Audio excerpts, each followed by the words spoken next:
Hit their ass with one of these.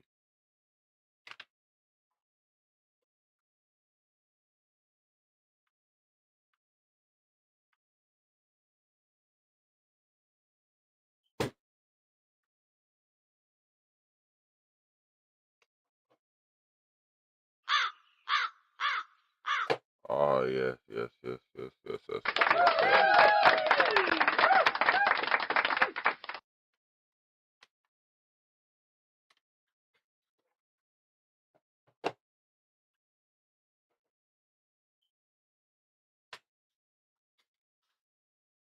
Okay.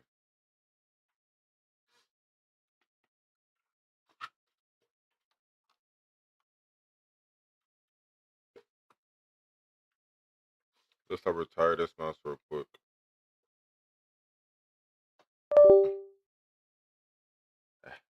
There we go. Too many wires are going around and shit.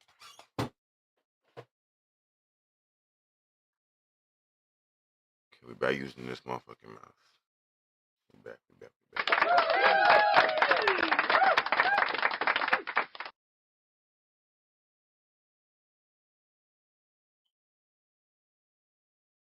This thing got the strongest battleground? What the fuck?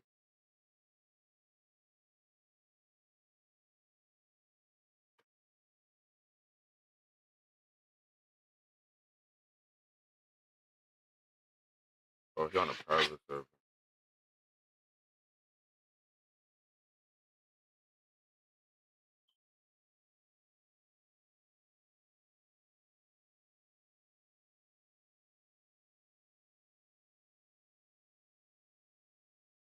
Okay, so then right now, let's get like into like mostly one-on-one, bro. Who's that by now?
Oh shit.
stand before the radiant Sun Lord, Apoyo Bright One.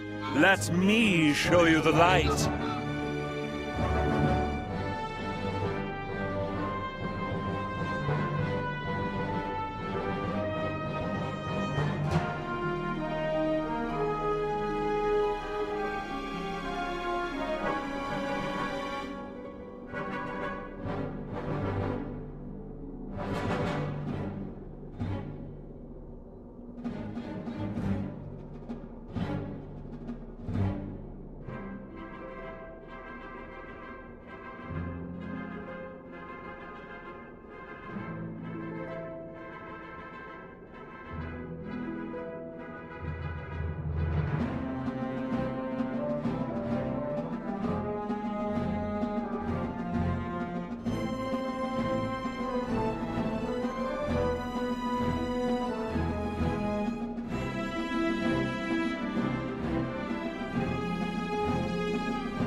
Well done, wizard! Let this illustrious day be recorded in the... As you approach the Legion token, it suddenly shrinks to a man...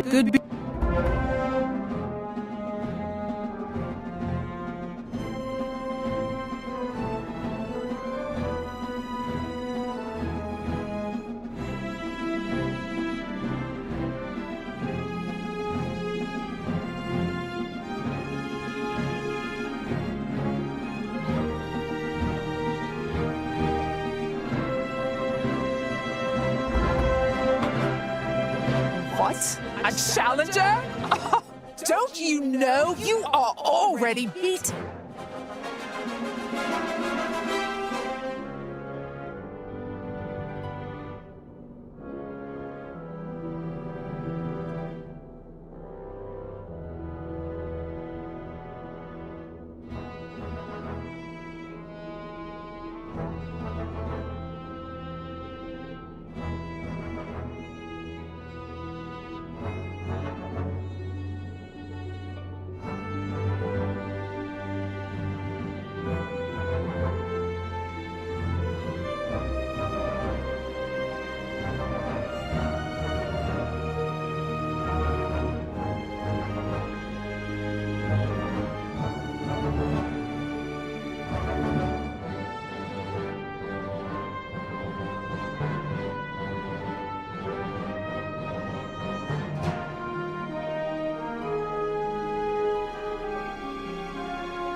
Wizard, you have won, although I won't swear you didn't do it through trickery. This Legion token also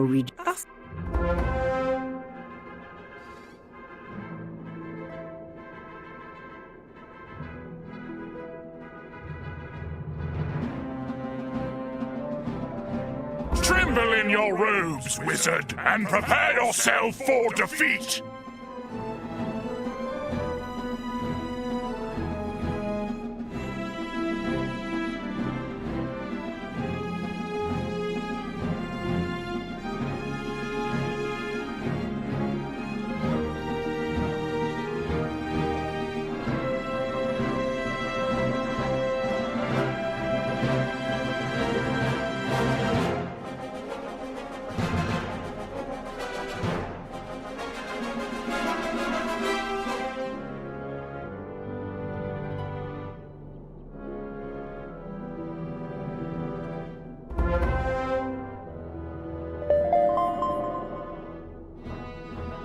The Legion token shrinks down again to the size of a game piece. You Well,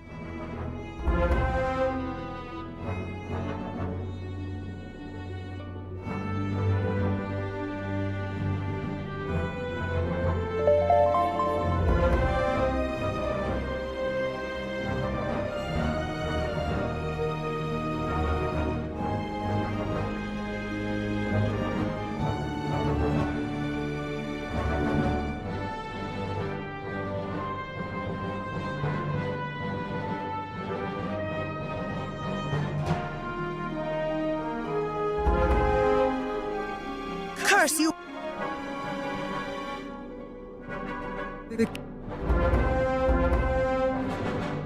Behold our wrathful gaze, pitiful wizard! My brothers and I guard the forge of the coppersmith. We see your weakness!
The sight of our defeat blinds me.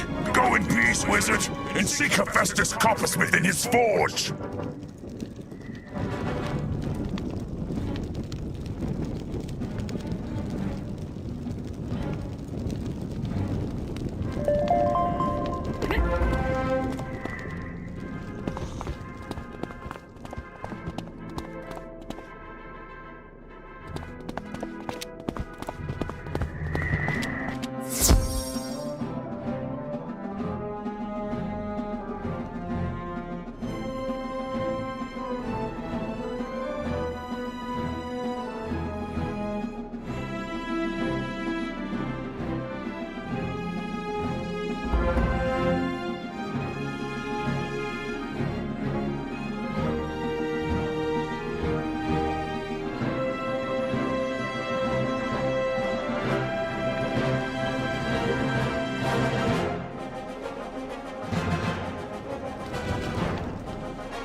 little barbarian. Do not waste your puny spells on me, for I will trade you strike for strike.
There you go.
I am impressed. You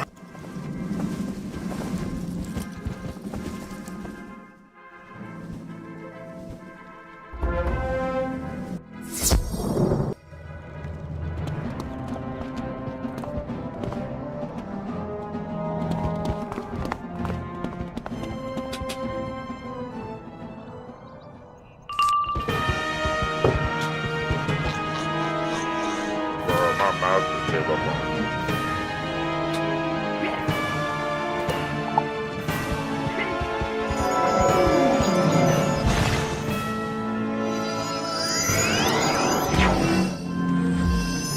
I'm going back to my old time.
Face it, wizard, you duel like an immortal boar. Go and speak to wise Silenus. He will record your name and accomplishments.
No bullshit, bro. I get talking.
You stand before the radiant Sun Lord, Apoyo Bright One. Let me show you the light.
What? A challenger?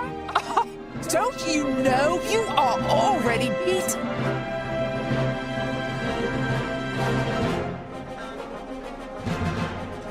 Yeah, you gotta talk about some random shit on here.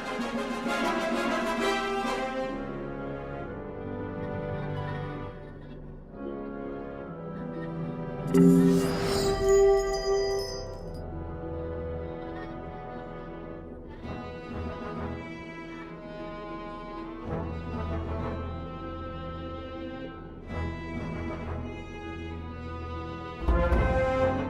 Wizard, you have won. Although I won't swear you didn't do it through trickery.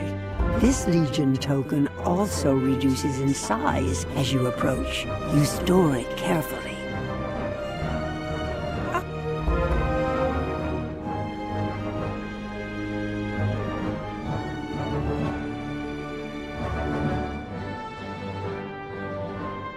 Tremble in your robes, wizard, and prepare yourself for defeat!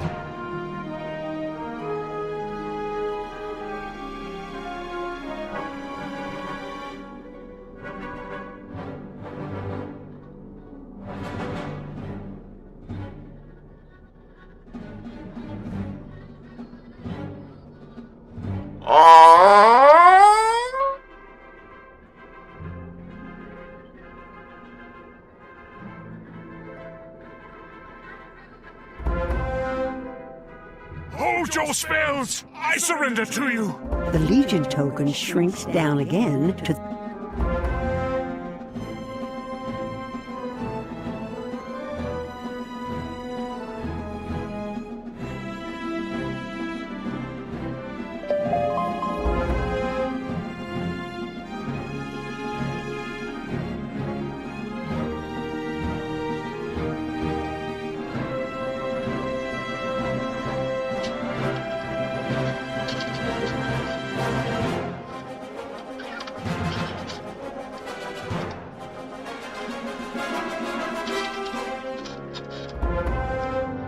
Curse you, wizard! I was sure my trial would be your undoing.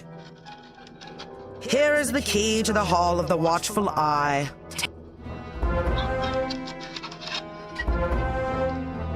Behold our wrathful gaze, pitiful wizard! My brothers and I guard the forge of the coppersmith. We see your weakness!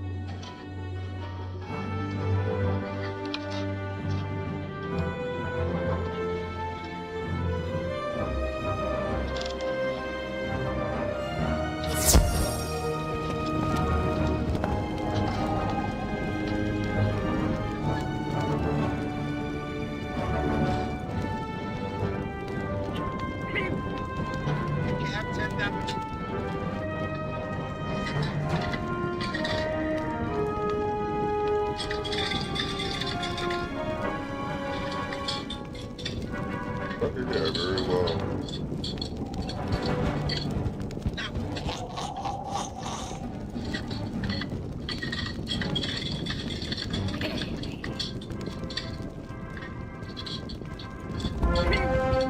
Sight of our defeat blinds me. Go in peace, wizard, and seek Hephaestus Coppersmith in his forge!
Little barbarian wizard, you do not have the heart of a warrior. Your spells will... Do not waste your puny spells on me, for I will trade you strike for strike.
it, wizard. You duel like an immortal born.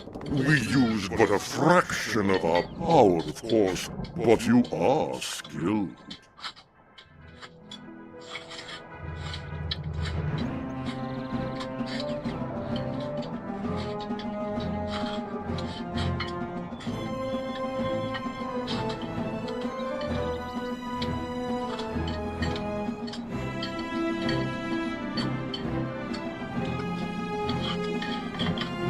Go and speak to wise Silenus. He will record your name and accomplishments.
You stand before the radiant Sun Lord, Apoyo Bright One.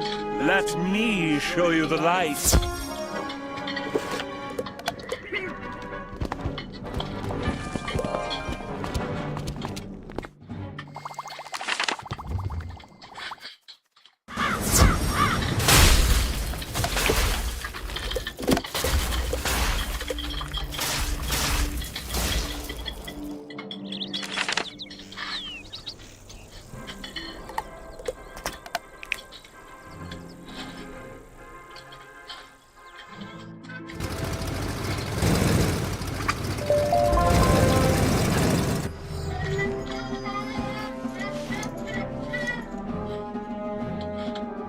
I'm like, what the fuck is that noise that I hear in my head? You stand before the radiant Sun Lord, Apoyo Bright One. Let me show you the light.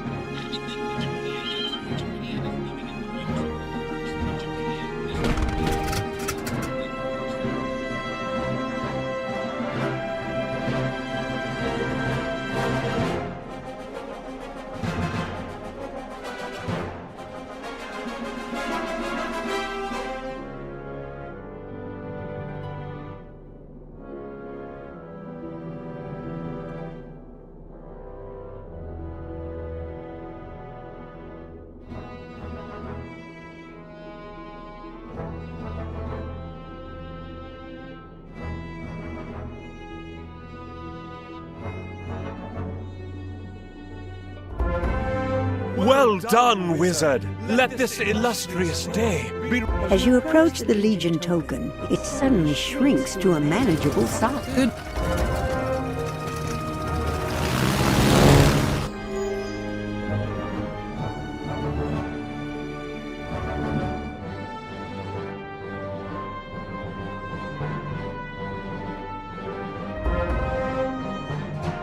What? A challenger? Don't you know you are already beaten?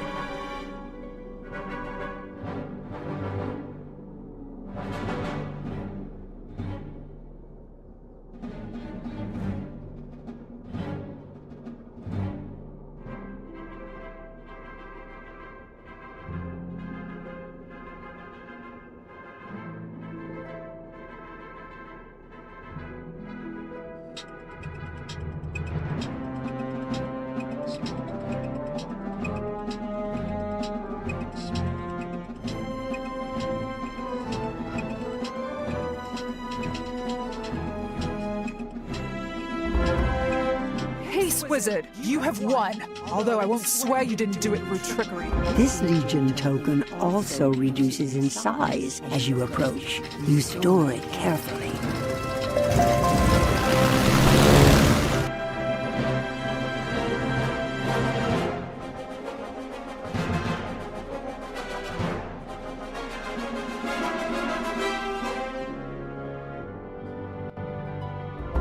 Assemble in your robes, wizard, and prepare yourself for defeat!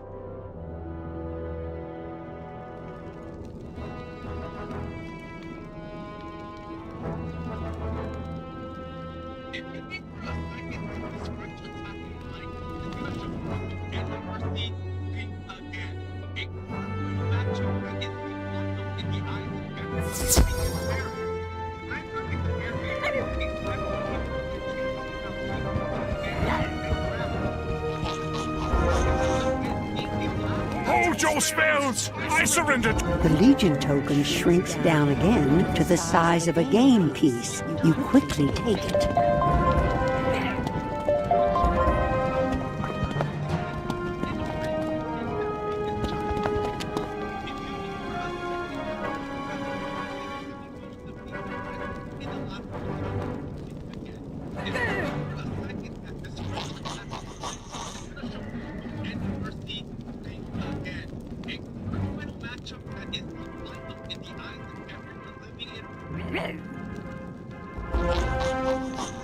Curse you, wizard! I was sure my trial would be your undoing.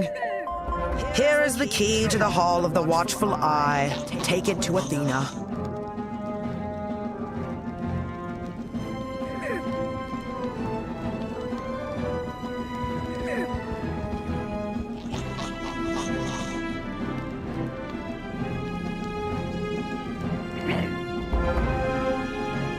Behold our wrathful gaze, pitiful wizard! My brothers and I guard the forge of the coppersmith. We see your weakness!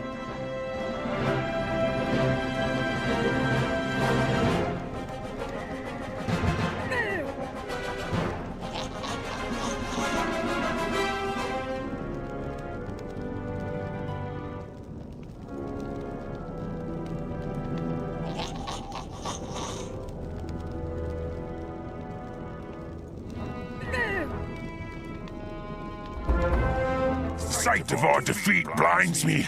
Go in peace, wizard, and seek Hephaestus Coppersmith in his forge.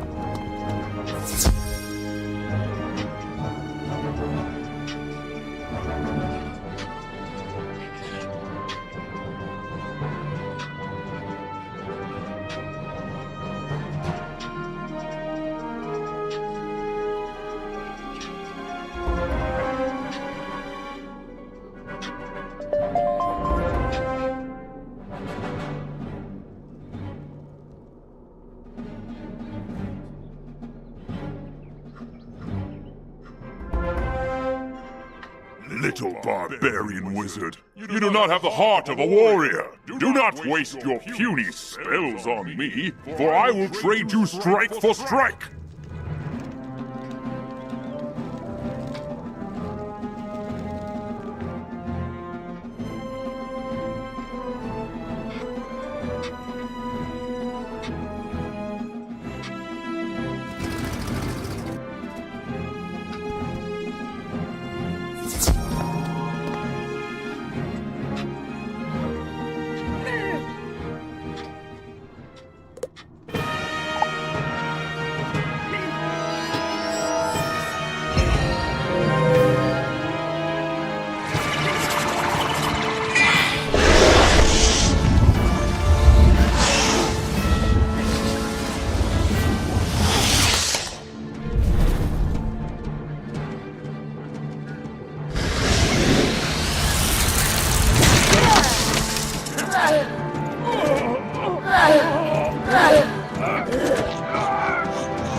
I am impressed.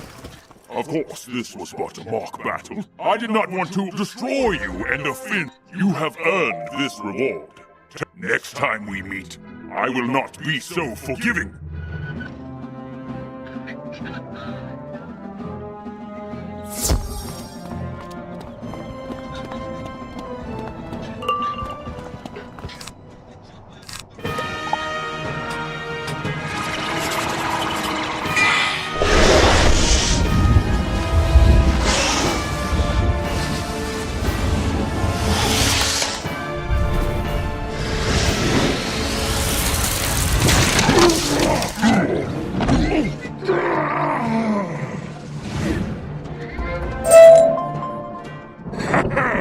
Blessed wizard, you duel like an immortal boar. Go and speak to wise Silenus.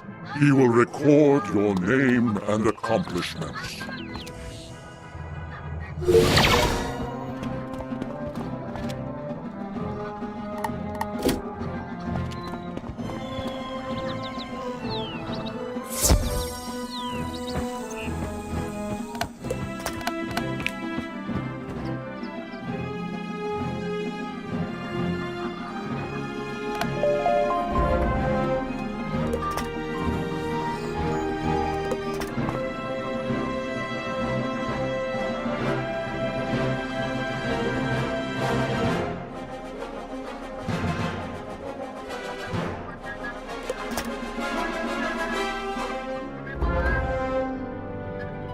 You stand before the radiant Sun Lord, Apoyo Bright One. Let me show you the light.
You're about to enter.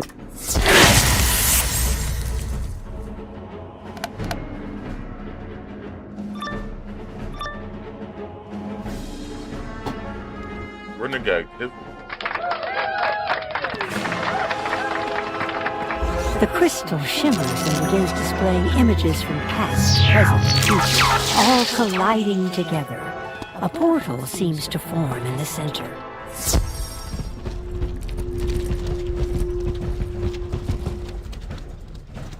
It's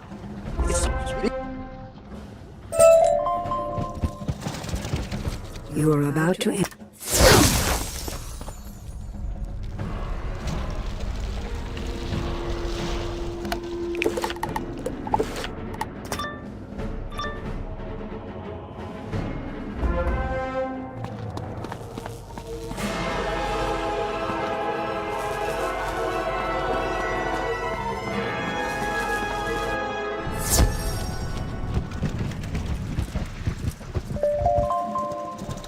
you there! What are you doing? Why aren't you in hiding? Aren't you aware the Dragon Titan is attacking? His army is tearing Dragonspire apart!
of light! Hold back that creature while I log the final fault!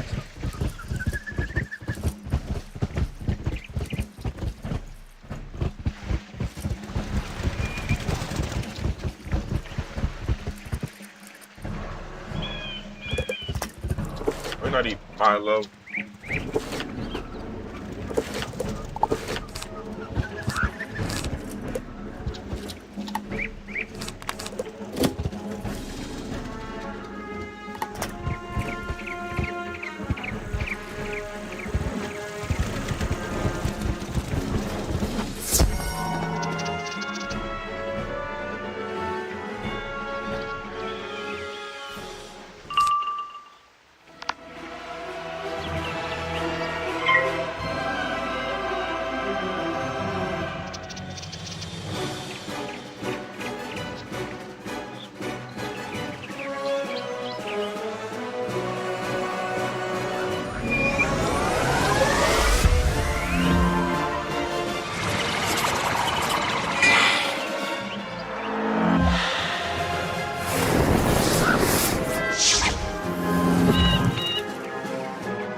Yo, Kill Corey, what's good, gang? Oh shit, appreciate the follow, twin. Hey, how you doing today, cuz? I'll be up playing lots of games with you, bro. I'll be up like playing this game. I forgot this motherfucker was the one-on-one. I've been playing this shit like since I was like a little ass boy. No bullshit. So like we just start returning back to this bitch. Oh, bro. Shit, I ain't gonna lie, this game low key shit. Like they be having like some good ass moments in this bitch.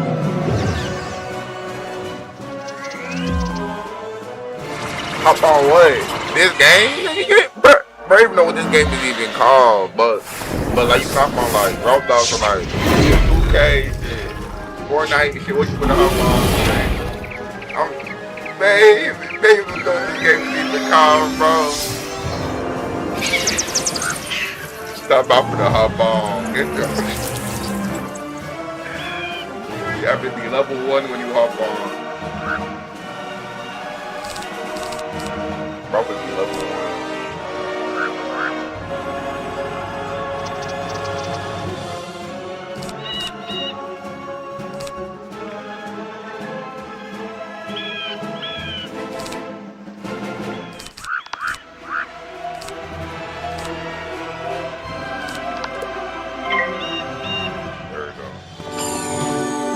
Oh, you do know the game. Okay, you know the game. You know what the game is. Okay. This nigga said Dragon's Fire. You said Dragon's Fire. Okay. You know what the game is.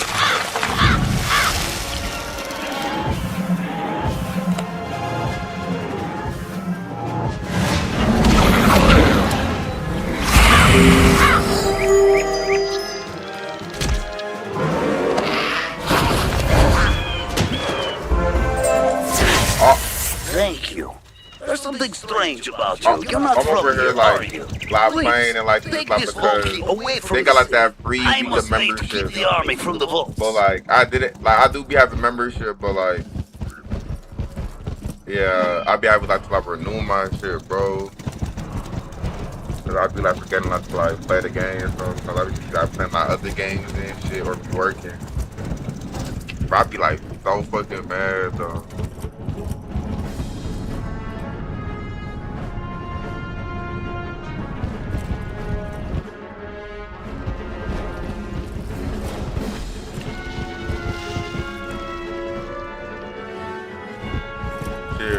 Mine got like this is my level my motherfucker level. You're back. Have you found the key? Which call this shit? This is my level level 44 on this motherfucker. I mean I got like hella like accounts on this. Like hella characters I fuck with Myth. I mean I fuck with Ice was my first character, you know. I fuck with Ice a lot.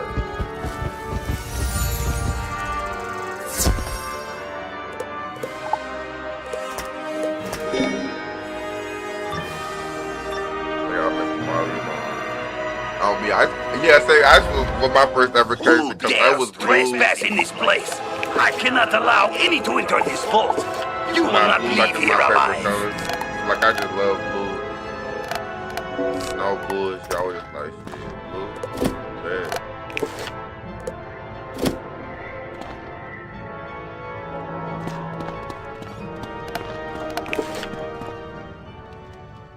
Watch the motherfucker.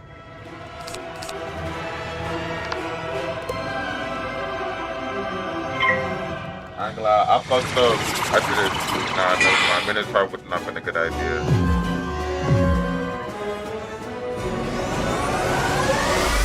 But nah, I said, damn, why? I just got low ass motherfucking got low ass damage.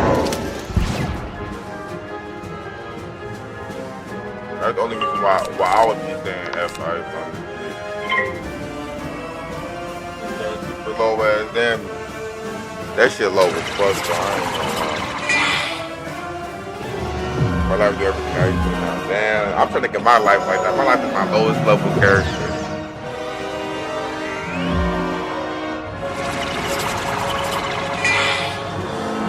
Yeah, Ice is my highest level character.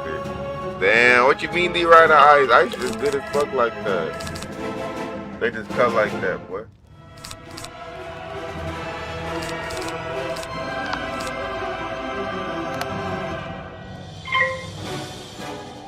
Y'all know who you dealing with.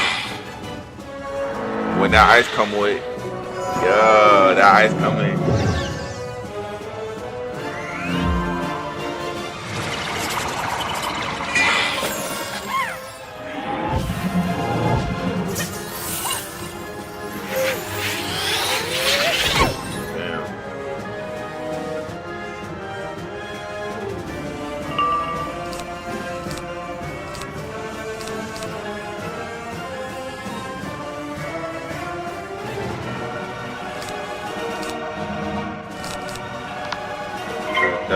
That's the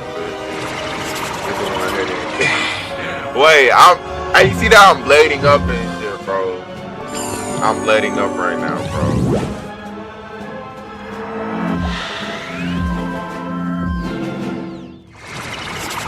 Yeah, no bullshit. Hell yeah, I'm questioning like a motherfucker.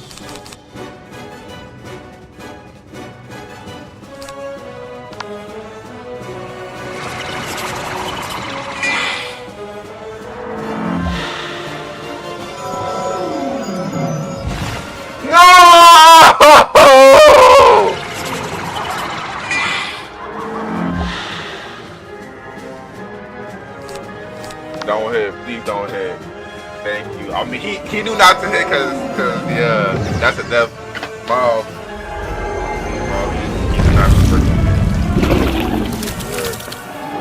How am I swear, bro?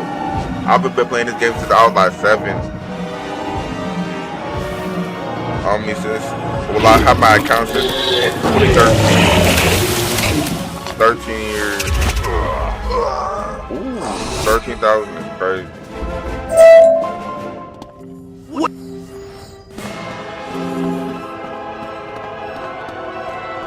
See, look, let me show you something real quick.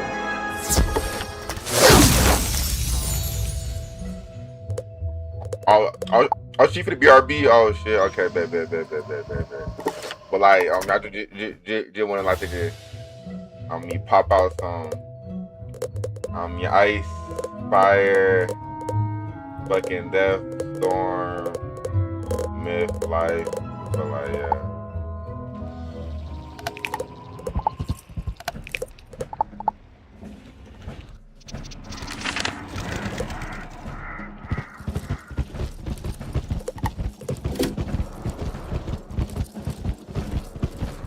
You've got what you came for.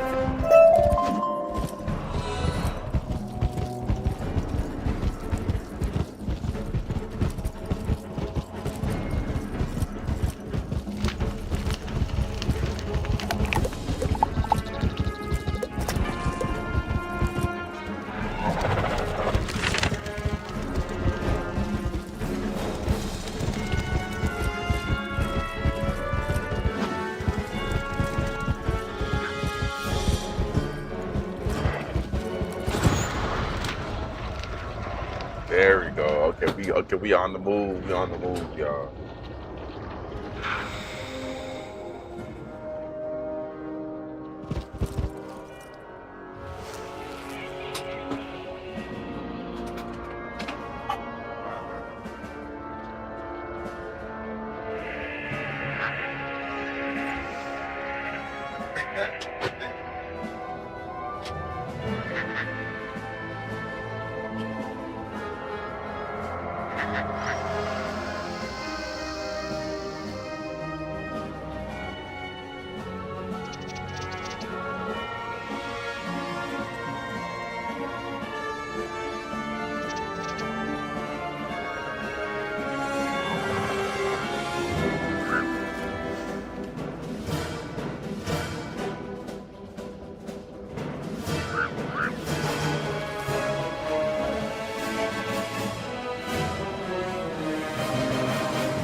Oh, he went to the necropolis. Fuck.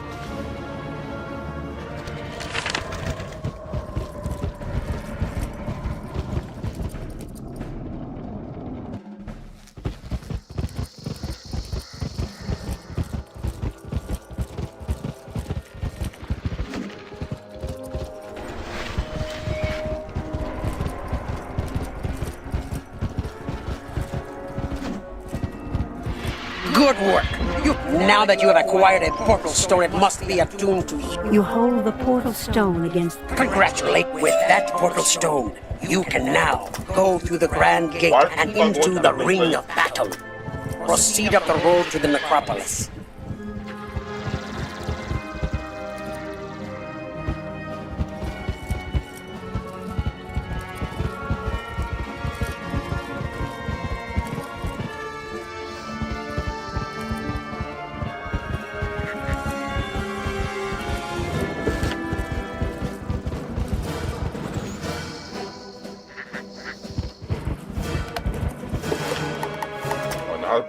Bro, I might get a teleport.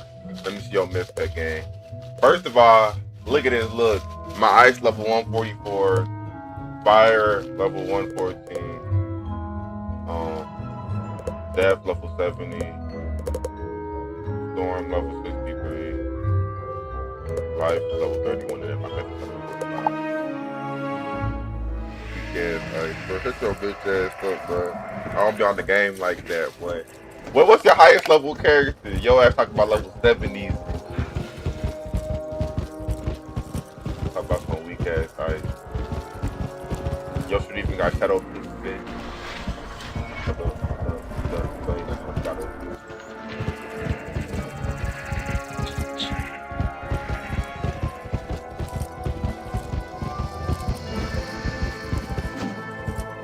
I don't even got shadow magic. Yeah!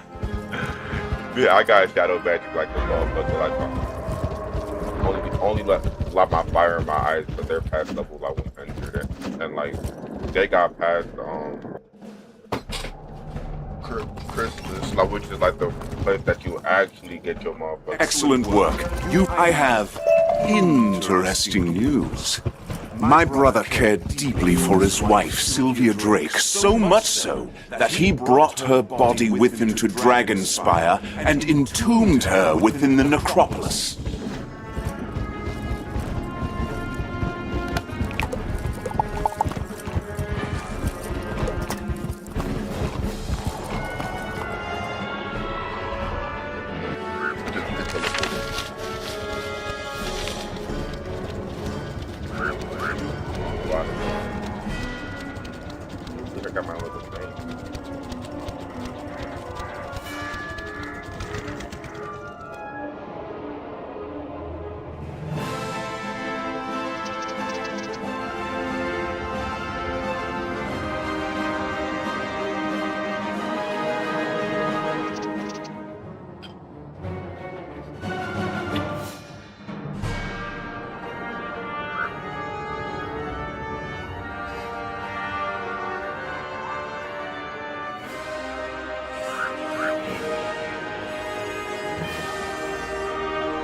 I think this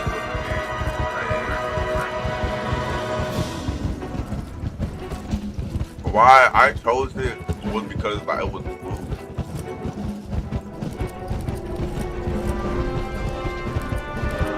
Like the cold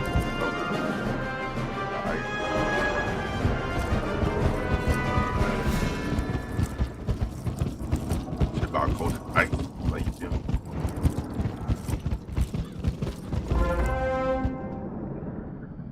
Let me get some lemon, put that shit over, right?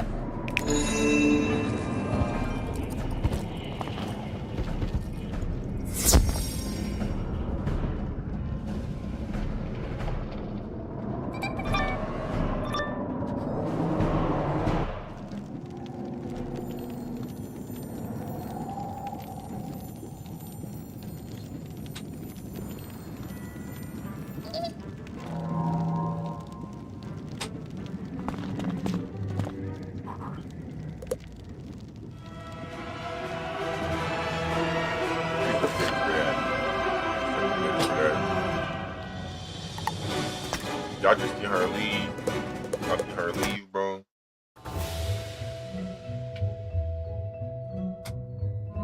I ain't doing all that shit, bro. Yeah, I hate doing nothing. Yeah, that motherfucker keep leaving, bro. Why you leave?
Now, back in the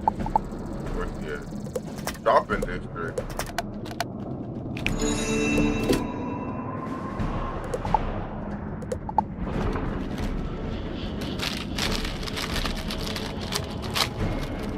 If somebody doing it, I'm gonna just have to just rush in there myself, bro. Y'all think that I should?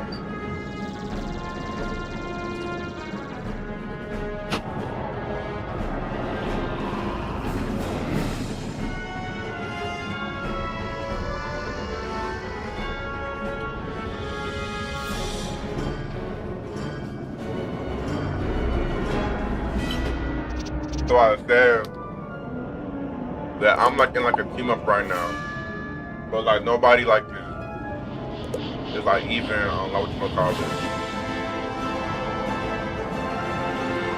People know with me. So what should I do? Just go in there.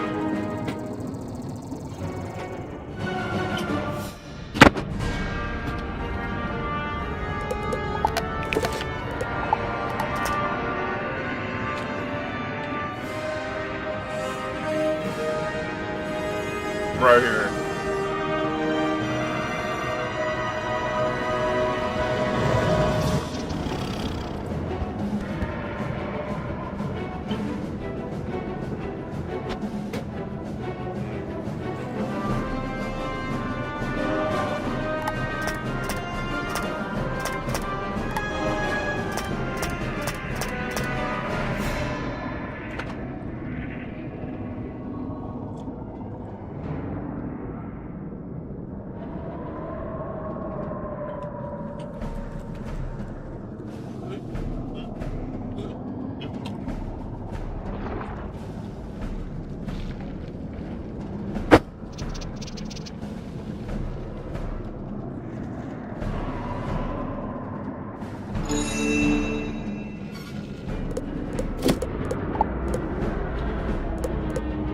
I ain't gonna lie, yeah, fuck y'all Blades gang.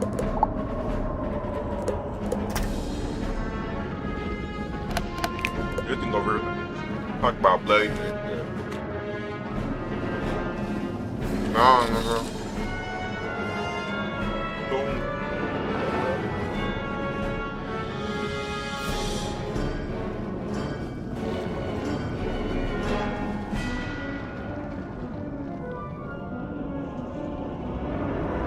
Do them for me.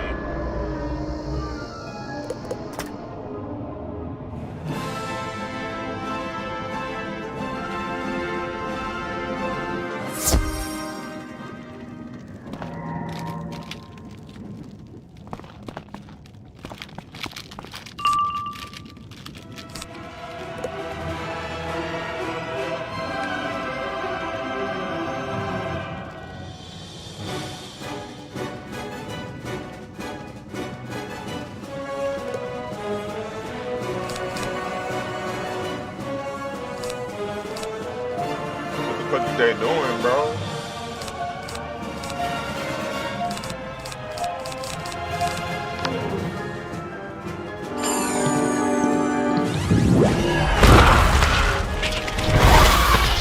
They just blade me, nigga?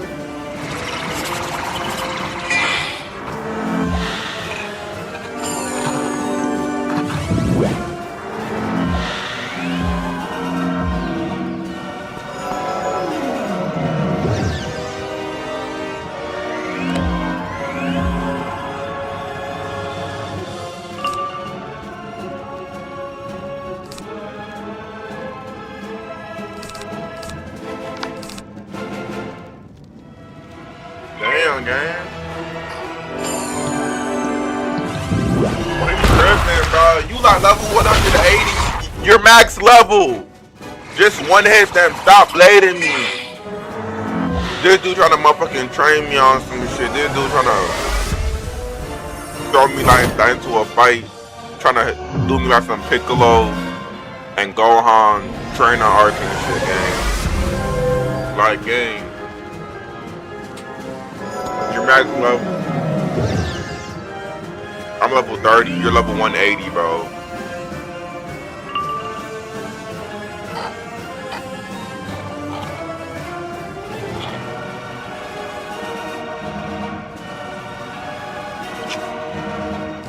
Gotta think of that.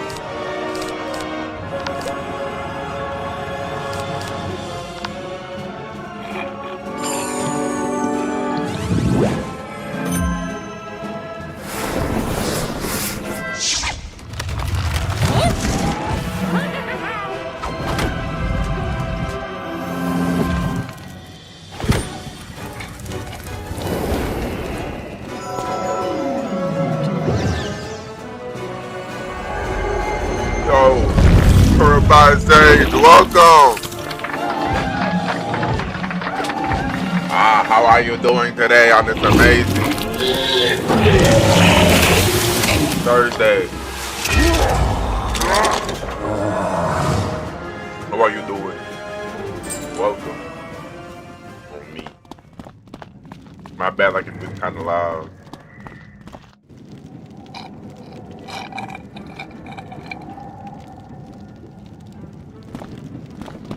Get ready, like the Jack Inspire. Oh.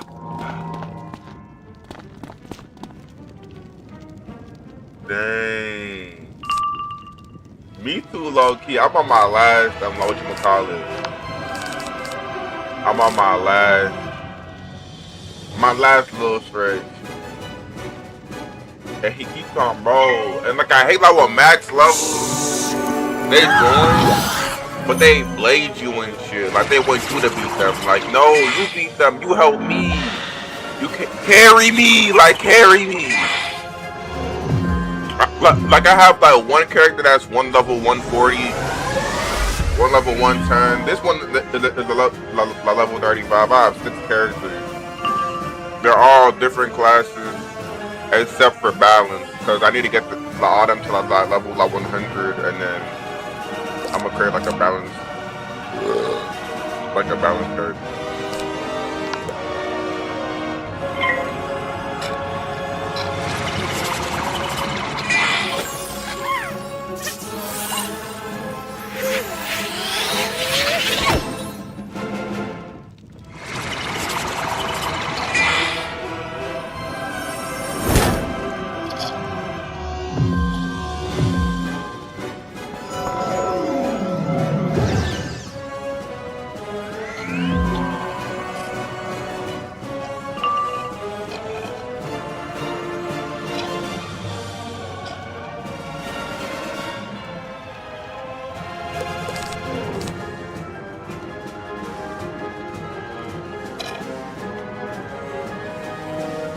What the fuck is that?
Fucking finally.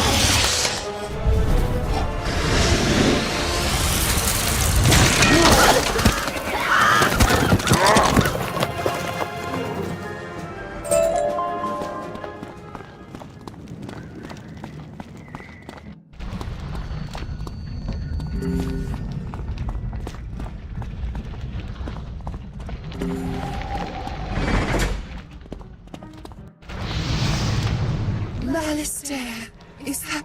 You're not my Malistaire. What have you done to him? I won't harm him. You'll never get me to betray my beloved husband.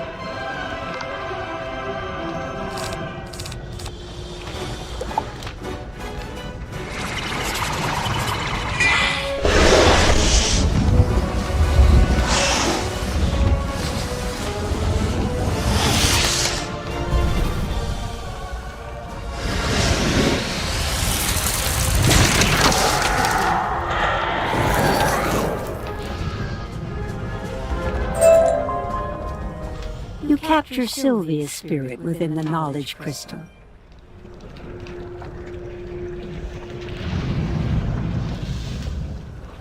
As her wraith-like form takes on solidity and color.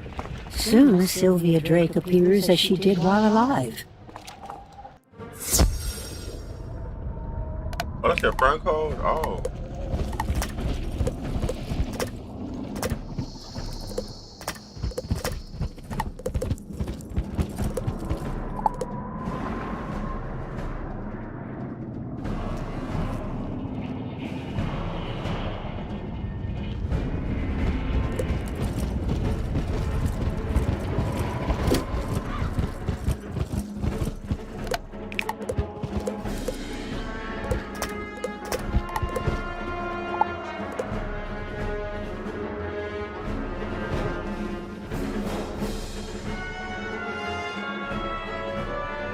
What blue button?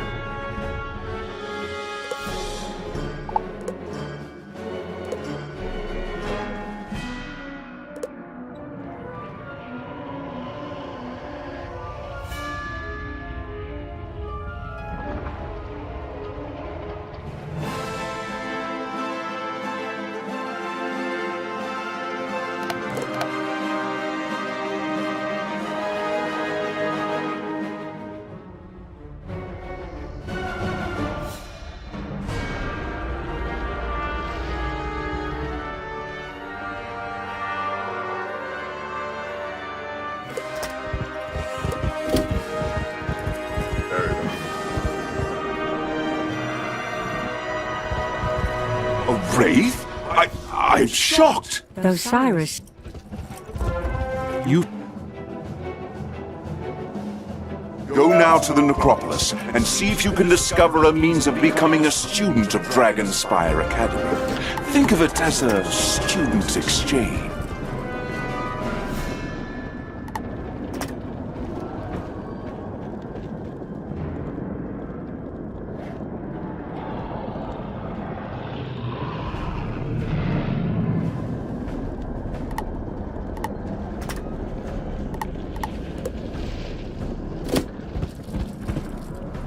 Y'all ugly.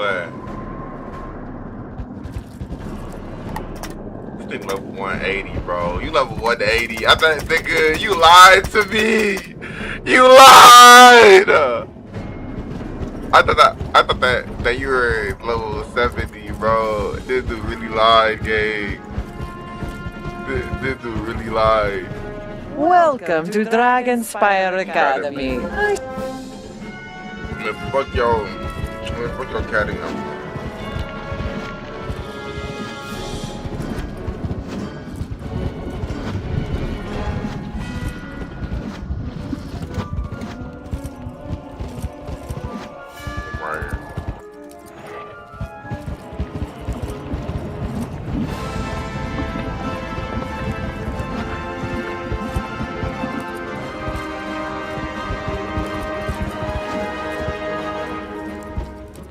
Who are you? You're clearly not part of the Titan army.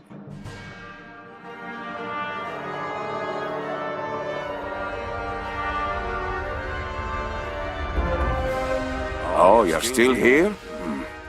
You probably want to get powerful in a hurry, just like the others. Well, guess what? The Titan army destroyed everything and took all the books about the ways of the Drake.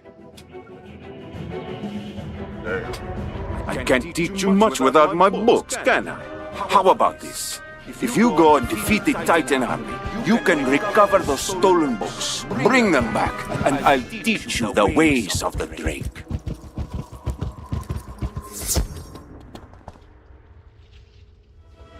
Yeah, come. Your life was not. Now you fire. Oh, you got that life pip on, bro. Bad. I thought that you was life. Dang, but you got max level. Like, wow, that's nice. That's so nice. Oh my god. I wish that I had max level like that. My ice is my highest level. He's only level 144. Then they gave me the minus 45.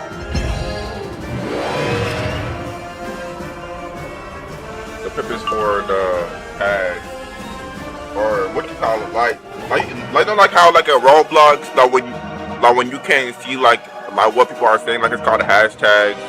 Like in here, like it's like they be using like the dots instead of like hashtags and shit. You just throw without the line.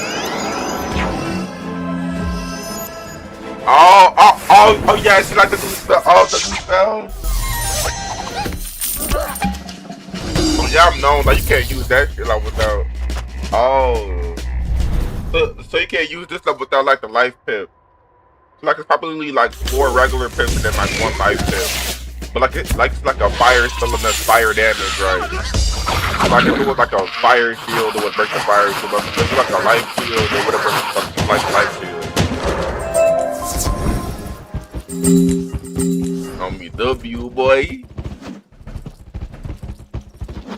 Oh, it looks like you found. You did it. You're still eager. Wait a moment. Go to see each of the Drake statues and read the inscriptions on the pedestals. These tell about their history. You can come back and tell me what you've learned. Gavarina was often called the first Drake. She accepted Monet as her rider, and together they founded the Kingdom of Dragonspire.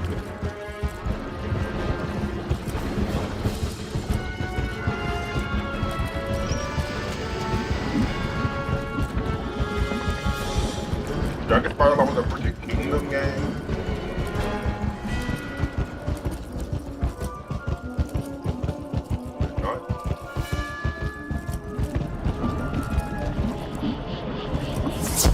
No!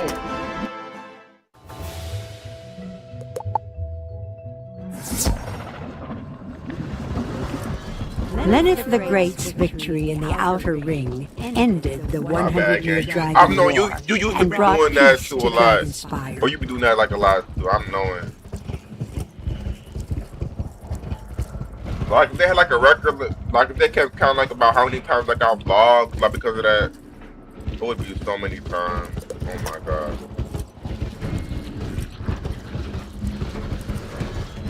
Eliana earned renown when she held off an entire legion alone and helped unseat Alderred the Usurper. Easier than. But why does it keep all my fucking tag in there? Oh, why does she go that way? Let's make me follow her. What are you jumping for?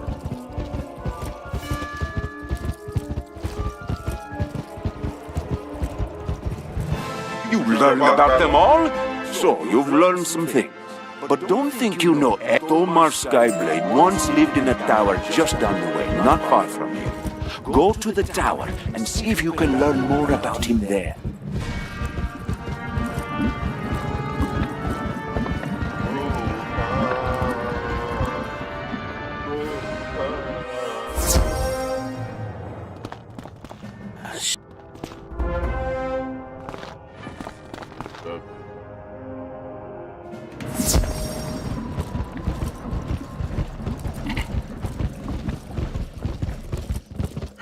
And low-key, I skip over like the What? The whatchamacallit. Like the fucking like cutscenes like crazy.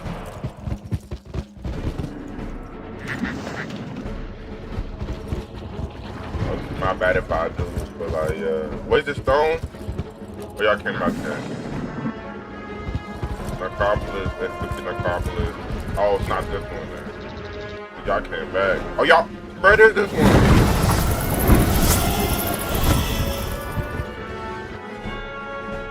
Oh, she don't even got the quest.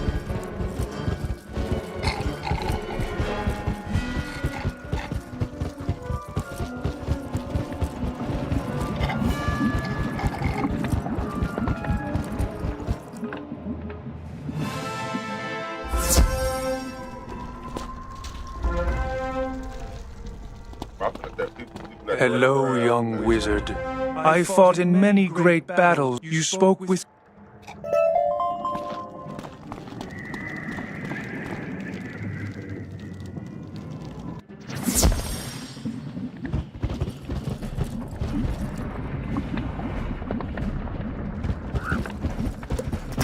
We got a 180 life too, gang. Who the fuck?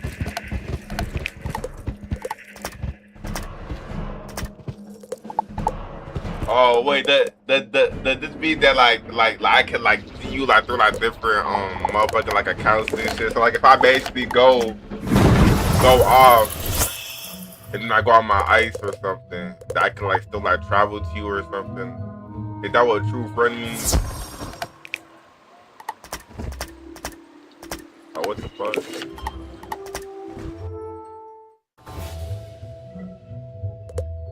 I thought it was, my bad.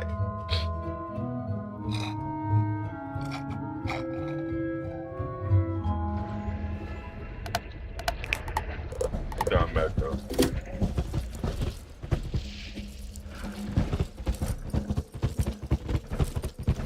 Now it's just talk to Tomar Skyblade. Mr. Tomar, sir. Hey, Tomar, sir. Tomar, sir. Kimmerit Windhammer. Unfortunately, I no longer have them. Perhaps the Dragon Master knows where they are kept now.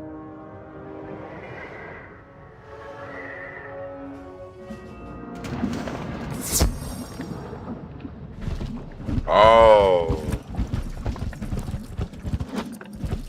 So like basically like if like if you're a server like it's full like Ambrose or Banshee and you can't add the friend that's in that server, you can just tell them like to just just give them like your true friend code or something. And then boom. You get like their true friend code. To go ahead and defeat the collector. Hold on, let me like teleport cause I love just teleporting there. I'm lazy as fuck. Like I'm so lazy. I ain't gonna lie. Like I hate like fucking walking around everywhere. Cause back then, before was when one got like a huge updates and shit, I would always use I could just walk everywhere. Defeat the collector. This is the collector. That's molten lava. What the fuck?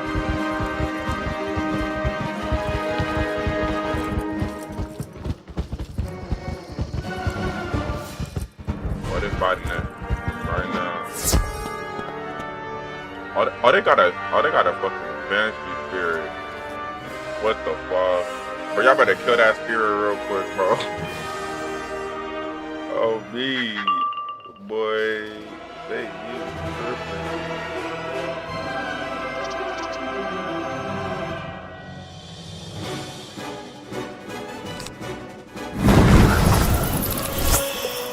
tripping, bro. Look what they did. They don't have to fight like the collector, bro. I mean, I came over here. Oh, me. Yeah, literally. Like, they need to get the banshee up out of this bitch. Bro, and then, bro, oh, wow. What you doing, bro?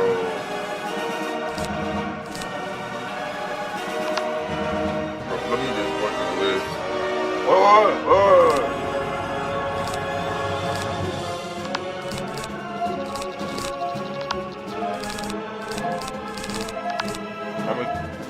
Bomb! Play something.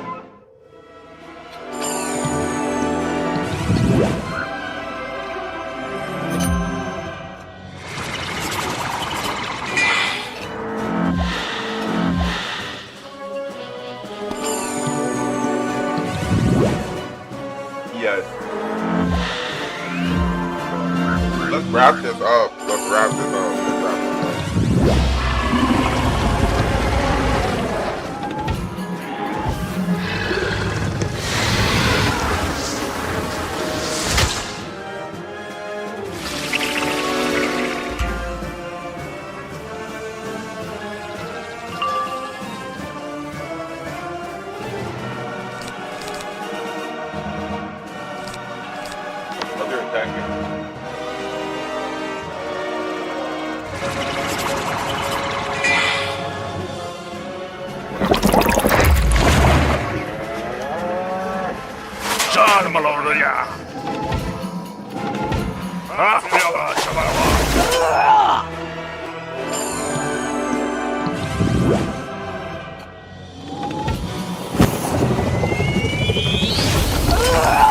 Right one. I'm seeing this smart ass motherfucker. They smart.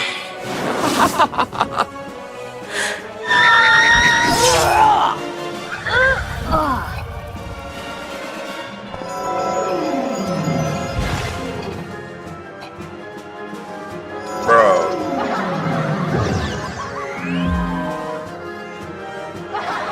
Hey, no, I'm the only one that fizzles, and they expect to steal like on me, bro.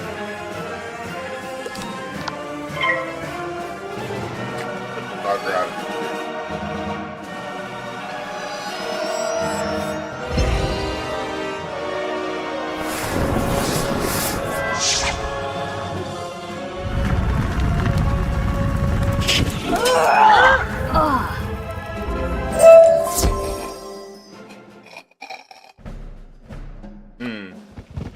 Boom.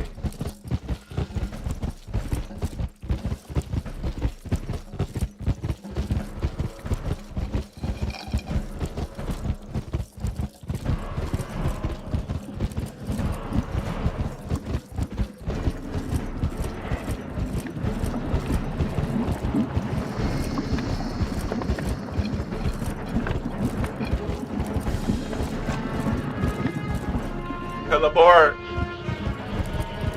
Word to.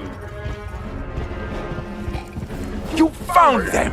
Those reins should go to Kimmereth Windhammer now. What are you waiting for? Go take them to the Drake.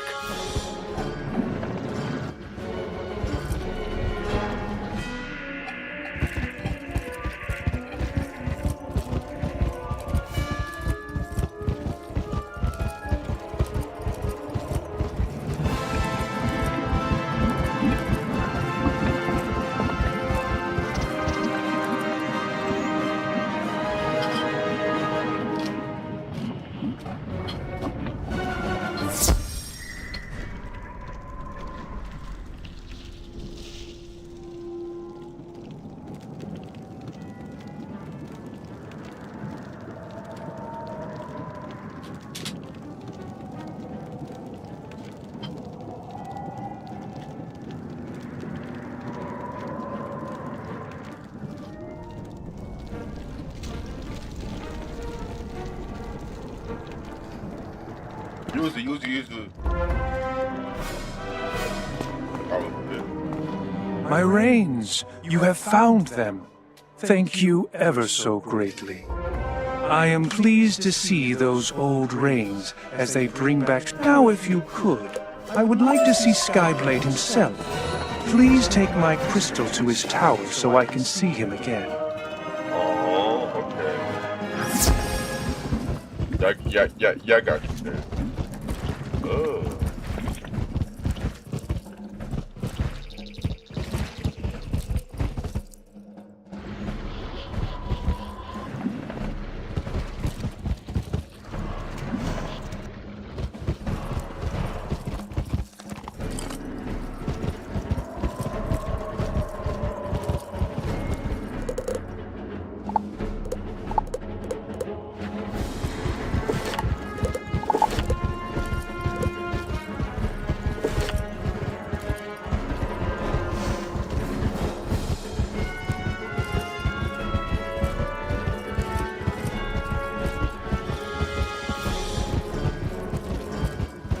Over here, let me like just get past and escape all of them because I don't want to trigger any events.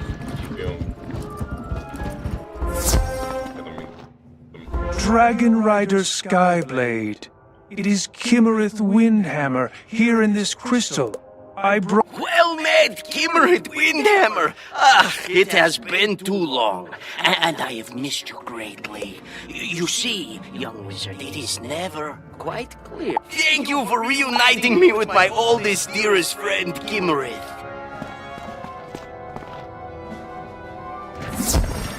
You're welcome.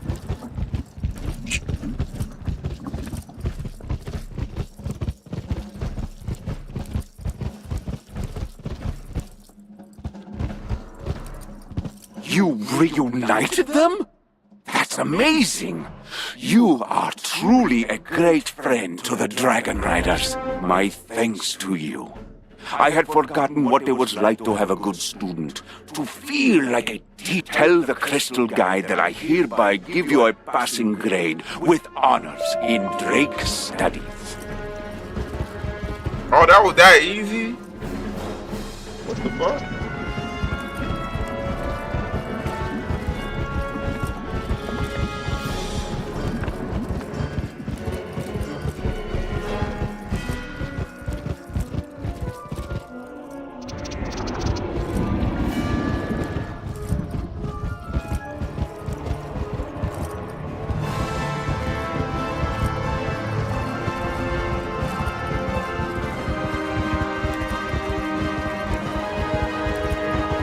Passing grade confirmed. Next, you must complete a course in Dragonspire history to gain acceptance into the Academy.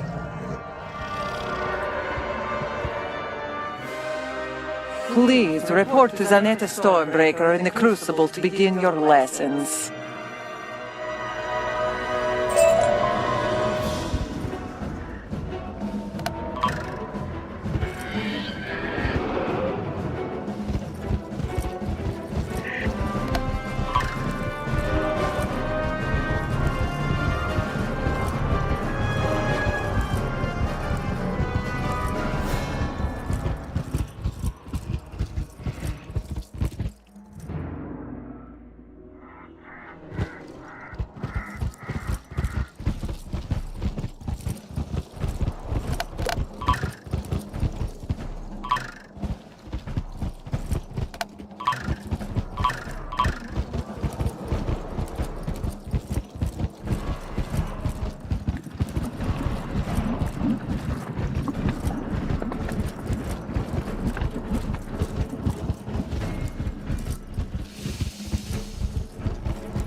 Vagabond!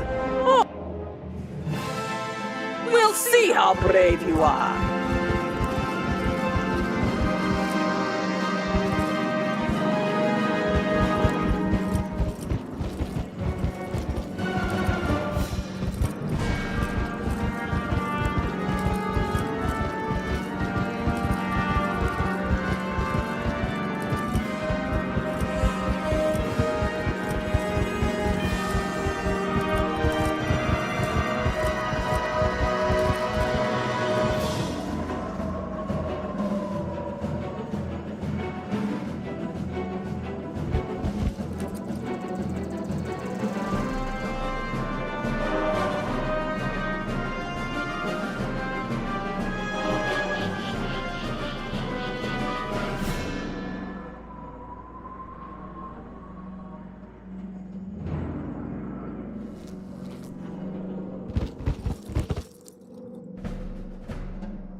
The fuck?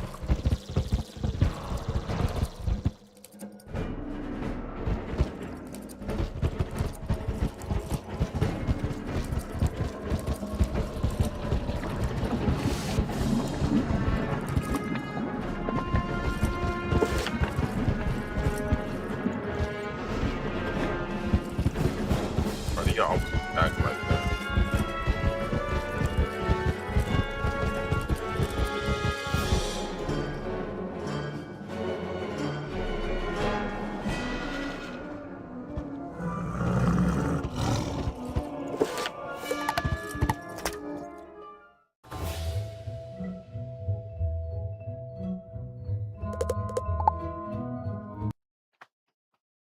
Hold on.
Damn.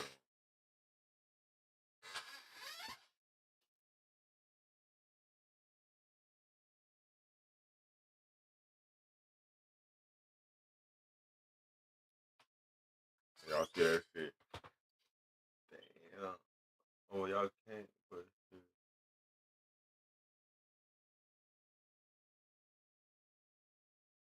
Like in the office, you look way good.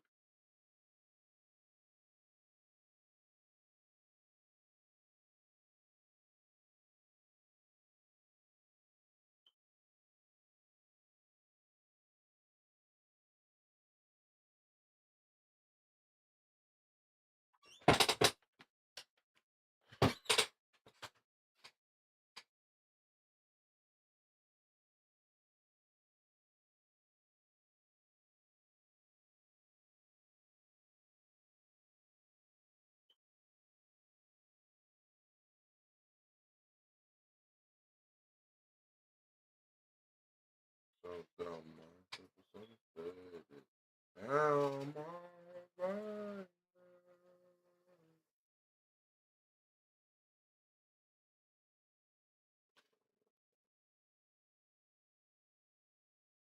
Come on.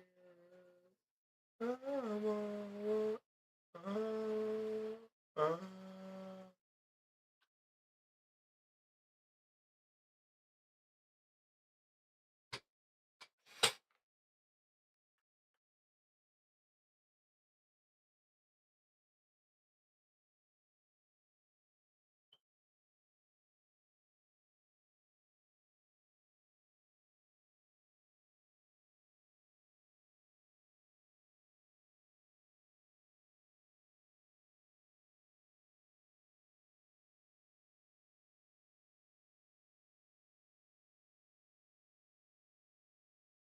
Think over here texting me and shit.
Wow, just perfect.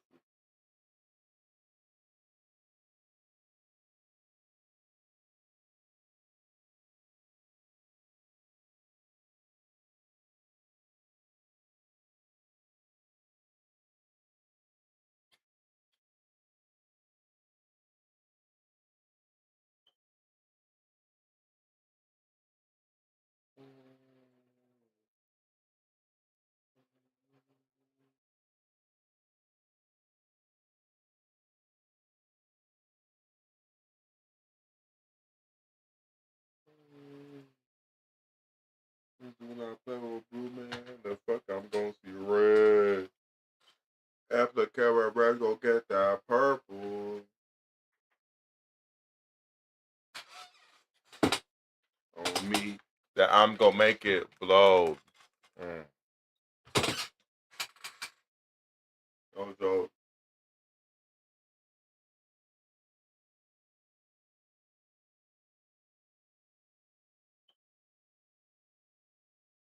knock you off like a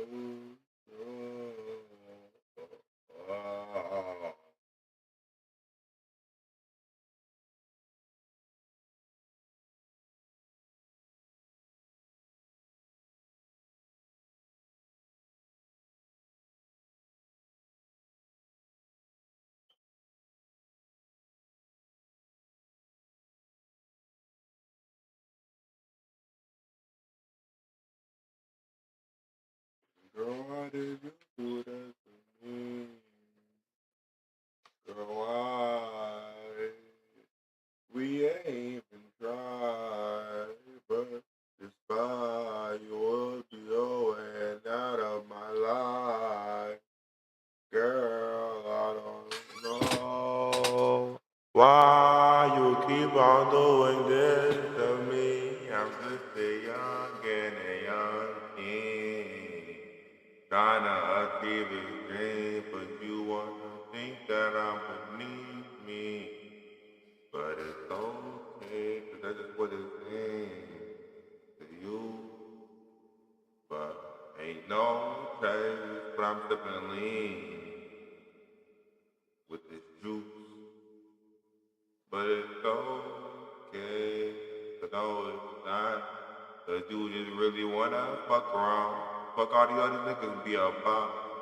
Okay, but it's never gonna stop.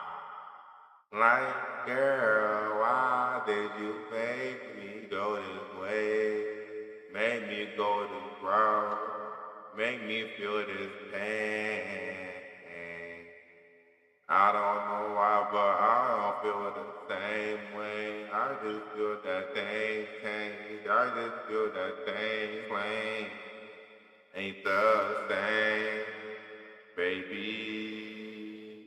Why do you hate me?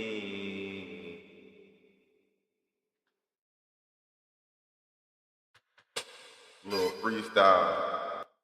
That was like a little good ass freestyle. I got busy showing this guy my farms, my bad.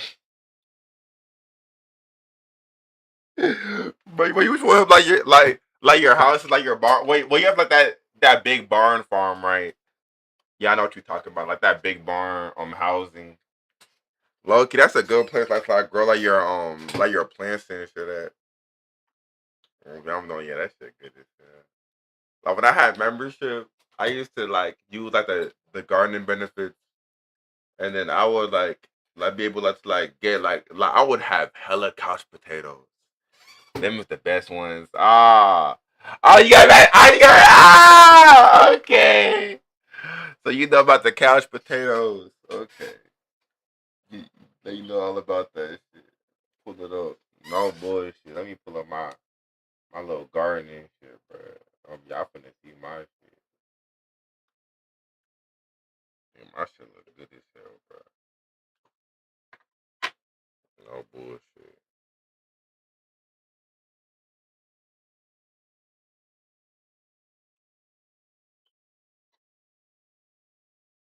Yeah. Yeah. Y'all finna see this shit. This shit finna blow y'all minds for real, bro. Y'all people like, oh my god, Paul for real. Yes. Yes. Yes, for real, bro. On me.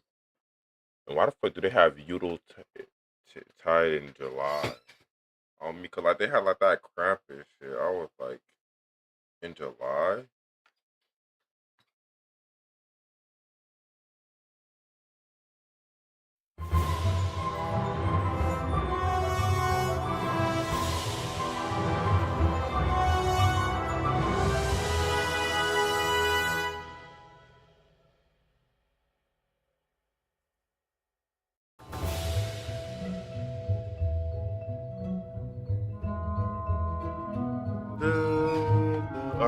I forgot to add this shit. My bad.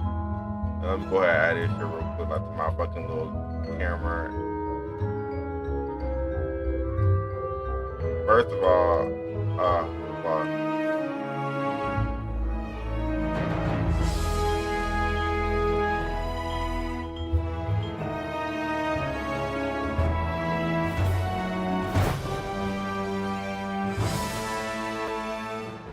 bad. I mean, I'm a newbie with this shit. Damn.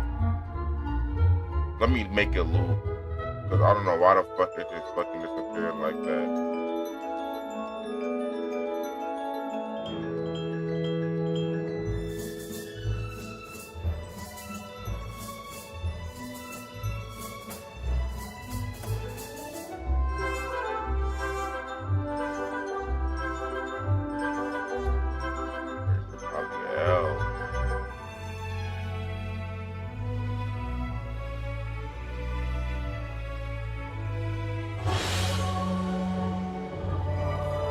Where my camera at?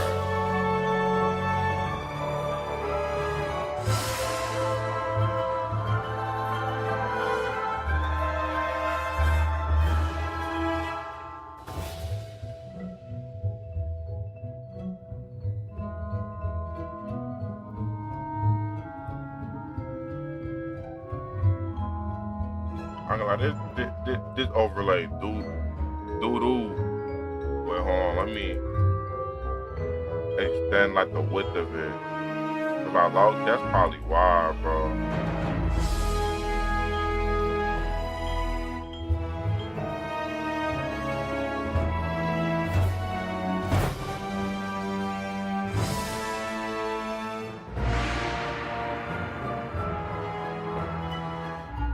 I wanted my shit like to look cool, gang. I wanted my shit like to look so cool.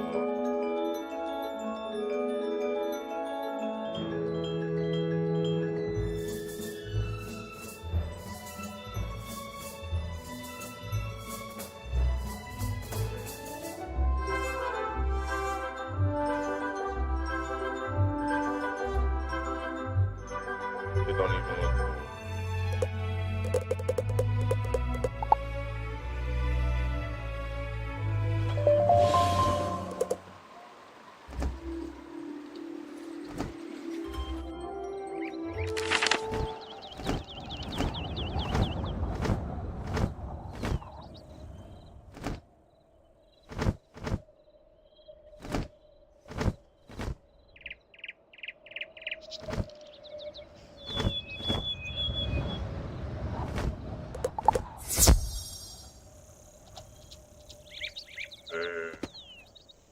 I'm knowing that they're dead. In person.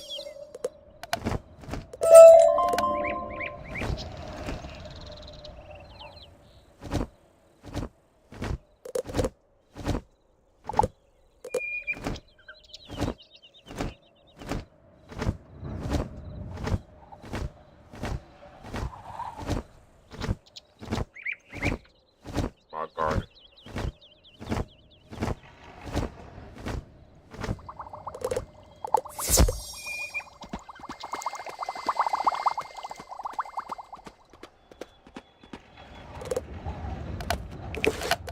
Grandmaster Gardener.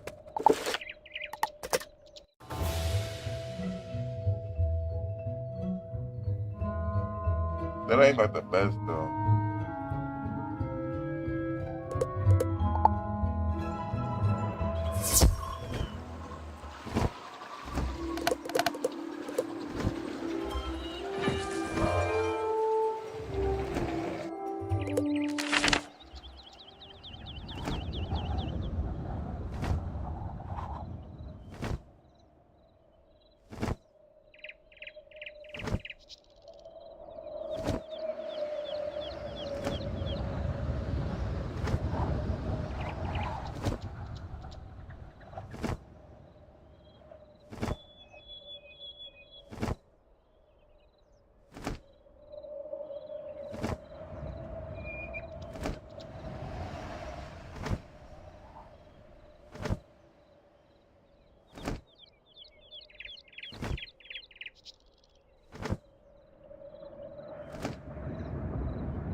Mm. Mm. Mm. Mm. Mm. Mm.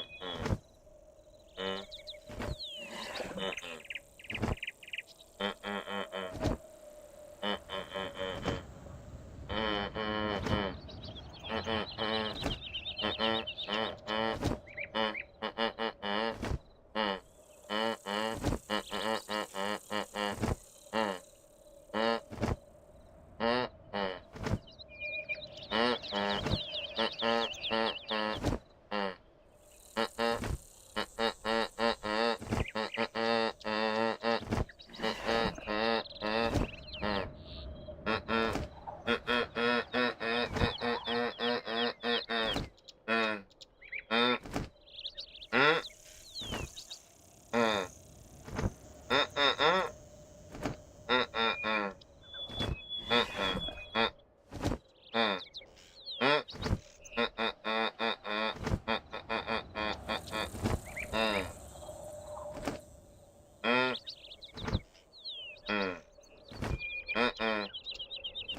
Mm-mm.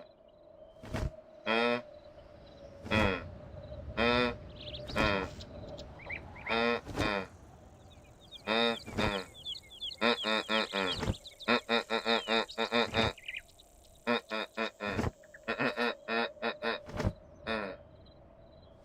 Mm. Mm. Mm.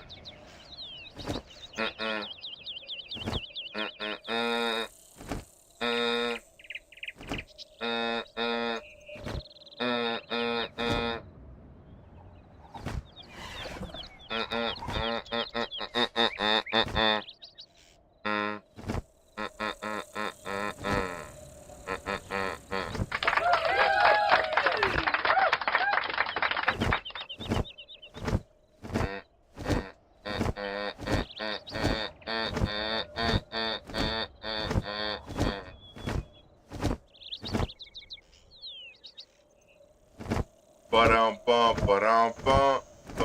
This is Super Mario.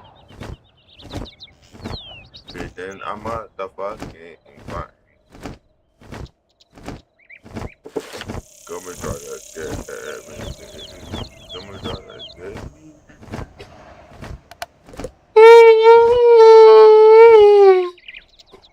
Just what you call it.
Wait, how?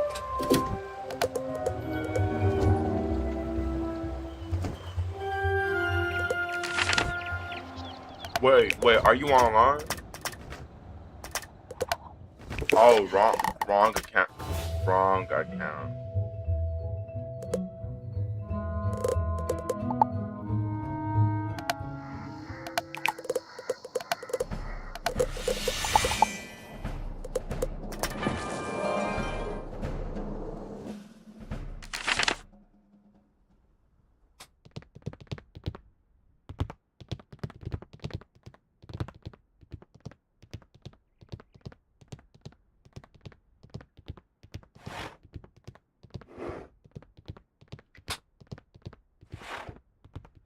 Little ugly.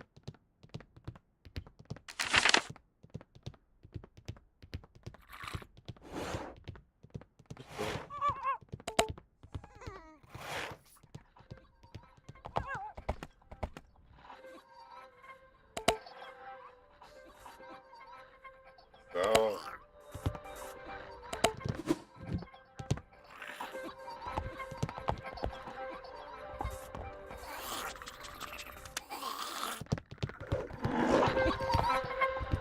Damn.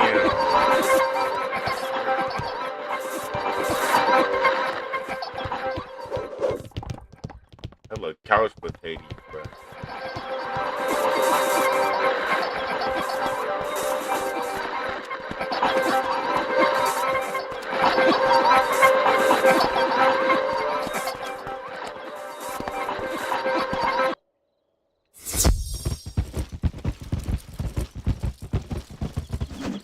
I'm knowing up here gotta.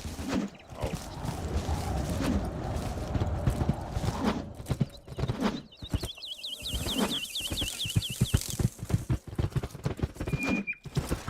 Think I was done.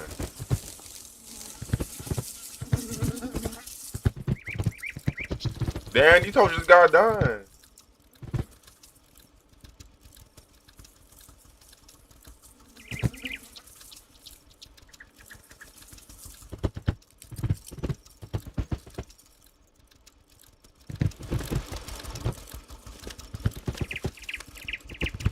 Literally. Bro, you look like the what's one of the ones I need that.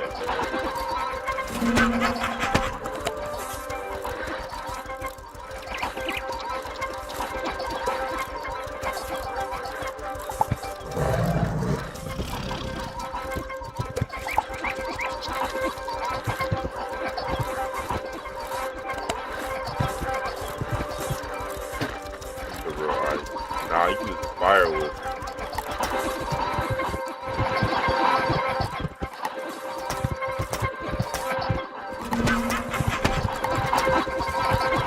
You fine.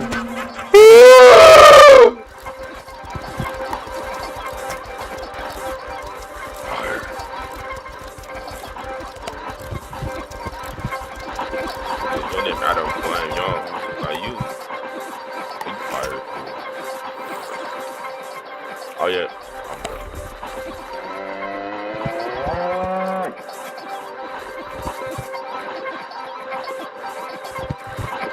How many?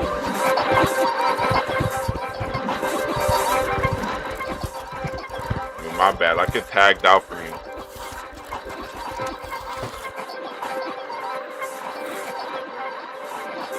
Let me go and pee real quick.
Damn, I know like when that membership bonus be hitting, yo ass be happy as fuck. I know all your pets good.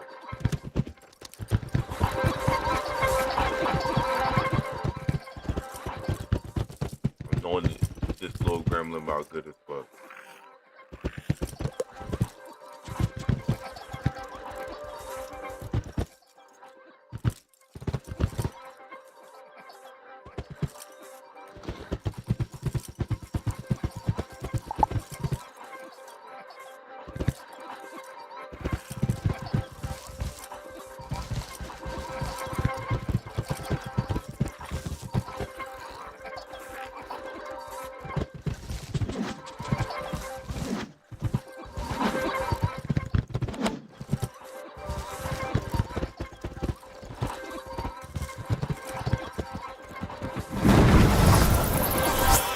What?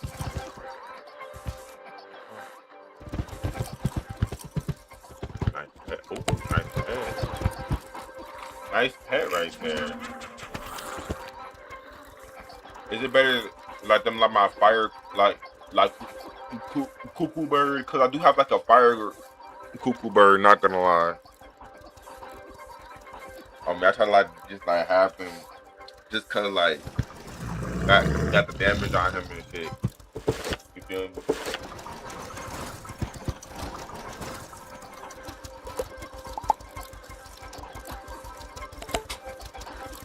Pretty move. Always the permeable. Bro, I said the permeable. Bro, I meant pre-medieval.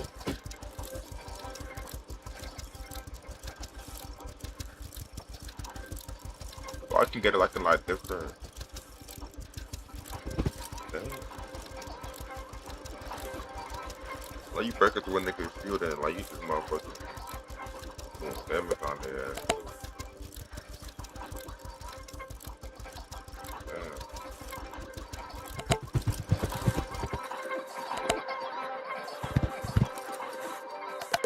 My pet, I think, gives like my pet gives but and that special trap too. I'm trying to extend his pain and myth giver, but I don't know why I got a health gift. They gave me health gifts that he an ancient right now.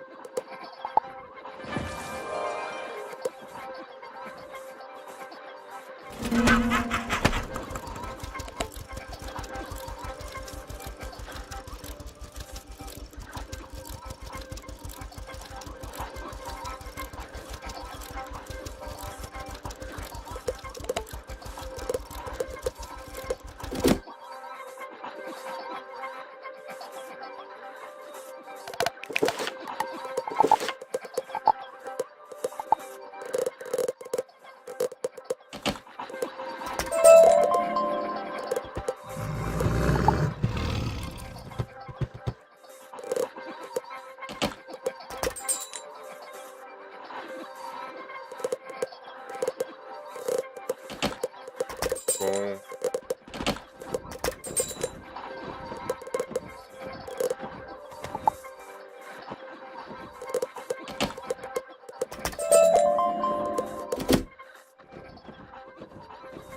I wish Jack could like level them up by doing that.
My badge is doing this shit. I just had like open these holes up real quick. Yeah, but I think it still has some good shit out of it.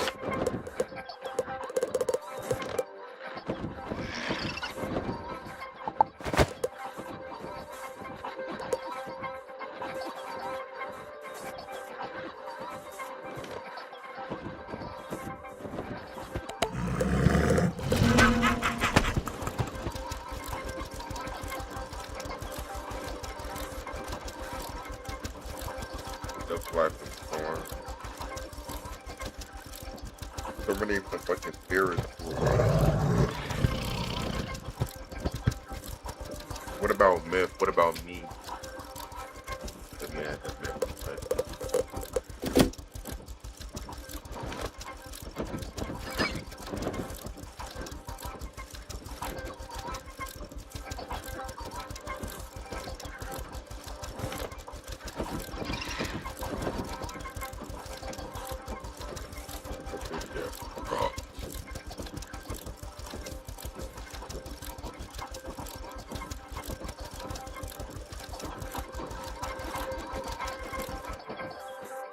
Damn, I'm just not reading your freaking comments.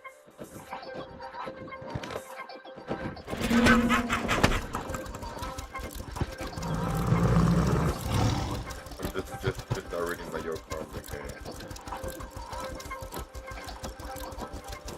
Wish I would have read it sooner.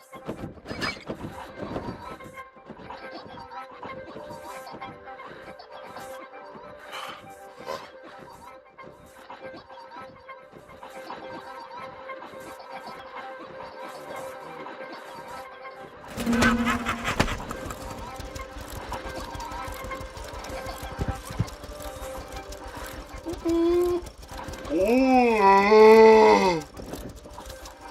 Damn.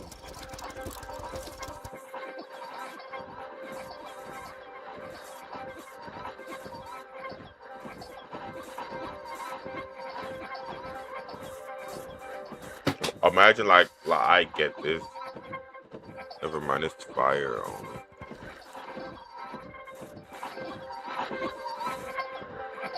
Everything that y'all got on this college is only y'all school. Like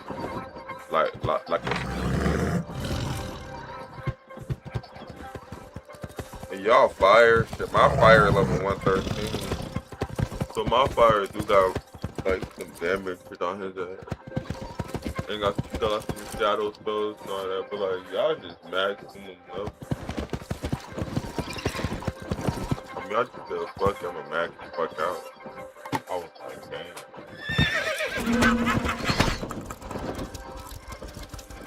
Fire only, fire only, fire only. Okay, fire only, fire only.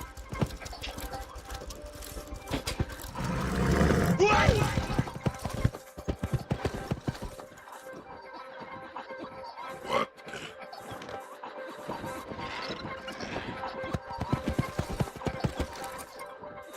They're literally maxed out. Real.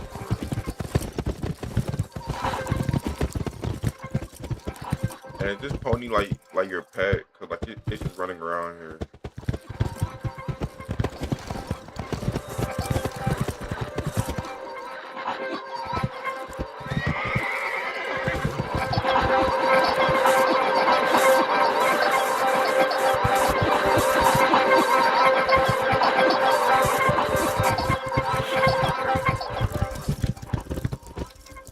Well, I like the knight armor. I always wanted like this armor like before.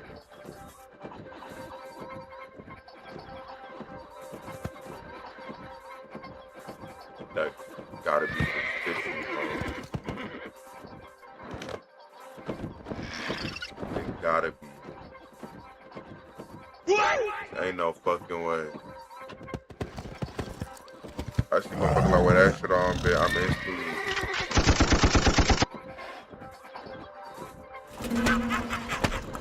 And they got that on like just that, no stitch.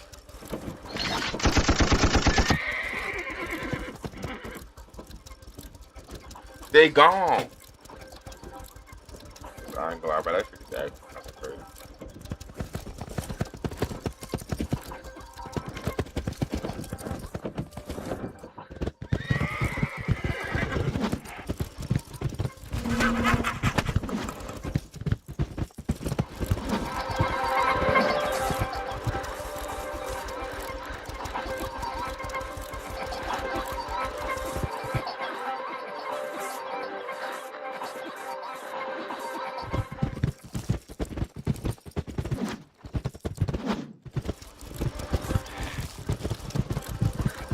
Rolling across the meadow glade. Yeah.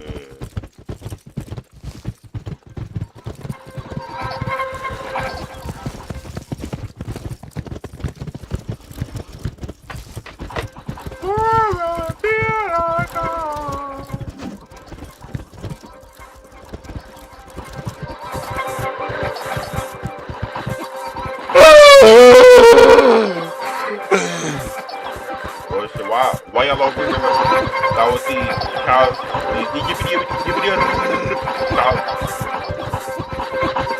Cows, potatoes. What the fuck is that dodo bird? I need that. Wait.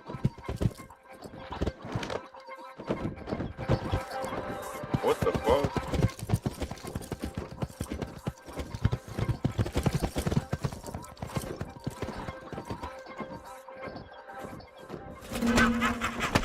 It's all damn. I need that. Wait, cause look.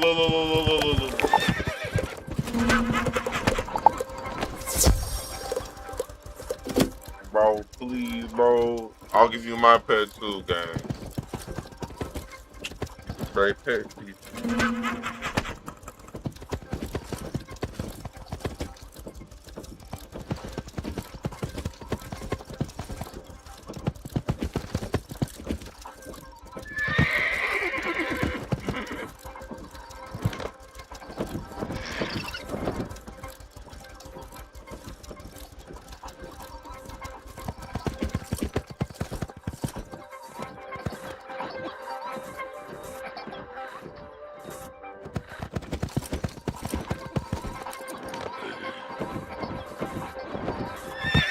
Please. Let me get that dodo pet. I need it.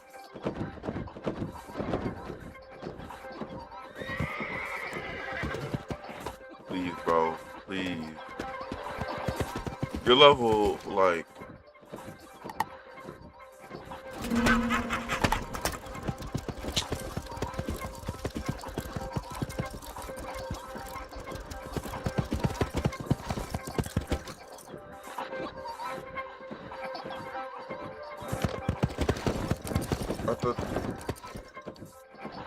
I thought you was level 180.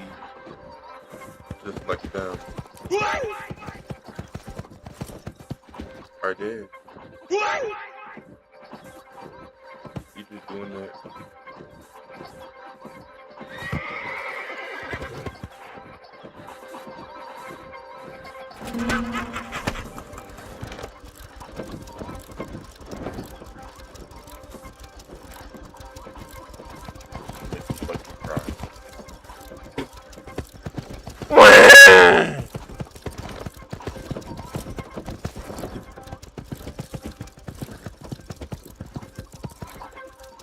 Come on.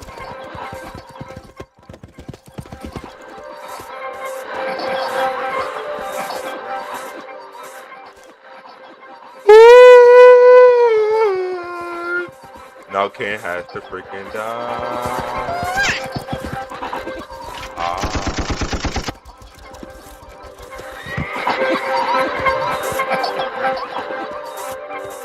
Cannot escape.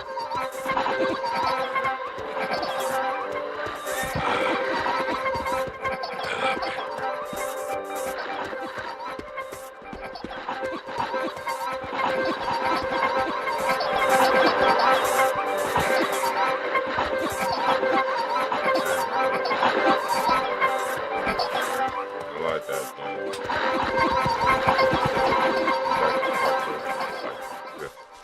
swipe when I just like swipe when you feel me.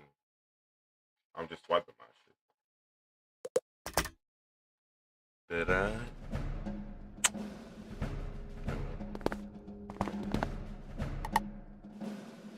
Wait, do I have Wisteria? Okay, good. I mean, I'm not gonna say like if I don't have this in a lot.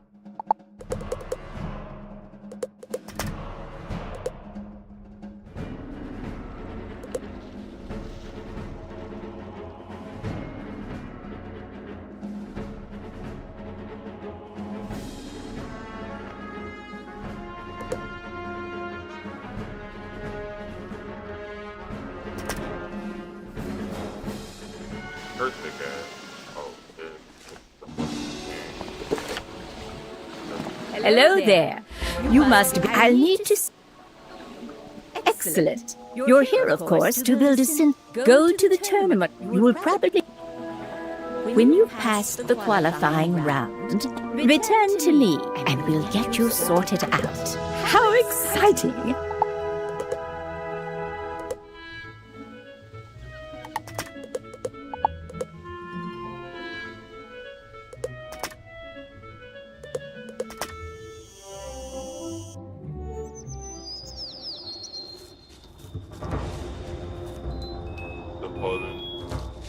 the hole in the group.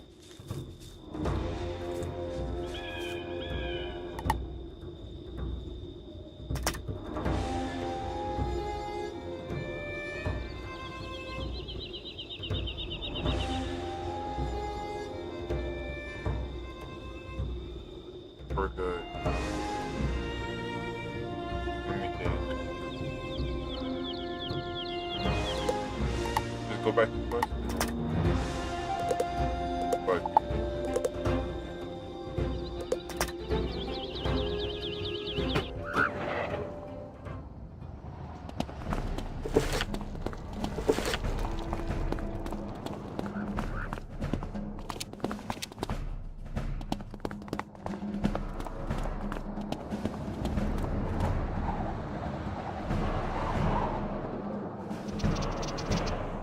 back to the spire.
Struggling in the fight.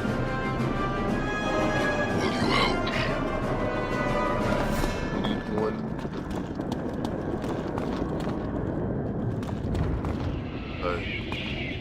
I might need some help in this.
your name I pray.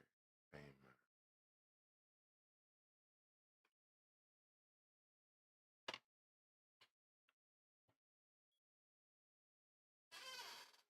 But y'all know how my room got hot.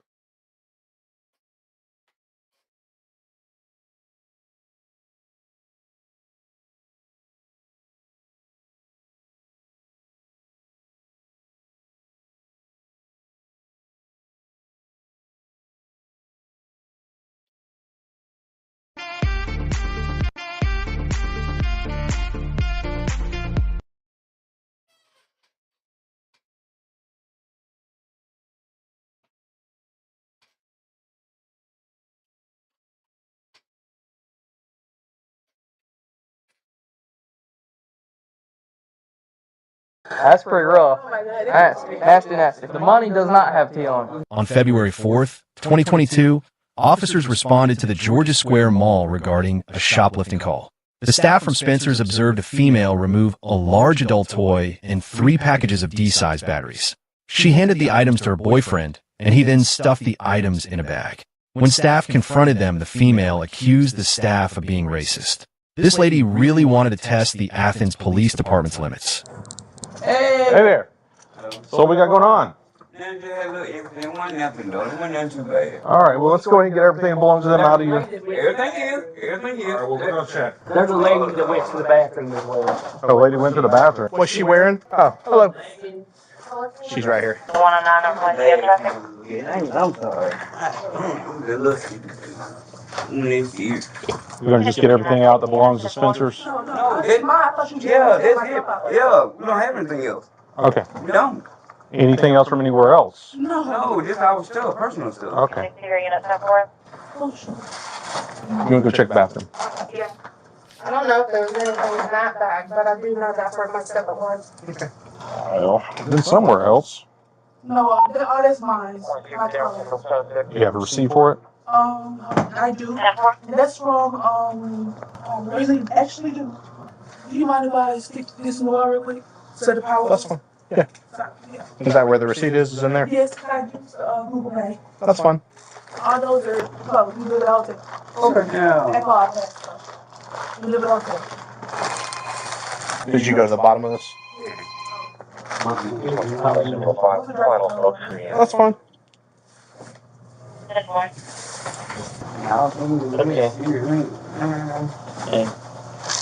Need you. You're just staying. Okay. Did you drop something in the bathroom? I did not. Hold on, I need to drop it. Yeah, I need to drop you. I promise you I don't. You don't? Okay. I'm just asking. So I don't know why she just put that stuff there. So I figured I needed to tell you, but I 100% know that's her since I saw her. Yeah, I was peeping in that trash, but I didn't put my hands in it because I don't have gloves. Sir. Hold on. Hold up. I did drop something too. Yeah, hold on. Just hang out for me here.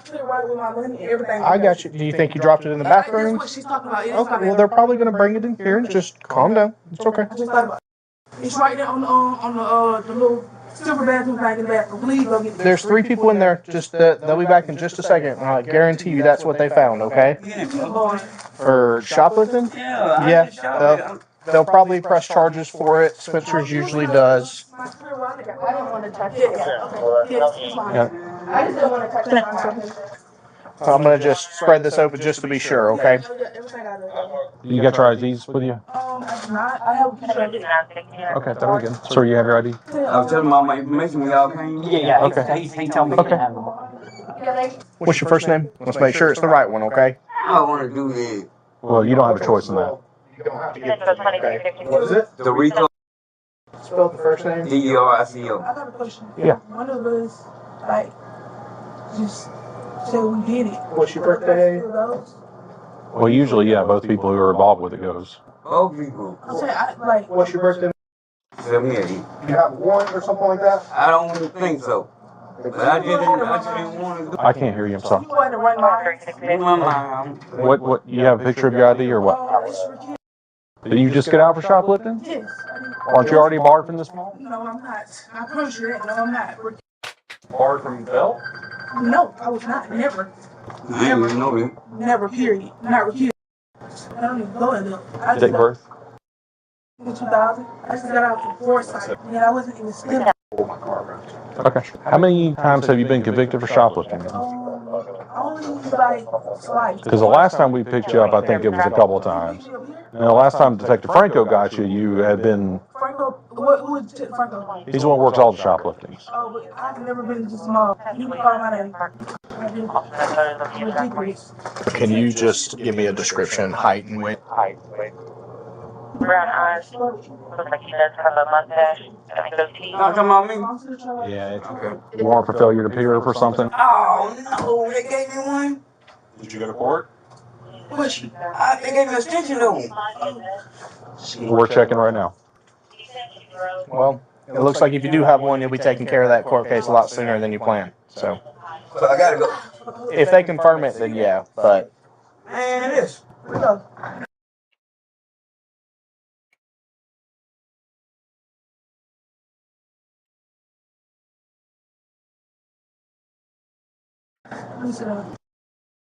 If you got hit, even if you were not driving, you need to try this.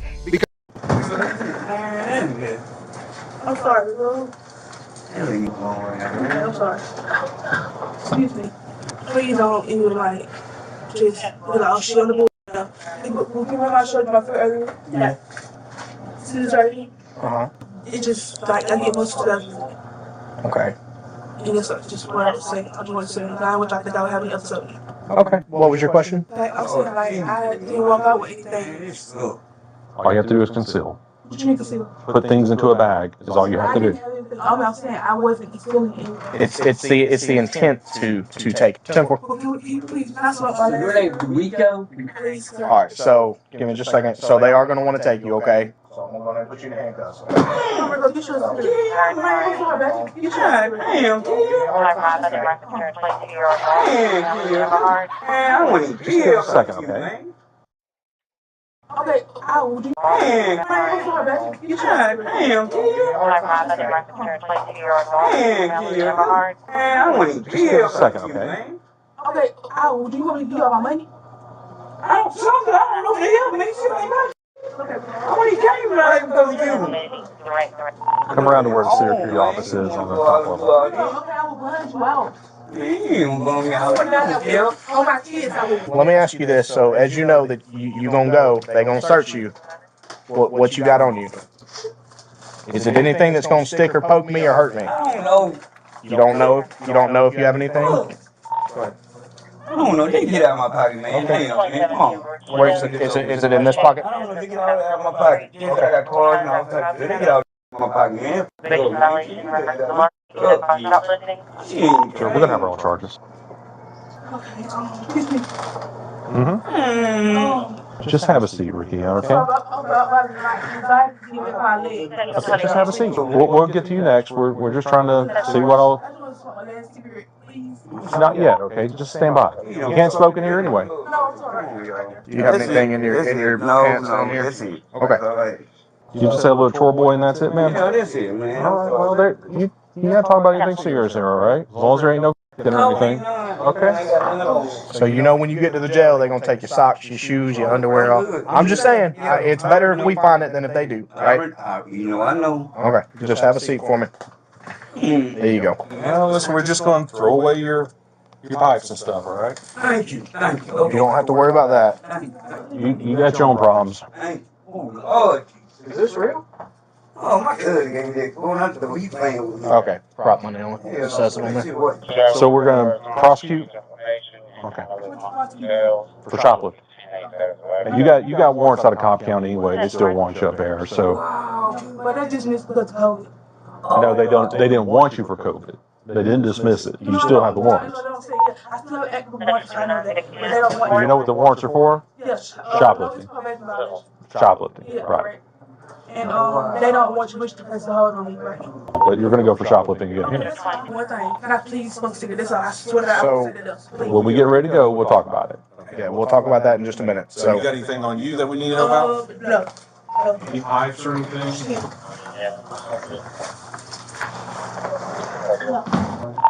Central need criminal histories on both. Is it in see what I can pay for this stuff? It's too late for that. What you need to do is probably stop shoplifting. All right? Because you're not really good at it.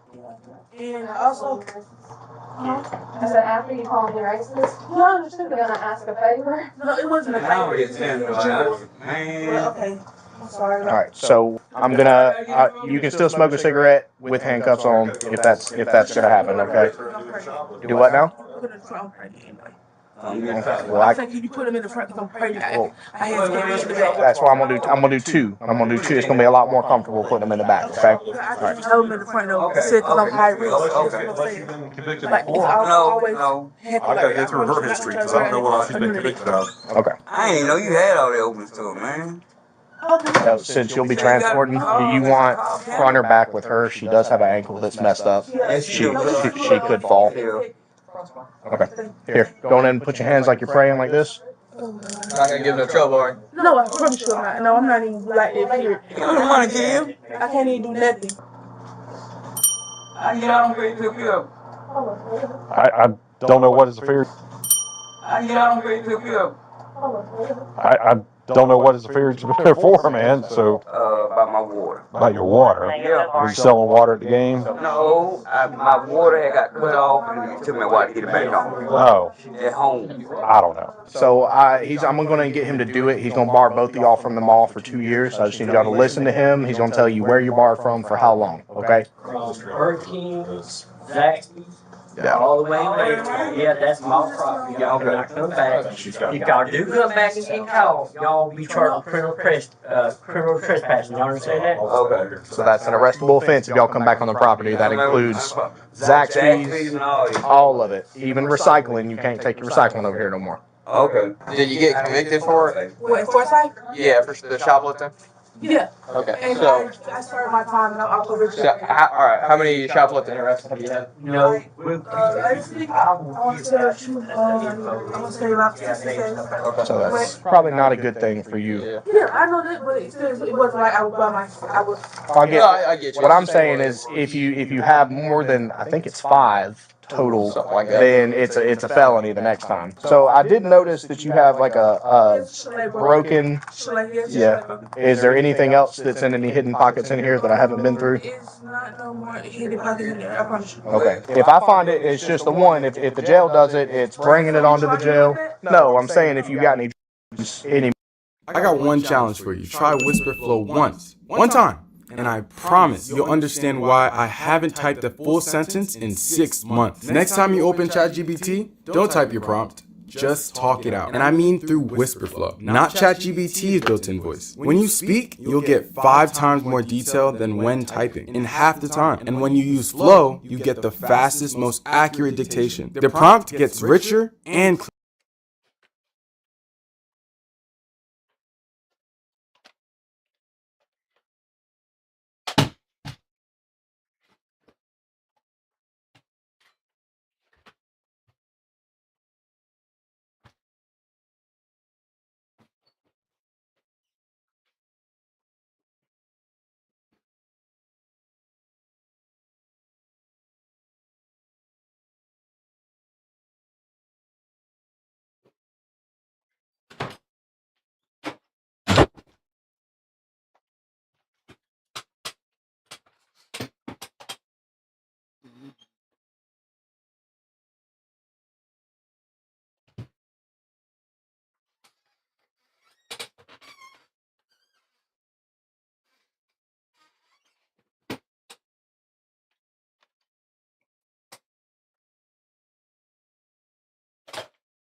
when whatever, if I find it, it's just possession of that. You take it into a jail, they're gonna hit you with like 4 charges. Yeah.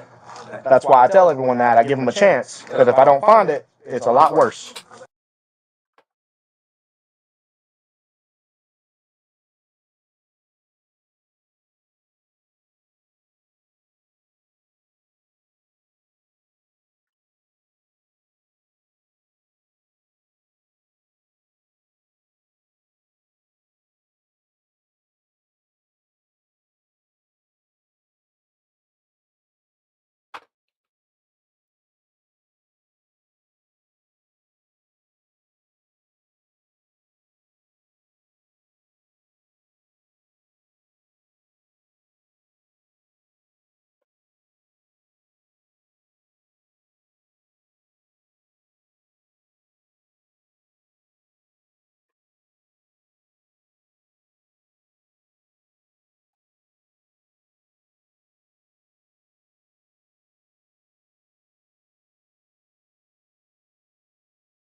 This woman in Kansas City searched her name and found $6.1 million in unclaimed money. Like what? Number 1. Cecil Batiste. On December 3rd, 2024, 16-year-old Cecil Batiste and 18-year-old Teoni Juarez walked into a busy meat market in New Orleans East just before 8 o'clock that night. Both wore black ski masks and carried handguns. Cecil walked straight up to the cell phone counter, pointed his gun at the clerk, and demanded money. The clerk handed over the cash, and for a brief moment, the two teenagers believed the robbery was over. They couldn't have been more wrong. The incident took place inside Sam's Meat Market, located in the 8400 block of the South I-10 Service Road in New Orleans East. It was around 7:50 that evening when the two masked teenagers walked inside. Instead of targeting the entire store, they headed straight for a cell phone counter, operated by a single clerk. Everything happened in a matter of seconds. Cecil aimed his handgun at the clerk and demanded cash while Teoni moved in to help collect the money. Outnumbered and staring down the barrel of a gun, the clerk did exactly what they wanted. With the cash in hand, the two teenagers stuffed the money into their pockets and turned toward the front door, convinced the robbery was over. They had no idea what was about to happen next. Turning their backs on the clerk turned out to be a costly mistake. Shielded by the counter, he quietly reached for a handgun the teenagers never knew he had. As they started toward the exit, he drew the weapon and fired. The first shot struck both teenagers. Cecil Batiste was struck in the abdomen and collapsed inside the store. Despite being shot in the right forearm, Teoni Juarez managed to escape, firing back at the clerk as he ran through the front door. What happened next changed the entire case. What had initially appeared to be a straightforward act of self-defense quickly became the focus of a criminal investigation. Surveillance video inside the market showed that after the initial exchange of gunfire, the clerk briefly stepped out of view. Seconds later, he returned, walked over to 16-year-old Cecil Batiste as he lay wounded on the floor, and fired 2 more shots into him. While investigators were still responding to the shooting at the market, an unidentified woman pulled up to the emergency entrance at University Medical Center with a wounded Teoni Juarez in her vehicle. She quickly dropped him off and drove away before hospital security or police could stop her. As officers secured the crime scene, others responded to the hospital, where Teoni was taken into custody. Cecil Batiste was rushed by paramedics to the same trauma unit at University Medical Center, but his internal injuries were catastrophic. The Orleans Parish Coroner's Office officially pronounced the 16-year-old dead a short time later.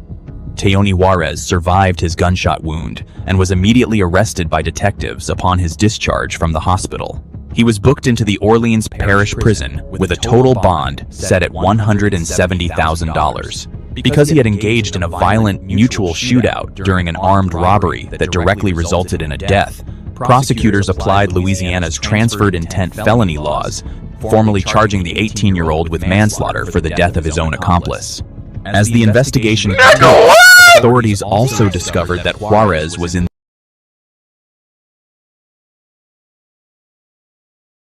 So Buddy got charged with the murder of his own, even though the clerk, but him and his buddy robbed the clerk, but their back was turned, so the clerk just pop out shot both of their ass. He got shot, but he escaped. He went to the hospital. His buddy died. He getting charged for his buddy's death because they transferred it from it going on the clerk to going on him. The United States without legal immigration status after entering the country from Honduras as an unaccompanied minor. ICE placed a federal detainer on him, meaning that even if he managed to post bond on the state charges, he would instead be transferred into federal custody to face immigration proceedings. The shooting quickly became one of the most debated cases in New Orleans East.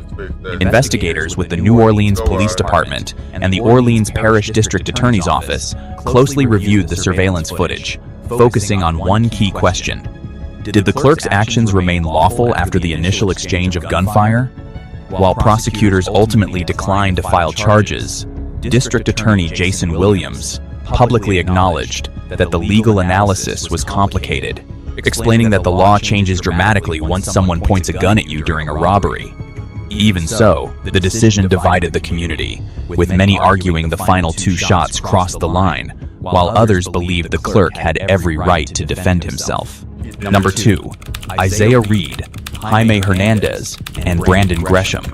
At around 4 in the morning on Monday, September 16th, 2019, a homeowner and 2 of his relatives were standing outside their house in a quiet cul-de-sac in Conyers. Out of nowhere, 3 masked teenagers, 16-year-old Isaiah Reed, his 15-year-old brother Jaime Hernandez, and 16-year-old Brandon Gresham, walked right up to them in the front yard. The teens were looking for an easy score, and to prove they meant business, one of them immediately drew a handgun and fired a shot directly at the residents. The teenagers believed they had the advantage, 3 armed robbers against 3 unsuspecting victims.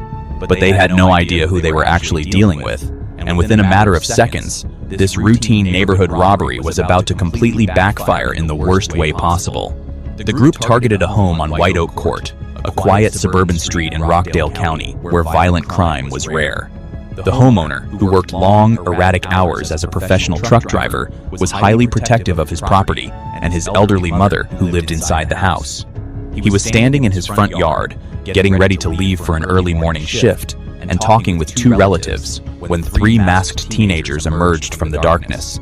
If you're so profitable, why do you sell a course? Well, you know what? Here you go. I don't care. It's all free. I'm giving it away. We have like 6 different courses in here. The same strategies that made me a full-time trader. And we have like...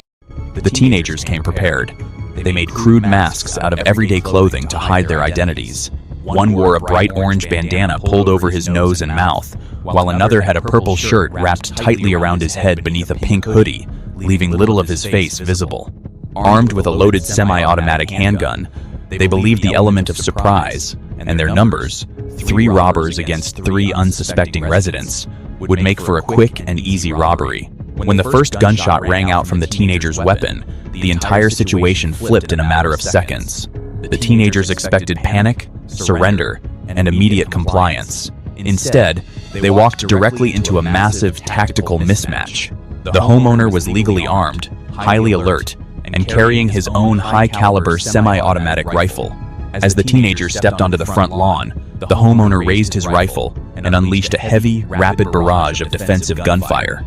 Neighbors later reported hearing 5 distinct, sharp cracks from a handgun, followed immediately by a deafening, continuous stream of high-powered rifle shots that tore through the cul-de-sac. Caught out in the open with nowhere to hide, the teenagers immediately turned and ran, but they were too close to escape. One of the 16-year-olds collapsed near a row of garbage cans on the property. The other 2 managed to make it farther up the street, desperately trying to flee into the darkness, but both eventually collapsed from their injuries before they could get away. At approximately 4:10 a.m., the first responding deputy from the Rockdale County Sheriff's Office arrived after receiving a frantic 911 call from the homeowner. As the deputy stepped out of his patrol vehicle and shined his flashlight across the driveway, he initially mistook a dark shape on the ground for a stray trash bag. Moving closer, he discovered the first teenager lying motionless on the asphalt. The boy was still wearing his makeshift mask, and his hand was resting directly on top of a black Glock handgun. Paramedics arrived on the scene minutes later. The teenager found in the driveway was pronounced dead on the spot. The other 2 boys, discovered further up the street, were rushed by ambulance to a local hospital under emergency medical care, but their injuries were too severe. Shortly after arrival, emergency medical staff pronounced them dead. The morning after the shooting, the Rockdale County Sheriff's Office began a full investigation into what had happened. The deaths of 3 Salem High School students stunned the community, prompting vigils attended by hundreds of people. Detectives analyzed the ballistic evidence, examined the shell casings, and interviewed the surviving witnesses to piece together the sequence of events. During the investigation, detectives discovered that the plot may have involved more than just the 3 teenagers. Intelligence gathered from family members suggested that 2 unidentified older individuals may have provided the firearms and pressured the boys into targeting the truck driver's home, believing it would be an easy target. Ultimately, the official investigation concluded that the homeowner acted completely within his legal rights. The Rockdale County Sheriff's Office determined that the incident was entirely covered under Georgia's Stand Your Ground law, which grants citizens the right to use deadly force with no duty to retreat if they reasonably believe it is necessary to prevent death or a forcible felony. Because the teenagers fired first, the homeowner was cleared of any criminal liability, and no charges were ever filed against him. The identities of the 3 residents were legally withheld by authorities to prevent any potential retaliation, closing the case on a botched neighborhood robbery that ended in a swift, catastrophic tragedy. Number 3. Jason January. 17-year-old Jason January and 3 other teenagers pulled up behind a Family Dollar store in Beaumont, Texas, to make a quick drug deal. It was just before 12:30 in the afternoon on Friday, February 20th, 2026. The transaction was supposed to be a simple handoff between them and a 19-year-old buyer, but Jason and his crew had a completely different plan in mind. They were using the narcotics deal as bait for a violent ambush, and the moment their target stepped into the parking lot, the teenagers rushed him. They thought they had the perfect upper hand, but they had absolutely no idea who they were trying to rob, and within a few chaotic seconds, this setup was about to completely backfire. The robbery had been planned earlier that day by Jason, 17-year-old Brendan Ernest, and 2 younger teenagers, just 15 and 16 years old. They chose the rear parking lot of the Family Dollar on Avenue A, believing the secluded area behind the building would give them enough cover to carry out a quick robbery. They also assumed that because the setup involved illegal narcotics, their target wouldn't dare go to the police if things went wrong. The moment the 19-year-old victim arrived at the meeting spot, the teenagers completely abandoned the drug transaction. Instead of trading, the group immediately cornered the man and began violently assaulting him, using their numbers to overpower him. But the beating quickly escalated into a deadly exchange of gunfire. As the struggle intensified, the teenagers pulled out firearms and opened fire on the 19-year-old. They expected the young man to back down and hand over his belongings. Instead, they walked directly into a trap of their own making. The 19-year-old target was legally armed, highly alert, and completely unwilling to submit. Imagine being able to build an app with your name on it, just by thinking about it. Meet Base 44, a complete... In the middle of the gunfire, the 19-year-old drew his own handgun and returned fire in self-defense, striking 17-year-old Jason January in the chest. The moment the 19-year-old returned fire, the robbery fell apart. The 3 surviving teenagers immediately fled the parking lot, leaving their wounded friend behind. Despite being seriously injured, Jason managed to run from the rear of the business, across the roadway, and into an open field in the 3200 block of Avenue B, where he eventually collapsed face down on the ground. At exactly 12:24 p.m., emergency dispatch received frantic calls reporting a shooting behind the retail store. When Beaumont Police Department officers pulled up to the scene just minutes later, they found Jason lying motionless on the ground. Officers and arriving paramedics immediately started CPR, attempting desperate life-saving measures. But the damage from the high-caliber gunshot wound was too severe, and Jason January was pronounced dead at the scene. Shortly after the shooting, the 19-year-old victim did something the surviving teenagers never anticipated. He voluntarily walked right into the Beaumont police station. He handed his firearm over to the desk sergeant, explained that he had just been violently ambushed by an armed group, and cooperated fully with homicide detectives. Investigators immediately went to work, reviewing the store's outdoor video surveillance footage, and interviewing neighborhood witnesses. The evidence completely backed up the victim's story. The video clearly showed Jason and the 3 other teenagers initiating the unprovoked, violent assault before the gunfire started. Because the 19-year-old was facing an immediate threat to his life during the commission of a felony robbery, Texas authorities cleared him of all criminal liability, ruling the shooting a justifiable act of self-defense. A few hours later, police didn't have to look far for their first suspect. Just 2 blocks from the scene, officers spotted a young man matching the description provided by witnesses. They stopped him and quickly identified him as Brendan Ernest. A search of his backpack uncovered a firearm, and he was arrested on the spot. By Saturday morning, Ernest stood before a magistrate for his arraignment. The judge set his bond at $1 million, along with an additional $10,000 bond on the weapons charge, and ordered that he be placed on GPS monitoring if released. For the time being, he was going nowhere while the case moved through the courts. But 2 more suspects connected to the robbery were still on the run. Detectives reviewed witness statements and surveillance footage from around the Family Dollar, eventually determining that Jason, Brendan, and 2 younger teenagers, ages 15 and 16, planned and carried out the robbery together. Warrants were issued for the 2 juveniles on aggravated robbery charges. For the next 5 days, neither of them could be found. Then, on Wednesday, both of them walked into custody on their own. Months later, Brendan Ernest appeared before Judge Raquel West in the 252nd District Court and pleaded guilty to aggravated robbery and obstruction of justice. A second obstruction charge was dismissed as part of the plea agreement. In return, prosecutors agreed to recommend 10 years of probation and a $500 fine for each offense, with all sentences running concurrently. Before accepting the recommendation, the judge ordered a pre-sentence investigation before sentencing him. Barring any surprises, Brendan was set to receive probation instead of prison, despite his role in a robbery that ended with one of his accomplices dead.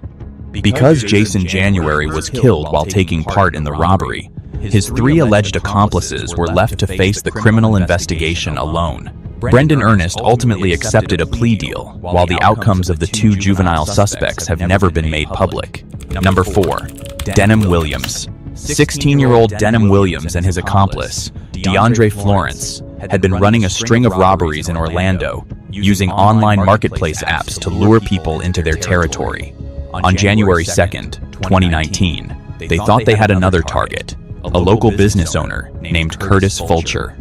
They lured him to the Paramore neighborhood under the pretense of buying his iPhone X for $650. But as soon as Curtis arrived, the teenagers didn't bother with the deal. They snatched the phone and made a run for it.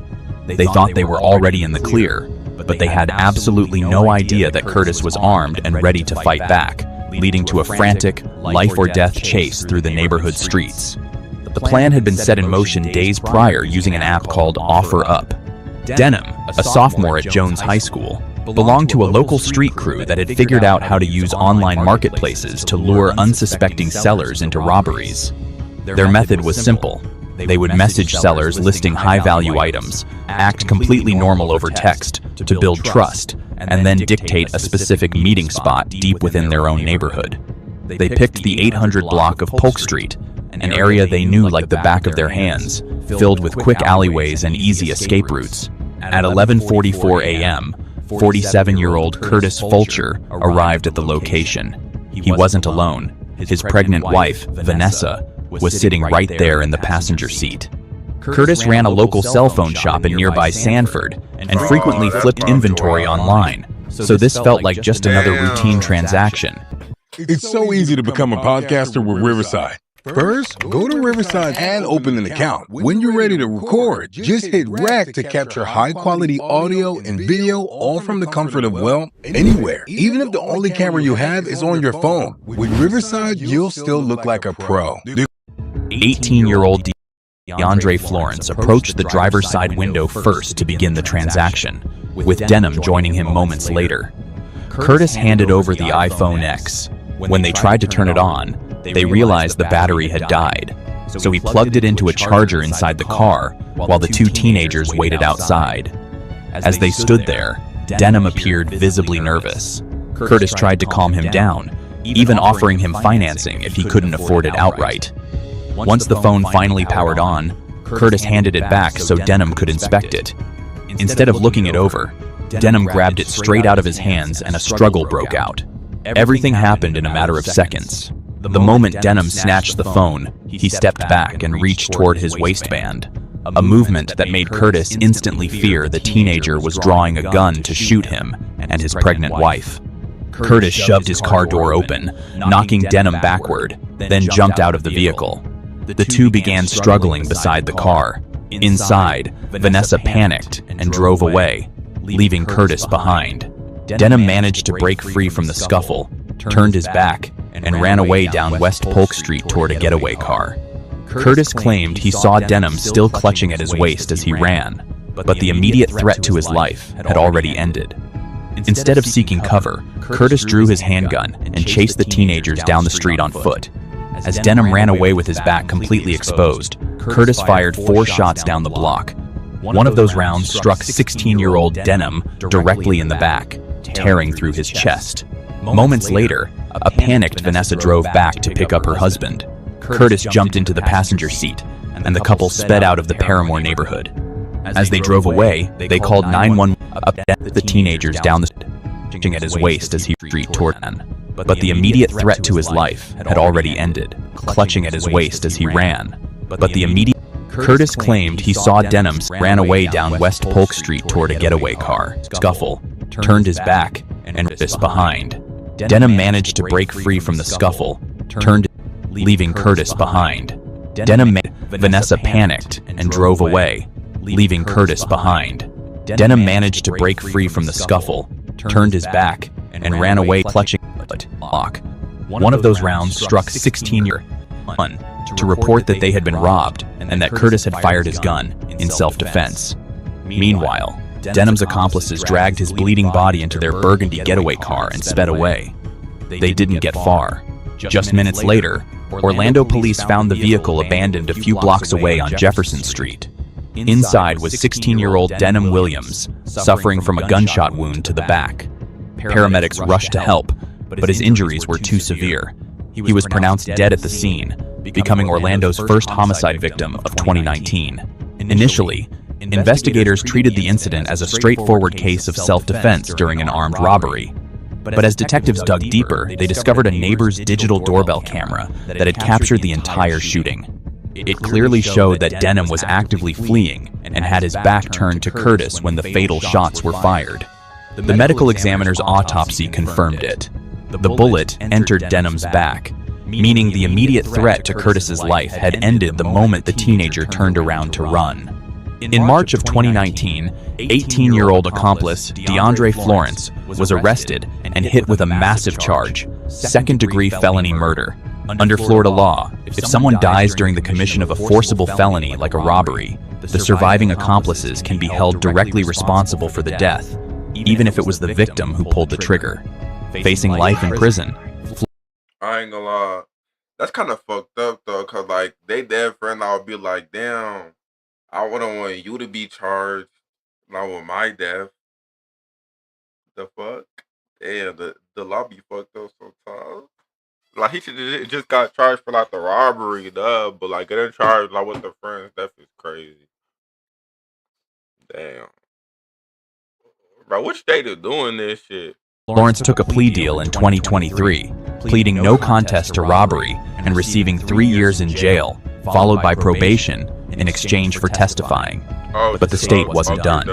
In April of 2019, exchange for robbery and receiving Lawrence took a plea deal in 2023, pleading no contest to robbery and receiving 3 years in jail, followed by probation in exchange for life in prison responsible for the death, even if it was the victim who pulled the trigger.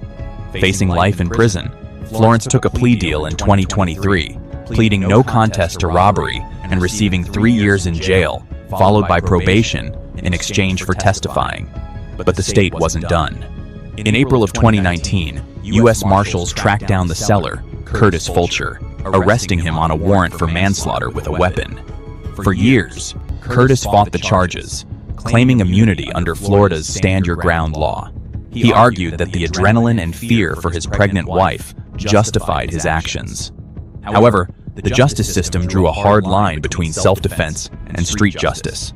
Circuit Court Judge Diego Madrigal officially denied Curtis's stand-your-ground immunity request, ruling that once a suspect turns around and runs away, you cannot chase them down the block to reclaim your property with a firearm. The judge explicitly labeled the pursuit vigilante justice. Number 5. Trevon Johnson. 17-year-old Trevon Johnson forced his way through a window of a quiet Miami duplex on a warm Thursday afternoon, looking for an easy daytime burglary. He was hunting for electronics or cash he could quickly turn over, completely unaware that he had just stepped into a high-tech trap. The moment he breached the property, the home's security system silently triggered, instantly beaming a live video stream of his intrusion straight to the homeowner's smartphone, setting off a race against time that would end in a fatal confrontation before police ever reached the scene. The targeted duplex was located just south of 79th Street, near Interstate 95, right on the edge of Miami's Liberty City neighborhood. Now, I used to think I was a fast typer. 65 words per minute. That's pretty good, right? Watch this. I'm going to write the same email 2 ways, typing with my keyboard and dictating with... The homeowner, 54-year-old Gwendolyn Jenrette, had spent years trying to protect her property in an area that had seen its share of crime. After her home was burglarized multiple times, she decided enough was enough. Gwendolyn bought a handgun, obtained a concealed weapons permit, and installed a home security system with surveillance cameras that streamed live footage directly to her phone. On March 10, 2016, that security system did exactly what it had been installed to do. While Gwendolyn was away from the house, the automated sensors picked up Trevon, shattering the window casing and climbing inside. An alert immediately pinged her smartphone. When she opened the app, she wasn't just looking at a tripped sensor. She was watching live, real-time footage of a teenager ransacking her home. Gwendolyn immediately called 911 to report the break-in. Police were dispatched to the duplex within moments, but before ending the call, the dispatcher gave her a clear warning: stay away from the house and let law enforcement handle the situation. Fearing she would lose everything before the police arrived, Gwendolyn disregarded the operator's warning. She got into her vehicle and sped back to the block, armed with her licensed firearm. Because she lived nearby, she managed to pull up to the duplex in a matter of minutes, beating the responding police cruisers by a critical handful of seconds. Gwendolyn didn't wait out front. She immediately walked around the exterior boundary of the house toward the backyard to secure her property.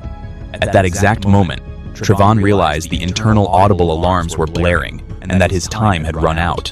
He scrambled toward the rear threshold, attempting to climb out of a back window or rear entrance to make his getaway. Instead of an open path, Trevon broke through the threshold and found himself staring directly at Gwendolyn, who was standing in the yard with her handgun drawn. A brief confrontation followed. Within seconds, Gwendolyn fired a single shot, striking the 17-year-old in the chest and stopping him before he could get away. Seconds after the gunshot rang out, Miami-Dade police officers arrived at the duplex. Responding officers rushed to the backyard, where they found Trevon lying on the ground with a gunshot wound to the chest. They immediately began performing life-saving measures until paramedics arrived. Trevon was rushed to Jackson Memorial Hospital, but his injuries were too severe. He was pronounced dead a short time later. The shooting attracted widespread media attention and quickly became a topic of national discussion. Trevon's cousin, Nautica Harris, spoke to local news outlets and encouraged people to consider the challenges of growing up in a low-income neighborhood. She questioned how a teenager from the hood was supposed to pay for school clothes without turning to the streets. Her comments generated widespread debate about poverty, crime, and personal responsibility. The shooting also had lasting consequences for the rest of Trevon's family. Because he was a foster youth, the case came before a Miami-Dade juvenile court judge. After learning that Trevon's younger siblings were living in a foster home only a few blocks away, the judge directed the state to evaluate relocating them, citing concerns that both children were already displaying behaviors that mirrored the same path Trevon had taken. Legally, all attention shifted to Gwendolyn's actions. The Miami-Dade State Attorney's Office opened a full investigation, with detectives and forensic analysts carefully reconstructing exactly what happened. They mapped the property lines, documented the scene, and determined the precise location where the confrontation took place. The physical evidence ultimately became the deciding factor. Unlike other high-profile cases where homeowners chase suspects into the street, investigators found that both the confrontation and the single gunshot occurred entirely within the boundaries of Gwendolyn's property, while the burglary was still unfolding. Based on those findings, the Miami-Dade State Attorney's Office cleared Gwendolyn Jenrette of any criminal wrongdoing. Prosecutors concluded that her actions were protected under Florida's Castle Doctrine and Stand Your Ground laws, which allow homeowners to use deadly force when they reasonably believe it is necessary to stop a forcible felony inside their home or on its immediate premises. Number 6. Brandon Ford. Brandon Ford forced his way into a home on the near north side of Indianapolis at 1 o'clock in the afternoon, completely unaware of the firepower waiting on the other side of the door. Hoping to use their numbers to overpower the homeowner and steal valuables they could quickly sell, Brandon and his 2 accomplices stormed the property. Instead, they came face to face with a military-trained resident who refused to become a victim twice, turning what they expected to be a routine burglary into a split-second gunfight. The target was a home in the 3100 block of North College Avenue. Brandon Ford was a young man his community had genuinely tried to help. He had once been enrolled in Young Men Incorporated, a local mentorship program created to steer at-risk youth away from crime and toward a more stable future. But despite those efforts, Brandon drifted further into criminal activity, eventually teaming up with 2 associates to carry out residential burglaries. The trio believed they had found the perfect target on North College Avenue. Burglars often return to homes that have already been broken into, assuming the residents still have valuables, weak security, or predictable routines. This house had been burglarized just 7 months earlier on Christmas Day. What Brandon and his accomplices didn't know was that the first break-in had fundamentally changed the mindset of the man living inside. The homeowner was an active-duty National Guardsman. The Christmas burglary had left him feeling vulnerable and determined never to be caught off guard again. In response, he strengthened his home security and made sure he was prepared if anyone ever tried to break in a second time. He kept a rifle within easy reach and was ready to defend his home if another intruder crossed the threshold. On July 27, 2014, at exactly 1:01 in the afternoon, the trap was sprung. Believing the house was empty during the Sunday lunch hour, Brandon and his 2 accomplices forced their way inside, unaware the homeowner was waiting for exactly this kind of moment. The moment they crossed the threshold, their plan fell apart. Instead of finding an empty house or an easy target, the 3 intruders came face to face with an armed homeowner. The National Guardsman didn't hesitate. Confronted with 3 men forcing their way into his occupied home, he raised his rifle and opened fire, sending a barrage of rounds toward the advancing intruders. Amid the deafening gunfire, the 2 accomplices scrambled, desperately grabbing whatever they could reach in a split-second panic. In the madness, they managed to seize a Ruger handgun belonging to the resident and 2 televisions before racing out the front door and disappearing into the surrounding neighborhood. Are you having trouble trying to keep up with your professor? You've got to try Otter. Here's how it works. But Brandon Ford never made it out. He was struck multiple times by the incoming gunfire and collapsed inside the entry point of the home. Indianapolis Metropolitan Police Department officers and emergency medical personnel arrived at the scene within minutes. Paramedics rushed inside to evaluate the teenager, but the trauma from the rifle rounds was absolute. Brandon Ford was pronounced dead right there on the scene. Detectives quickly secured the scene and launched a homicide investigation. Crime scene investigators documented the forced entry, collected ballistic evidence, and searched the surrounding neighborhood for the 2 accomplices who had escaped. As investigators reconstructed what happened, the legal conclusion became increasingly clear. Under Indiana's Castle Doctrine, homeowners are legally allowed to use deadly force if they reasonably believe it is necessary to stop someone from unlawfully entering or committing a forcible felony inside their home. Because Brandon and his accomplices had forcibly entered the home while it was occupied, investigators determined the homeowner's actions fell squarely within the protections of state law. By the end of the year, law enforcement and the prosecutor's office officially closed the case. The shooting was ruled a justified act of self-defense, and the National Guardsman faced no criminal charges. The 2 accomplices who fled with the homeowner's Ruger handgun and 2 televisions were never publicly identified. Number 7. Martavius Henderson and Anthony Lee.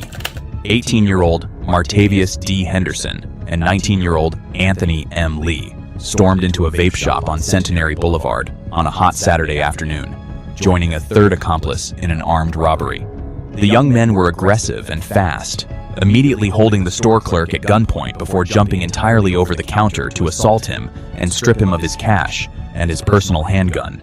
What they didn't realize was that while they were focused on the robbery, 2 customers quietly slipped out the front door into the parking lot.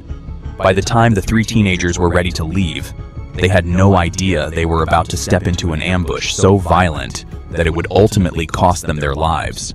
The target was Moe's Pipes and More, a vape shop located in the 1900 block of Centenary Boulevard in Shreveport's historic Highland neighborhood.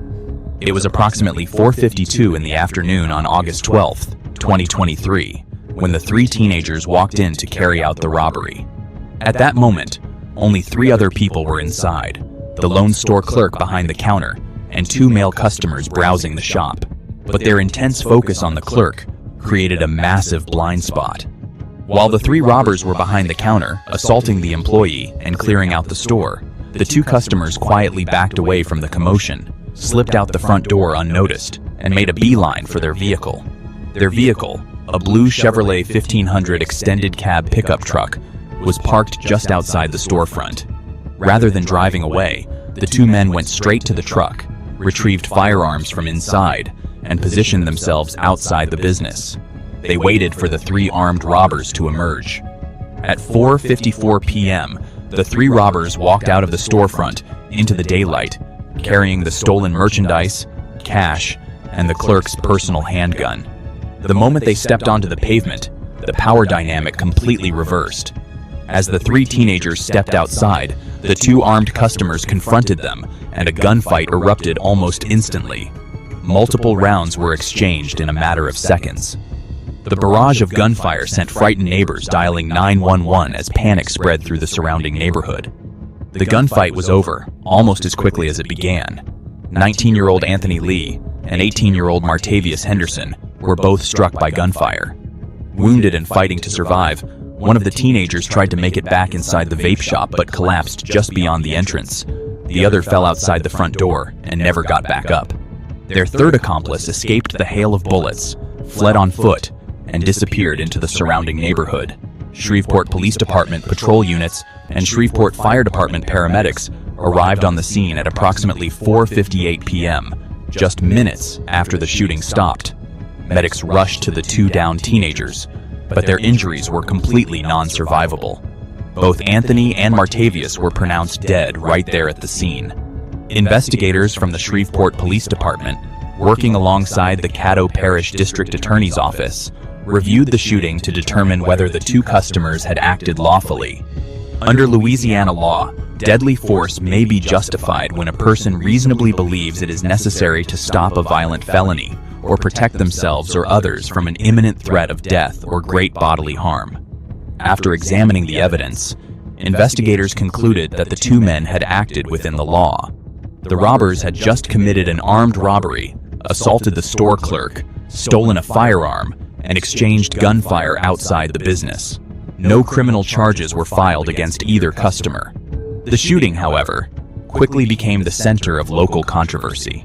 Family members and community activists organized protests in Shreveport, calling on the district attorney's office to release the full, unedited surveillance video from inside the store. They questioned whether the 2 customers were still acting in self-defense once the robbers had made it outside, or whether the confrontation had crossed the line into vigilantism.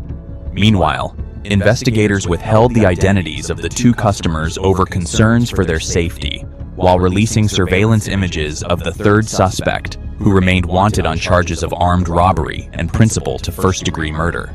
Number 8. Jawad Jabbar. 16-year-old Jawad Jabbar trailed 2 shoppers out of the Dayton Mall on a cold Saturday morning, closely watching the limited edition Nike Air Jordan boxes they carried. After failing to buy the sneakers inside, Jawad and 2 teenage accomplices from Middletown decided to steal them instead. The trio cornered the men on the sidewalk, and Jawad immediately pulled a loaded handgun, believing the robbery was already under control. He was wrong. The incident occurred just off Interstate 75 at the Dayton Mall, located in Miami Township. It was approximately 10:55 in the morning on Saturday, December 20th, 2014. Multiple retail stores inside the mall complex had launched highly anticipated sales for a new, limited edition variant of Nike Air Jordan basketball shoes. The product launch had drawn massive crowds. To avoid the long lines and chaos that had marred previous releases, retailers required customers to reserve a pair in advance. Jawad Jabbar, a student athlete at Middletown High School, arrived at the mall that morning with two teenage friends, including 17-year-old Kian Moore. The group arrived without reservations, expecting to purchase the coveted shoes directly off the shelves, but they were quickly turned away by store staff. Frustrated and empty-handed, the teenagers headed outside. It was there that they spotted two men leaving the mall, carrying the very Nike Air Jordan boxes they had come to buy. Seeing an opportunity, the three teenagers decided to rob the two men. Their only reason for choosing them was the limited edition sneakers they were carrying. As the shoppers walked away from the mall entrance toward the parking lot, the teenagers closed in. Everything happened in a matter of seconds. The three teenagers rushed the two shoppers on the sidewalk. This game, you're not ready for it.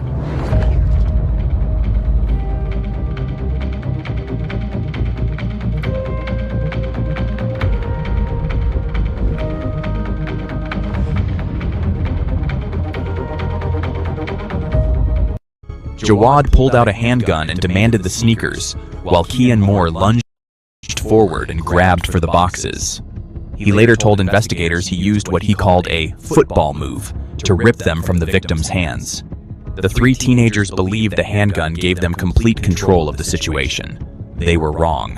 One of the shoppers was legally carrying a concealed firearm. The moment Jawad pointed his gun and Kian reached for the sneakers, the man believed his life was in immediate danger. He drew his own handgun and fired a single shot. The single shot struck 16-year-old Jawad Jabbar in the torso, bringing the robbery to an immediate end.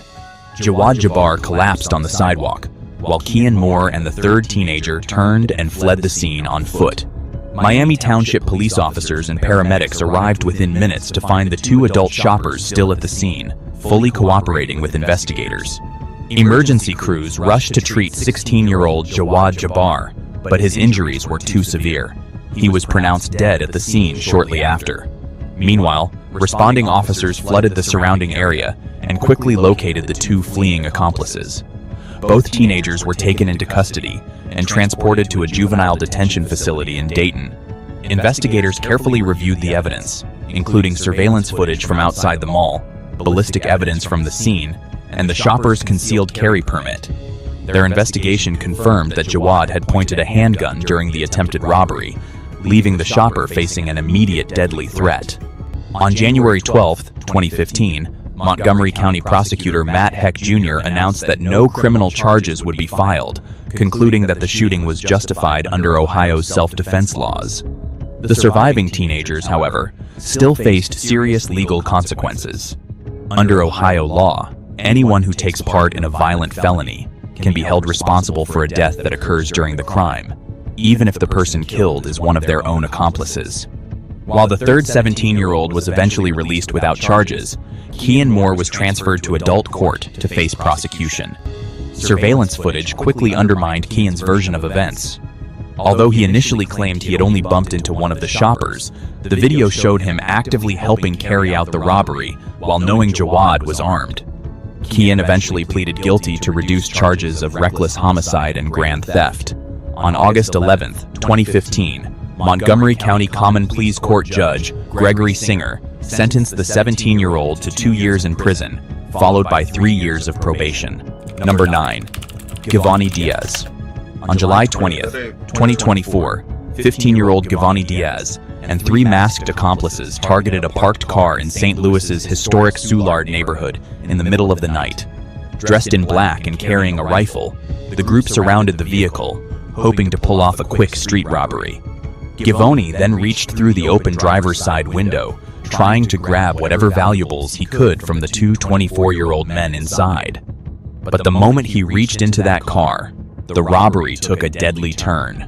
In an instant, what was supposed to be a robbery turned into a fight for survival. Soulard is one of St. Louis's busiest nightlife districts, but by 1:30 that morning, the streets had mostly emptied out.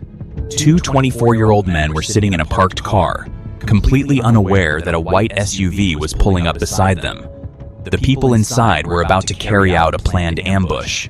The attack was fast and well coordinated. 4 figures dressed in black, their faces hidden behind ski masks, jumped out of the SUV. One carried a rifle while the others quickly surrounded the parked car, giving the 2 men inside nowhere to go. As one accomplice yanked on the door handles and another covered the rear of the vehicle, 15-year-old Giovanni Diaz took the lead. He walked straight to the driver's side window, leaned deep into the car, and started reaching for the occupants' pockets, trying to grab anything of value. The robbers thought they had complete control of the situation. 4 masked attackers, a rifle, and 2 men trapped inside a parked car. It looked like an easy robbery. But the moment Giovanni reached through the window, everything changed. The front seat passenger drew a legally owned handgun and fired a single defensive shot into the 15-year-old's chest. What had started as a carefully planned robbery fell apart in an instant.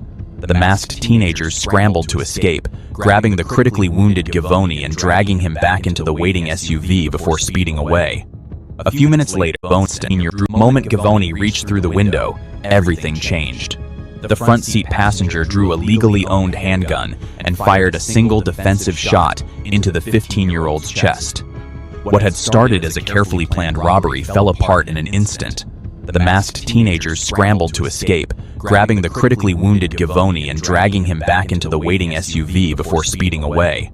A few minutes later, they pulled up outside a St. Louis hospital, dumped the 15-year-old at the emergency entrance, and drove off before police could arrive.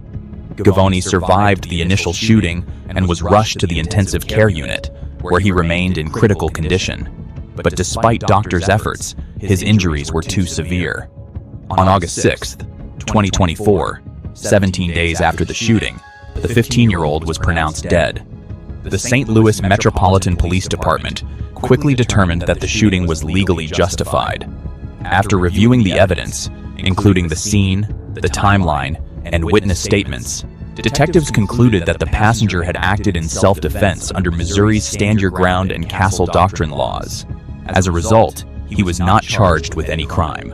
But the legal consequences didn't end with Giovanni's death. As detectives continued their investigation, they identified and arrested an adult believed to have helped coordinate the robbery, a man named Jackson.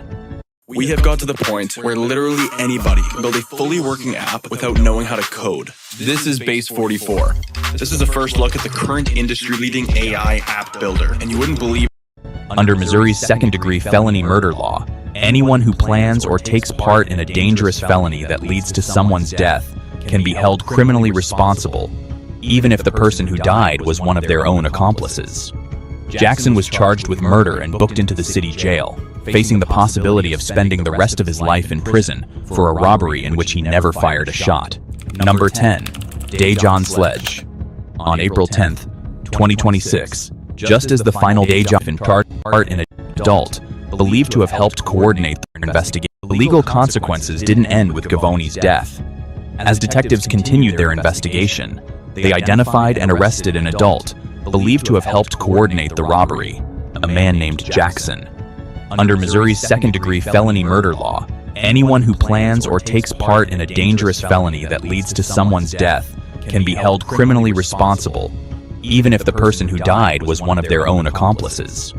Jackson was charged with murder and booked into the city jail, facing the possibility of spending the rest of his life in prison for a robbery in which he never fired a shot. Number 10. Dejon Sledge. On April 10, 2026, just as the final bell rang at Natomas High School, 16-year-old Dejon Sledge and a juvenile accomplice walked onto campus with a plan. Wearing dark clothing and a black ski mask, Dejon carried a loaded handgun as the pair searched for a specific 16-year-old student. They found him in the crowded courtyard and moved in, expecting a quick robbery. but the teenager they had targeted was hiding a deadly surprise beneath his clothing. The courtyard at Natomas High School was packed with hundreds of students making their way home after the final bell. It was loud, crowded, and chaotic. Dejan Sledge wasn't a student at the school, but he knew exactly who he had come for. Pushing through the crowd with his accomplice, the pair spotted the 16-year-old they were looking for and moved in, hoping the surprise of a broad daylight confrontation would leave him with nowhere to run. The confrontation happened so quickly that many students barely had time to react. Dejan blocked the teenager's path, pulled out a handgun, and demanded his belongings while his accomplice cut off any route of escape. The pair likely believed their target had no way to fight back, especially on a school campus where weapons were prohibited. Instead, the 16-year-old reached into his clothing, pulled out a hidden handgun, and fired several shots into Dejan's chest. The sound of gunfire sent the entire campus into chaos. Students screamed and scattered for cover as Dejan collapsed onto the pavement. Realizing the robbery had failed, both the shooter and Dejan's accomplice took off, blending into the panicked crowd as they fled. Within minutes, Sacramento police officers and paramedics flooded the school, but Dejan's injuries were too severe. He was pronounced dead at the scene. The shooting set off a 4-day manhunt that ended with the arrest of the 16-year-old shooter in Sacramento's Oak Park neighborhood. Prosecutors then reviewed the evidence to determine whether any charges were warranted. After examining the circumstances, the Sacramento County District Attorney's Office concluded that Dejan had initiated the armed robbery while carrying a loaded handgun. Because the student had responded to an immediate deadly threat, prosecutors ruled the shooting was a lawful act of self-defense and declined to file homicide charges against him. But the legal consequences didn't end there. Although prosecutors declined to charge the shooter with homicide, he was still taken into custody and booked into juvenile hall on felony weapons charges for bringing a loaded handgun onto a public school campus. Dejan's surviving accomplice also faced serious charges. Investigators arrested the juvenile and charged him with attempted robbery for his role in the failed robbery.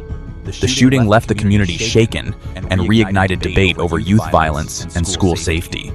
In the weeks that followed, school officials pointed to the incident as evidence that campuses needed a stronger police presence after recent staffing cuts.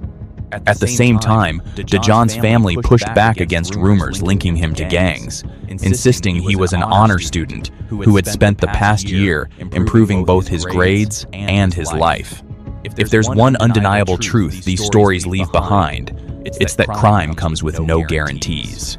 When these teenagers chose to rely on masks, weapons, and sheer intimidation, they operated under the fatal illusion that they had complete control of the situation.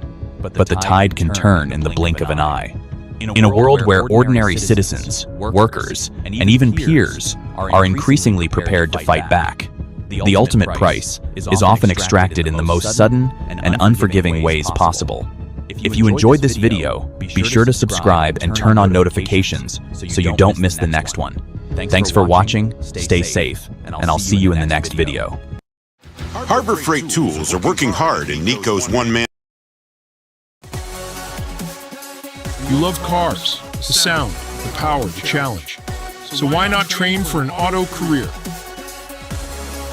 At Universal Technical Institute, train hand. I want to send a direct and straightforward apology to Gigi.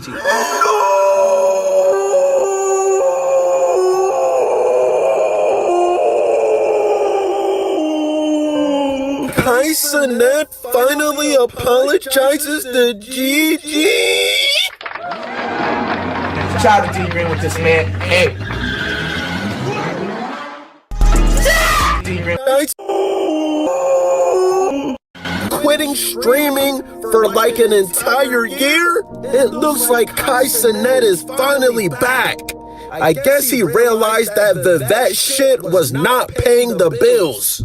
My third eye is open. You can try to do this mysterious gimmick You have bills to pay, Kai Cenat. You had no other choice but to come back to streaming, bro. Now, y'all know I give credit where credit is due. I think Streamer University is the best streaming event of all time. But are we just gonna forget that Kai tried to rebrand as a zesty fashion designer?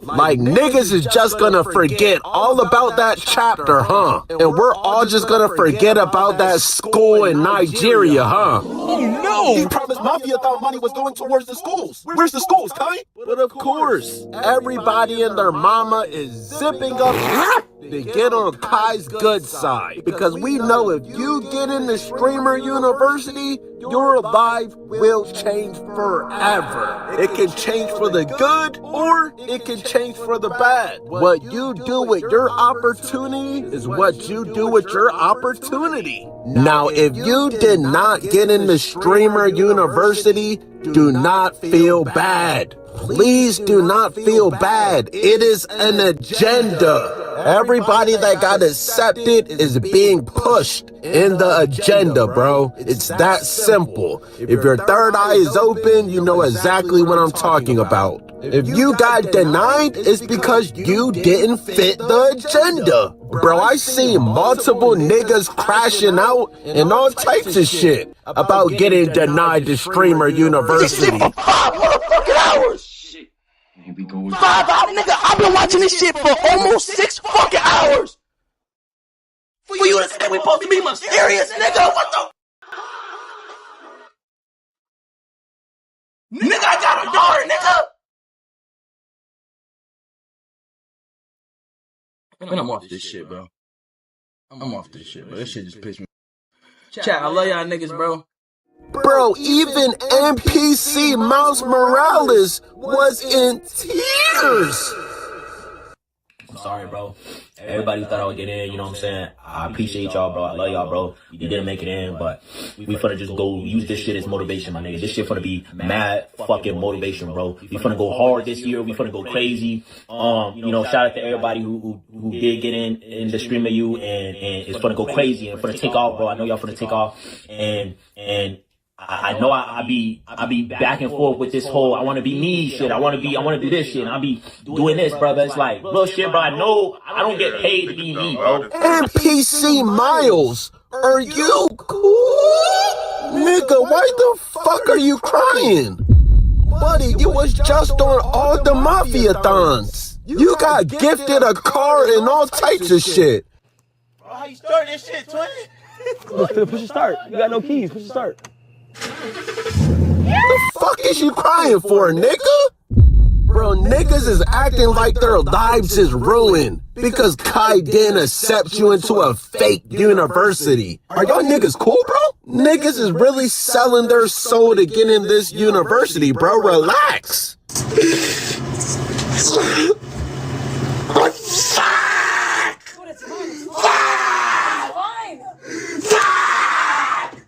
Chill! Dude, chill! Chill! Chill! It's fine! It's fine! There's something better out there for you! Mama! But Kai Cenat, I seen you was accepting OF girls and all types of shit, bro. Are you cool, bro? It's Aisha Sophie. Y'all remember this girl, Asia? How did you turn out to be like that? It just happened. What? She says I didn't mean to do it, it just happened? Huh? Oh my gosh, bro. That literally doesn't make any sense. That's like your girl just gets done cheating on you and she says I didn't mean to do it, it just happened.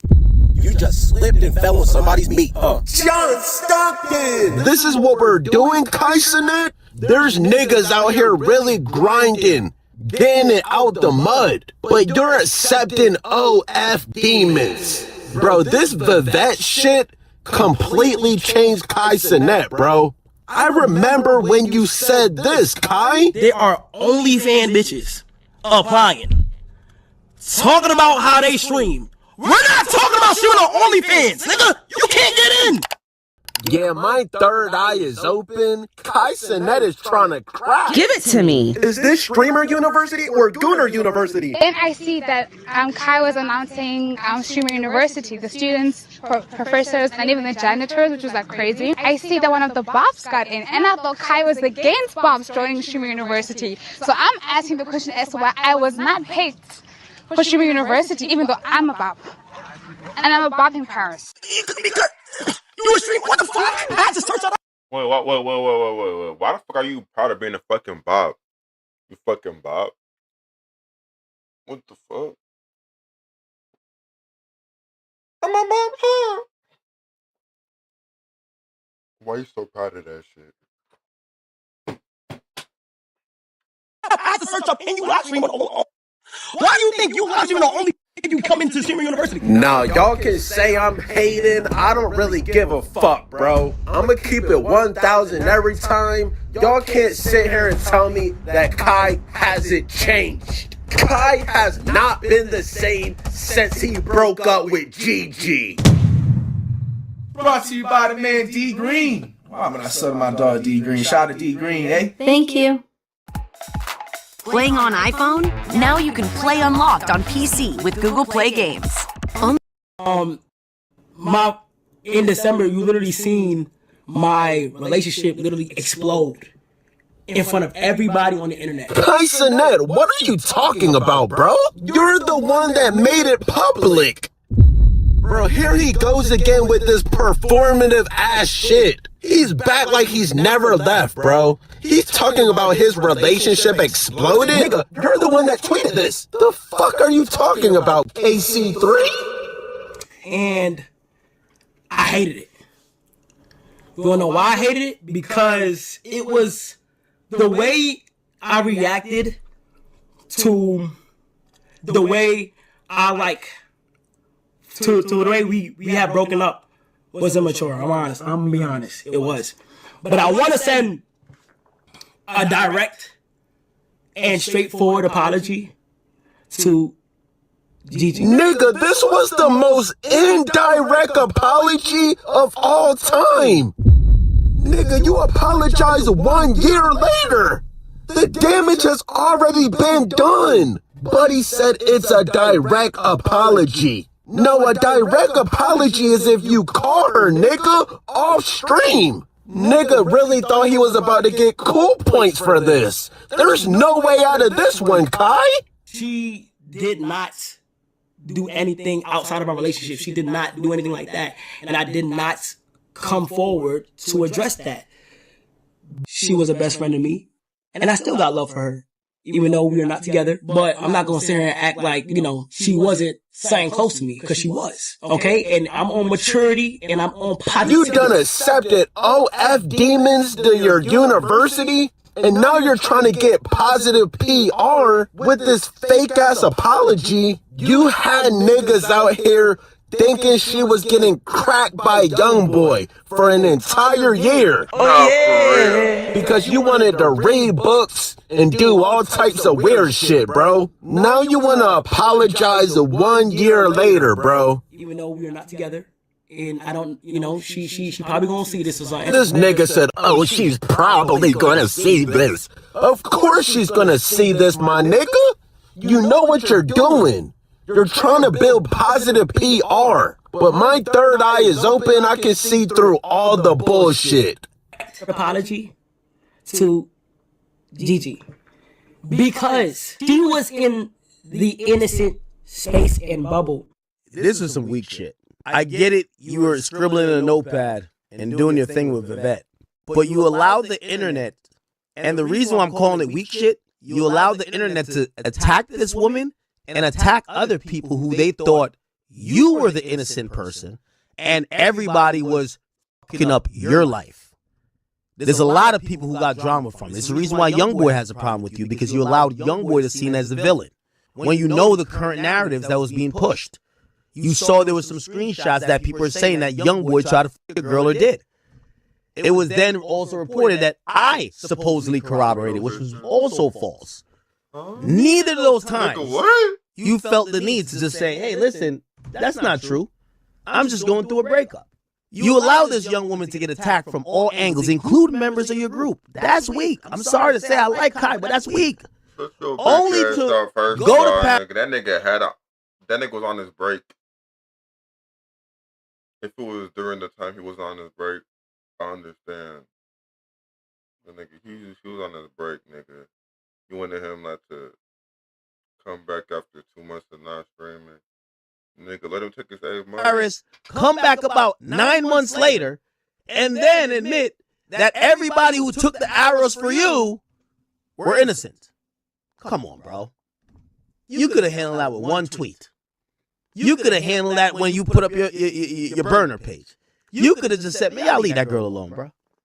How do you come back damn near a year later to try to clear someone's name who already fell on the sword for you? Here's the reality of it. Your team jumped the gun. You should apologize even more than that. Your team made that up. I told y'all this from the get-go. Y'all team made that up on Youngboy. Your team made that up on... Y'all listened to a fake page, give you fake stuff. Y'all crucified the girl. Y'all also accused YB or whatever. And nobody... There's no personal apology. YB tried to reach out. Yo, I gotta talk to this guy. He was met with, we don't want to talk. We good. We don't want to talk. He was hurt. He actually also felt he was being set up. This girl looked like she'd been going through it. For you not to stand on all of that for all these months, that's a bit weak. Respectfully. And I do like Kai, but that's a bit weak. Now, apparently, Kai Cenat said he's doing Streamer University for the rest of his life every year? Yeah, bro, he has to fund that clothing brand somehow, right? I didn't have the time to defend her or defend her online and goddamn, defend her name online. That's why I regret it. That's why I want to say we had fell out because of personal reasons behind the scenes. He said they broke up for personal reasons. We all know what that means, bro. Kai Cenat is in the industry, bro. He's deep in the industry. I'm not gonna go deep into detail, but are we gonna forget that Kai was paying for Mama! Like, I'm genuinely trying to find out what was the purpose of this apology, bro. You obviously only did this shit to make yourself feel better, bro. You think Gigi gives a fuck about this apology that's 1 year late, bro? My nigga bought a brand new PS5 and started glitching. So his feet just hit the motherfucking whip and now he's twitching on me. Like it's Kai Cenat. I was finna make this play, but I'm too high for that.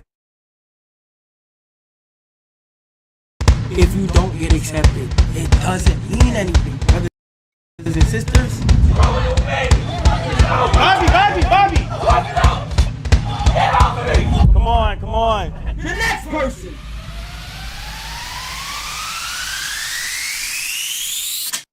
I'm not worried about you, gang. I'm not worried about you. I don't know who you are. I don't want to know who you are. I don't want to know who the you are neither. What's up? What you mean, what's up? I'm saying, like, what's up?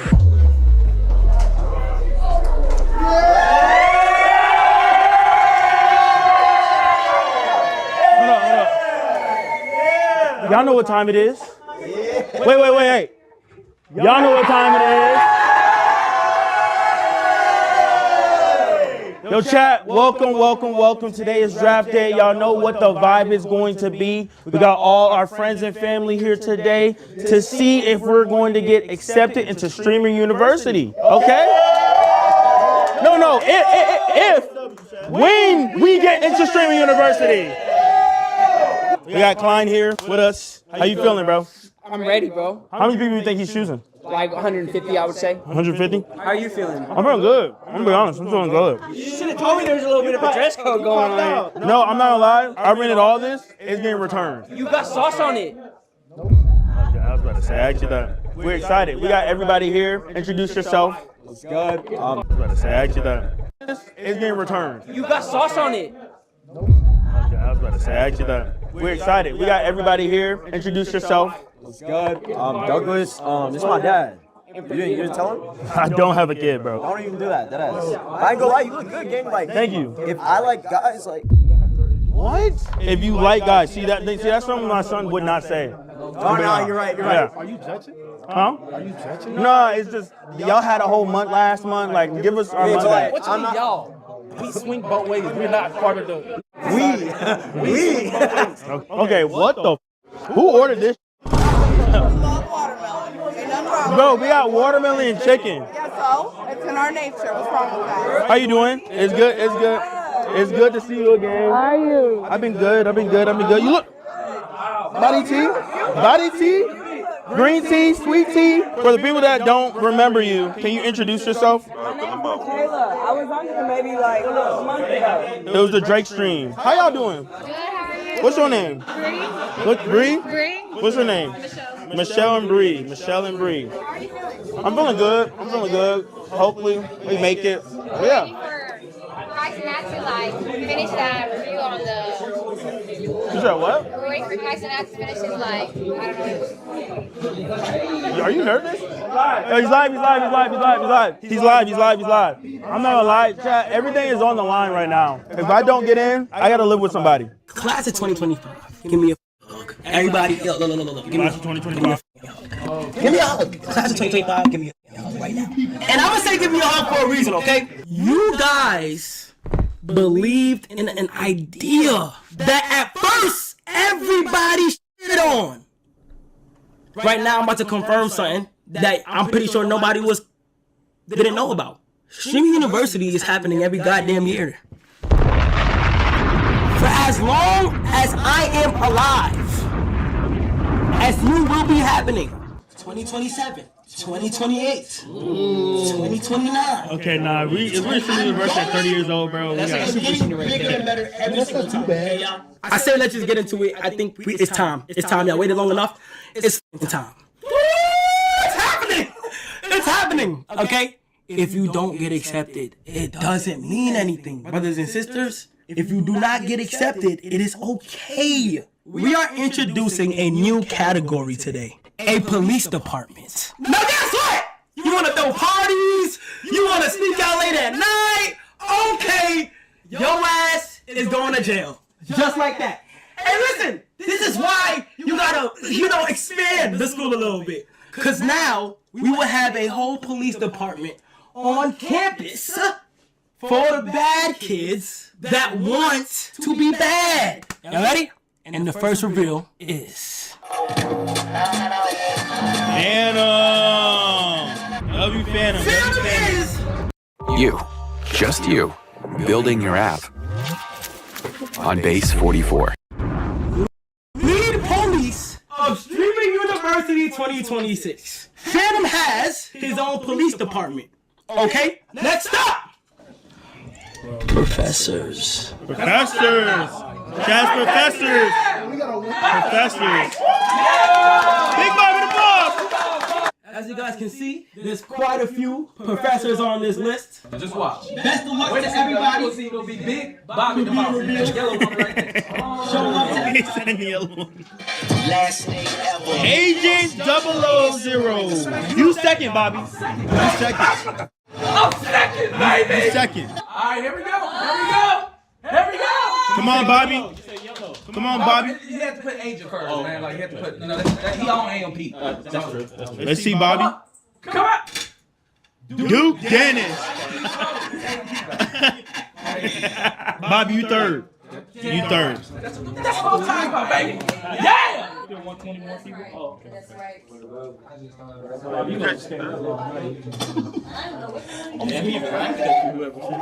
No, he ain't laughing at me. There ain't no laughing. Come on, Bobby. Senna. She got a big following. Yeah, it's Senna. He had to throw a girl in there. Bobby, you're fourth. On Klein's life, you fourth. Why you keep putting it on mine? Bro, that's how confident I am.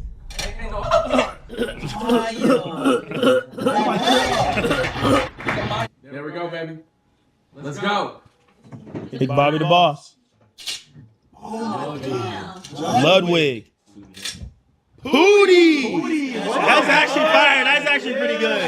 That's actually a good pick. All right, guys, here we go. My nigga Pootie. Here we go, baby. Here we go. This it, baby. Pokimane. Is awesome. That is a big pull. Yo, this is a stacked lineup. The Gap. Lizzo.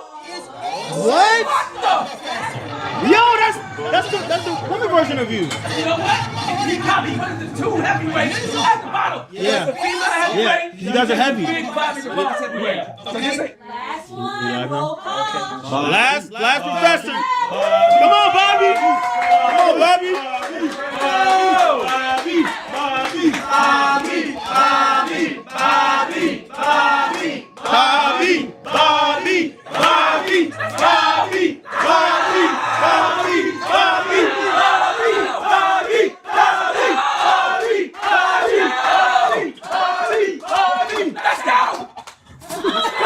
Let's make this one count, Bobby. Come on.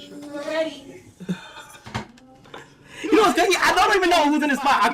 I forget myself. The order. Oh. You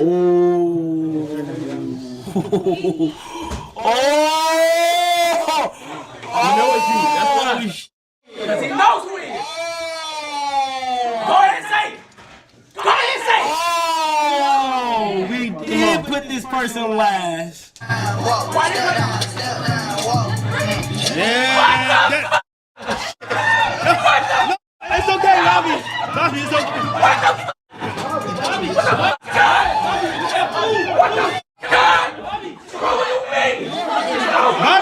Bobby, janitor.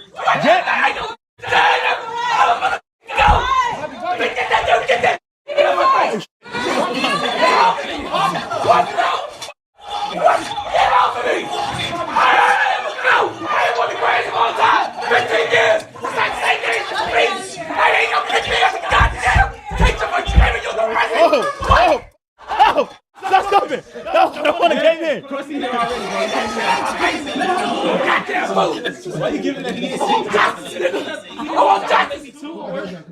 These are the people who submitted online applications. The next person who is in SU, I was Tory. I was Tory. Oh my god, oh my god, oh my god, oh my god, oh my god, oh my god, oh my god, oh my god, oh my god, oh my god, oh my god. Me? Nah, my heart's just beating.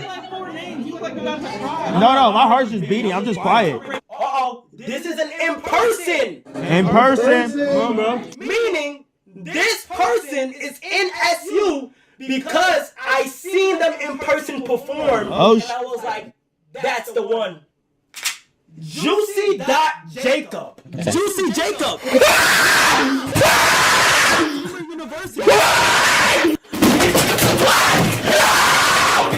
Hey bro, it's so crazy. If I didn't see you in person, you wouldn't be on this board. But congratulations, you are an in-person application exception. The next person is Kiara Sante. The next person up is Mookie.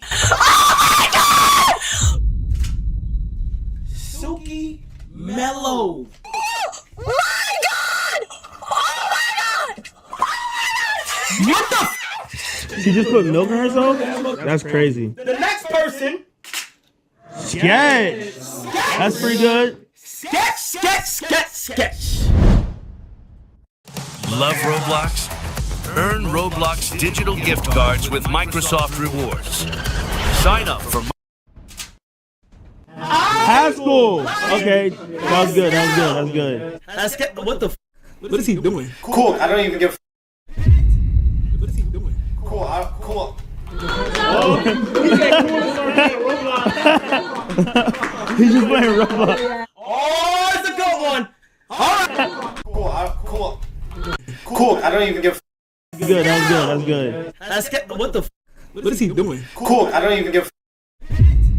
What is he doing? Cool.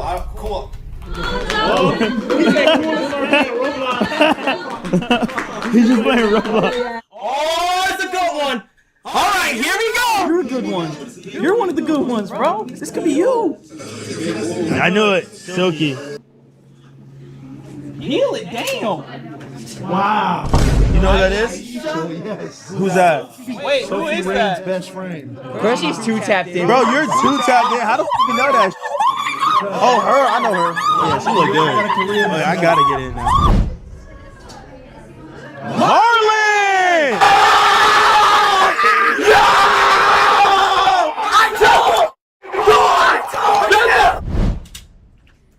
Punchy! I think I've seen that name before. That's fire. Chat, W. Jason.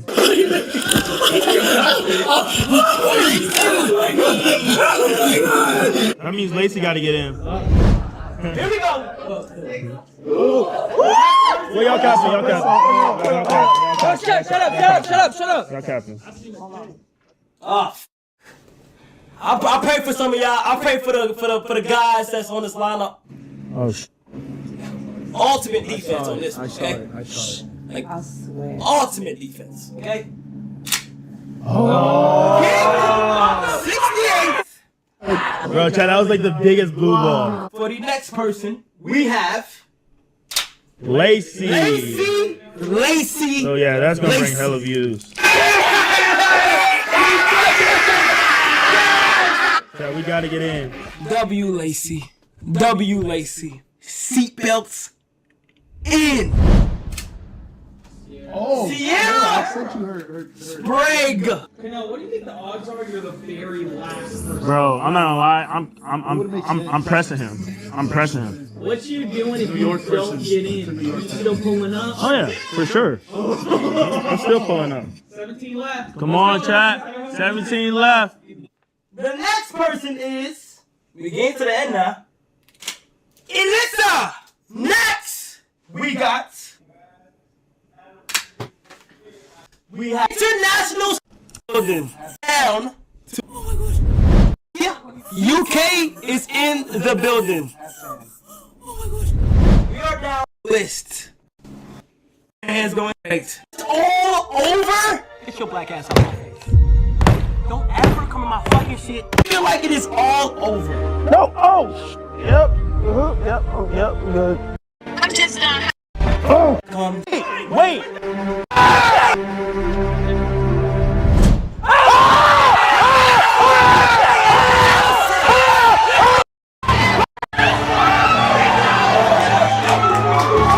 Opportunity. I feel great. Hold up. Nope. You making the situation weird. Being for real. So that means I get to be in your class? I'm so excited. Like famous. What do you do? Are you famous? You are? You're TikTok famous. What do you do? This right here. Like, What's this? News, help people cross. Help people cross? Yes, sir. What's your name, man?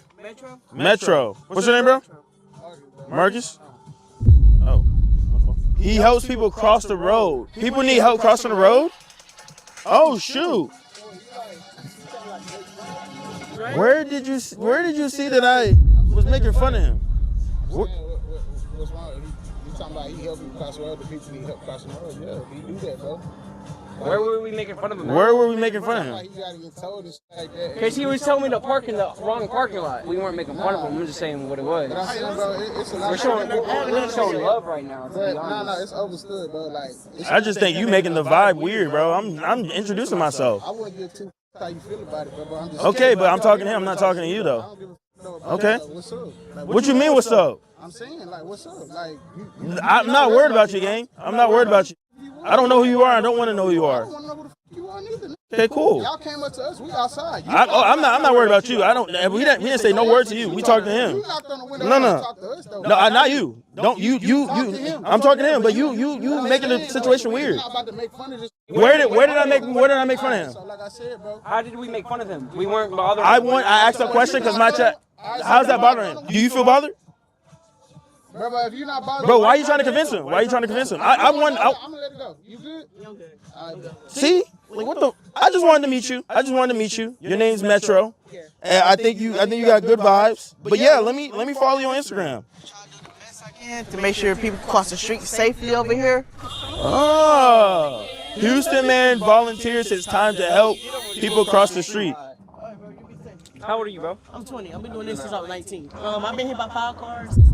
So you got hit by a car before, and you're not scared? Hell no, it's called controlling traffic. I'm not gonna lie, bro. Like, is there like a day that we can like experience it? Like, do you need help? Cause I'm not gonna lie, like. Oh my gosh, that would be great. You know, because you're an A-lister now, so it would be good if you was to show that like you the type of A-lister that helps the community. And you volunteer. You don't get paid for this, right? No, some people tell me by the grace of God, but I do this for free. What do you think you could probably teach him your great ways? I really want to see like. But see, training is gonna be outside though, so space is gonna be here. That's fine. You're the boss. You're the boss. This is actually crazy. Chat, we are going to learn from Metro on how he's keeping people safe in Houston. Oh, a car's coming. Let's see if it works. Let's see if it works. But it's supposed to slow down, though. It's slowing down right now. That's not slow enough. Slow down! See, Metro, I'm vocal. So maybe you need somebody for 24 hours that can be a little bit more vocal. Oh, let's see the action. Let's see. Oh, With my lights on, y'all come on, I got y'all. oh, this is work. Metro, if you let me, I would be down to do work. Metro. Y'all come on, I got y'all. Oh, this is work.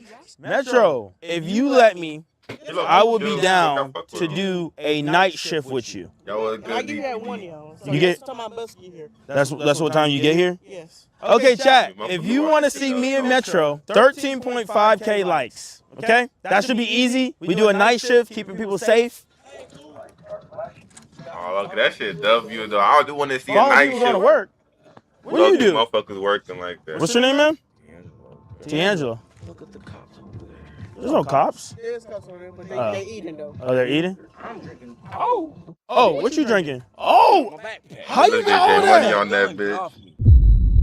What the going on? Don't get too drunk, man. All right, you be safe, D'Angelo. Is that real? The chain?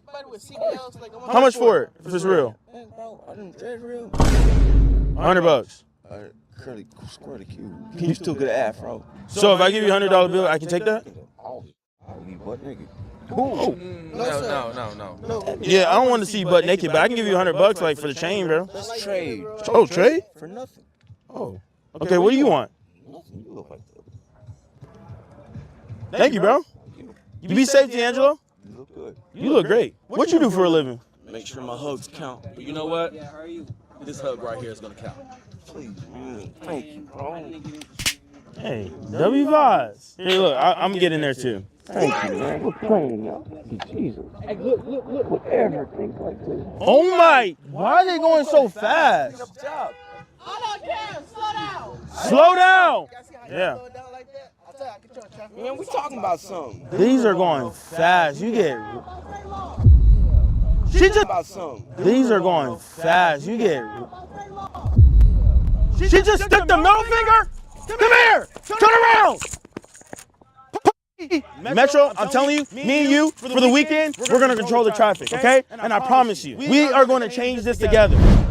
Bobby, how old are you again? I wonder like if this chain is like real. Let me ask you this: how many of y'all got your red wings before? Now, if you don't know what your red wings is, that's where you go to a bloody, you stick your face in it, like this, and then you let the blood drip down your beard. This is normal. Everybody does this. It must have been some centuries since you guys had some. What? No, what are you talking about? Yeah, I'm not gonna lie. You gotta be, Bobby. I fuck with you, but you gotta be a virgin. Everybody Anyone ever does say you that. like a big version of Eddie Murphy, or like Norbit, or like what is the doctor that Professor. yeah, the Professor Nutty Butter. Nutty Professor. Nutty Professor. Yeah, you get that a lot. No. Actually, I do. Bobby, you know the under? You met the under, right? The under just. Are you really a matter daddy for him? What's that? What's what? I think Bobby. I'm mad at that. He's a matter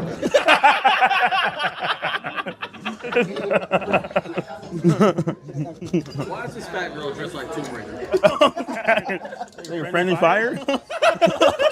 Literally, nigga, they was on his ass, so like his ass, motherfucker, try to switch it on like to that girl, like nigga, no, bring that ass back here, bro, friendly fire.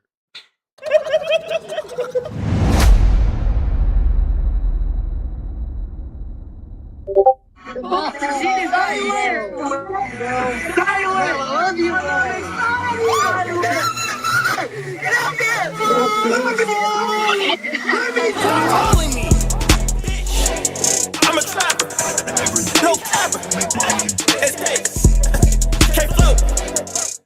At Spectrum, we believe you shouldn't have to choose between speed, reliability, and value.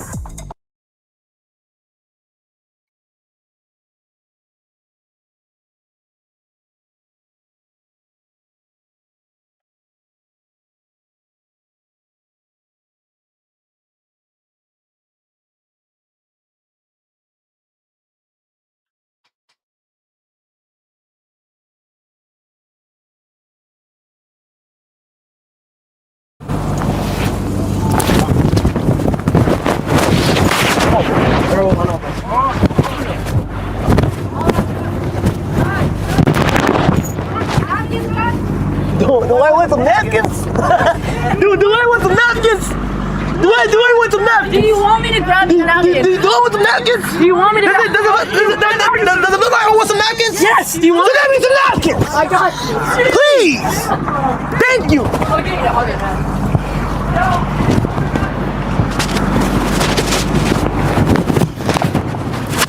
My bad. Nah, shout out to him. Mouse and that, what up? Mouse and that? You just call me Mouse and that?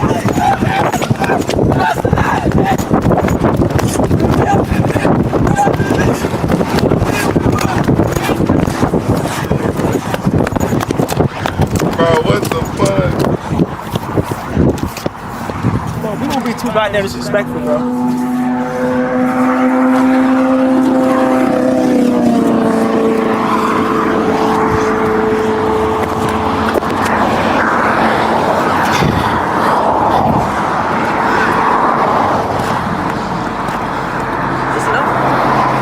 Thank you, bro. Lock the door, lock the door.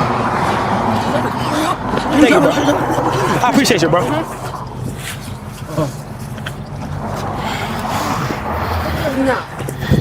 No? No, I mean, You know, just yeah, like, that you need more napkins. just a little tip, just a little tip. Go play. Bro, what? Little tip, y'all helping me out. I appreciate y'all, man. Little tip, man. Yo! Hey! That's my truck! Hey, that's my truck! Give me the fucking keys! You anyone play with me, bro? Hey, that's my truck!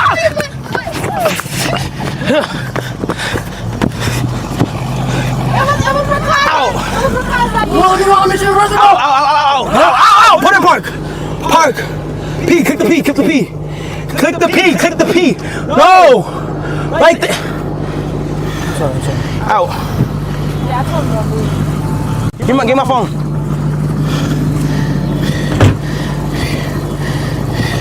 Come on. Nigga always do something bad on my bad, bro. I'm gonna call the police on this nigga, bro. Oh, yeah. But can I get in the back? I was just wondering, man.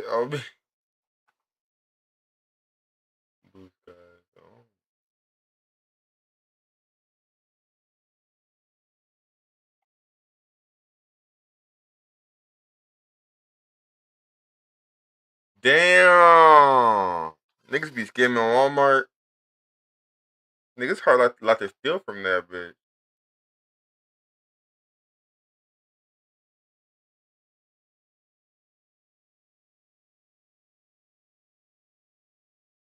They might have from this motherfucker in a minute. This world is corrupt, and the only people that can change it for the better is Mighty Too Hotty. Walk one. What the fuck are you doing, my nigga? Report for duty. I heard y'all need an extra to help y'all. Walk one. Bumba Club? I want to see y'all get in class presidency. Mayor for service. You just got on shift? I'm hungry. I like this nigga. I like him too. Man, I care about no minimum wage, man. I give a f. I want this. I want to help y'all. This nigga think about small, give a fuck about no minimum wage.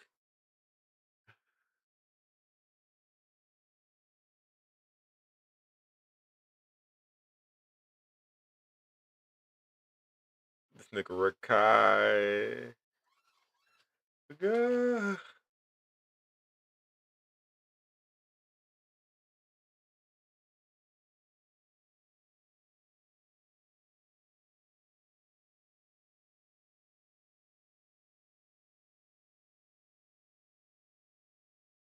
I know for a fact I'm not gonna go to jail. Not one day in jail. I'm gonna allow. August 13, 2025, Johnny was on his third trial to review the charges from previous trial. which was why, during his first trial, he was immediately found guilty of 3 charges: spilling loud music and spilling ramen broth on the table, approaching passerby with a foul-smelling bag of fish, and causing disturbance on public transportation. This was a first win for South Korean authorities, but it did not just end there. It turned out that Johnny had other possible crimes that would be discussed in the next hearing. Time. There's also no air conditioning, so he'll be dealing with a very, very hot summer in that prison coming up right now. Prison food is horrible. You are only getting buckets of rice and soup. And what made things even worse was that the prosecution also increased Johnny's risk of a harsher sentence. The prosecution had way beyond just the 6 months you got. So what's and people with disabilities in South Korea?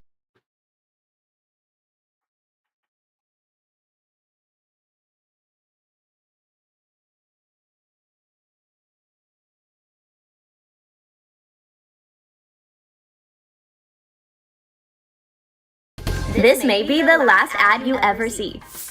Because with the free ad block extension from Australia today is one of the wealthiest and most highly developed nations on the planet, boasting enviably high levels of education, healthcare, environment, education, and just a few decades prior to that, the livelihoods themselves of many Australians consisted of little more than carrying out hard, arduous labour in a harsh and unforgiving environment. That is because for much of Australia's early history, the country was governed as a penal colony for British convicts, who were transported to the far side of the world to lay the foundations of the first European settlements there. But how did this country change to such a degree, going from a place where people were sent to be punished into a place where many aspire to live today, of 65,000 years, with humans first migrating there from Southeast Asia at the end of the last ice age? These early explorers were the first people to call Australia home, eventually spreading out and settling all over the gigantic landmass stretching from the Torres Strait Islands in the north all the way to Tasmania in the south. These were the ancestors of the modern Aboriginal peoples, who over the subsequent millennia formed the First Nations of Australia, comprising over 500 different tribal groups, each with their own set of languages and territories, in corners of the world, and developed trade networks to the exotic markets of Asia or the Americas.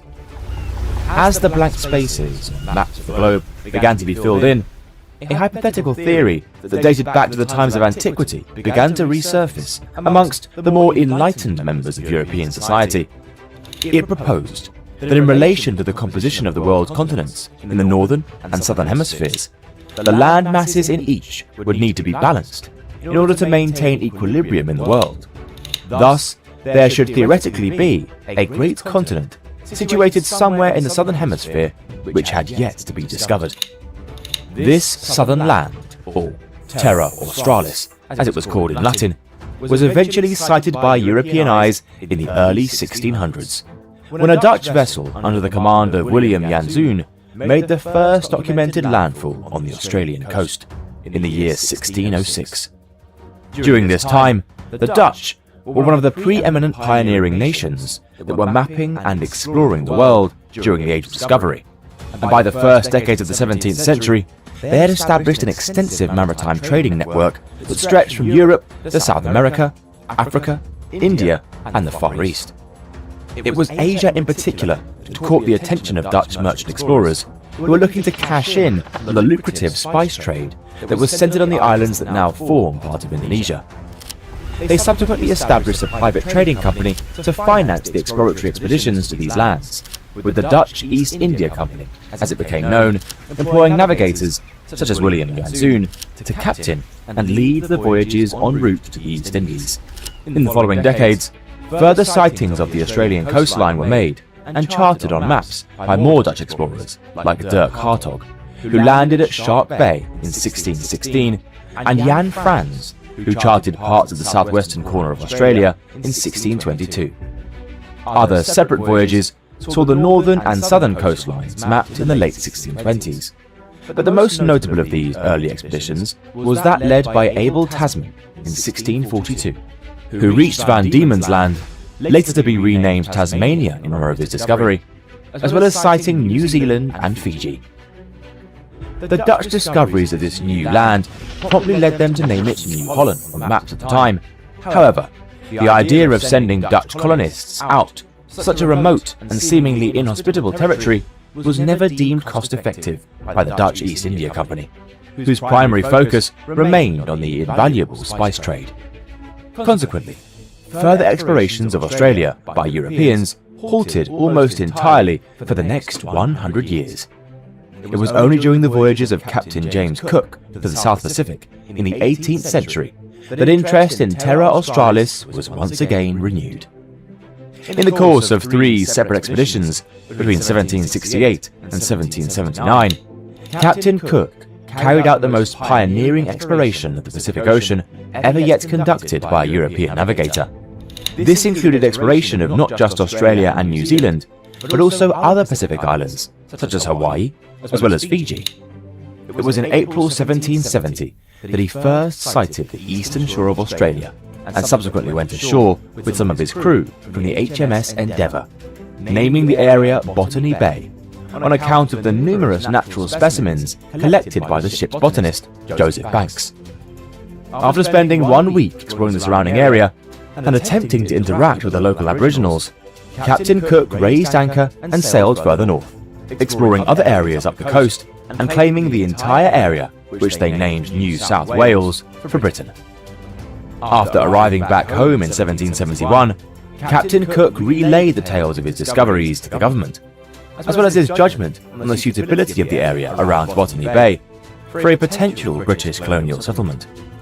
Despite undertaking 2 further journeys to the Pacific over the next decade, Cook would never again return to Australia, for he was killed on the island of Hawaii in 1780, whilst on his 3rd and final voyage. Want to break into cybersecurity but don't have experience? The Google Cybersecurity Certificate uses real-world scenarios to teach you technical skills. You'll be able to step foot in your first job and feel comfortable and confident in the skills that you've learned in this certificate. Captain Cook was, however, not the only European navigator exploring the waters around Australia during this time.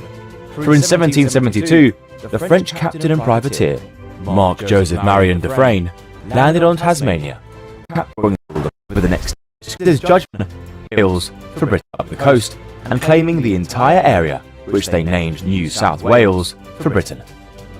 After arriving back home, which lasted in 7 the British Incident fails, Britain and France formally declared the 2 sides of the continent to be part of their respective empires, Britain and riding the Dutch claims it claimed to the west. Fellow Frenchman Louis Allenot de Saint-Alon formally laid claim to the western coast of Australia in the name of France, overriding the Dutch claims to New Holland from the previous century. Although both Britain and France formally declared the 2 sides of the continent to be part of their respective empires, any effort to follow up on these claims with colonial settlements failed to materialize on account of their distance from Europe and ambiguity as to how such action would be implemented.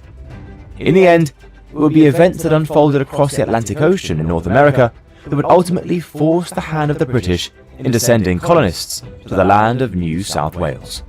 In 1775, the 13 colonies in America broke out in armed rebellion against British rule. In the resulting Revolutionary War, which lasted 8 years, the American rebels successfully shook off British rule and declared their independence, forming the United States of America. With that, Britain lost some of the most valuable colonies of its empire, which was not only a problem in itself, but also because well over the past century, Britain had effectively transported criminals convicted of petty crimes to the American colonies as a means of populating them. With this option no longer available, the British government began to develop plans to ship its convicts to Australia instead, and have them form the new colonies there in order to compensate for the loss of America. With that, the 11 ships of the First Fleet, carrying 1,400 people, left Britain in May 1787, bound for Australia. They first landed at Botany Bay in the following January of 1788, but quickly found the area unsuitable for settlement, despite the recommendations reported by Captain Cook some year earlier. The captain of the First Fleet, Arthur Phillip, instead chose to sail further north to another site, which was found to have an excellent natural harbour. Upon arriving there, Philip assumed the powers of governor of the new colony and named the site Sydney Cove, thus marking the beginning of British settlement on the great southern continent. Further convicts were transported on board the 2nd and 3rd fleets of 1790 and 1791, respectively, and upon their arrival in Sydney, formed the nucleus of the nascent colony. These convicts and their jailers continued to make up the majority of New South Wales' population in the early years, although as time passed, more and more of the initial convicts were emancipated into free citizens after the terms of their penal sentences expired. The result of this was a burgeoning free civilian population, which was also supplemented by the retired soldiers of the colony, as well as an increasing number of free settlers arriving from Britain each year. This rapid increase in population, however, brought with it its own set of social problems. In March 1804, the first ever convict rebellion broke out in the Castle Hill area of the settlement. It was quickly suppressed by the colonial authorities, although just 4 years later, the very same regiment that put down the rebellion deposed the then colonial governor, William Bligh, in a coup d'etat. The Rum Rebellion of 1808, so named after the illicit rum trade the soldiers of the colony participated in, marked the first and only successful armed takeover of a government in Australian history. Following a brief period of military rule, Lachlan Macquarie was appointed as the new governor of New South Wales and promptly set about improving the colony's civil infrastructure. The successful establishment of Sydney as a colony proved to the British authorities that Australia was indeed a viable and tenable option for expanding the dominions of the empire.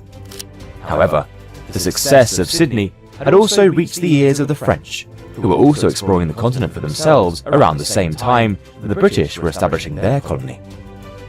The Comte de la Pérouse's expedition of 1788 and Nicholas Borden's expedition of 1800 observed the British activity in Sydney and reported back their findings to their superiors in Paris, which duly raised the possibility of France establishing a colony of its own in Australia. In response to this, Britain increased its efforts to establish more colonies across the great southern continent, both to cement its control over the region and, at the same time, deprive the French of any colonial ambitions. Consequently, as the 19th century progressed, a new mix of both penal and free British settlements appeared right across Australia, with Launceston and Hobart in Van Diemen's Land being founded in the 1800s, the Moreton Bay penal settlement in what is now Brisbane, established in 1824, Perth and the Swan. Hold on, y'all, I'm finna go take a shit like real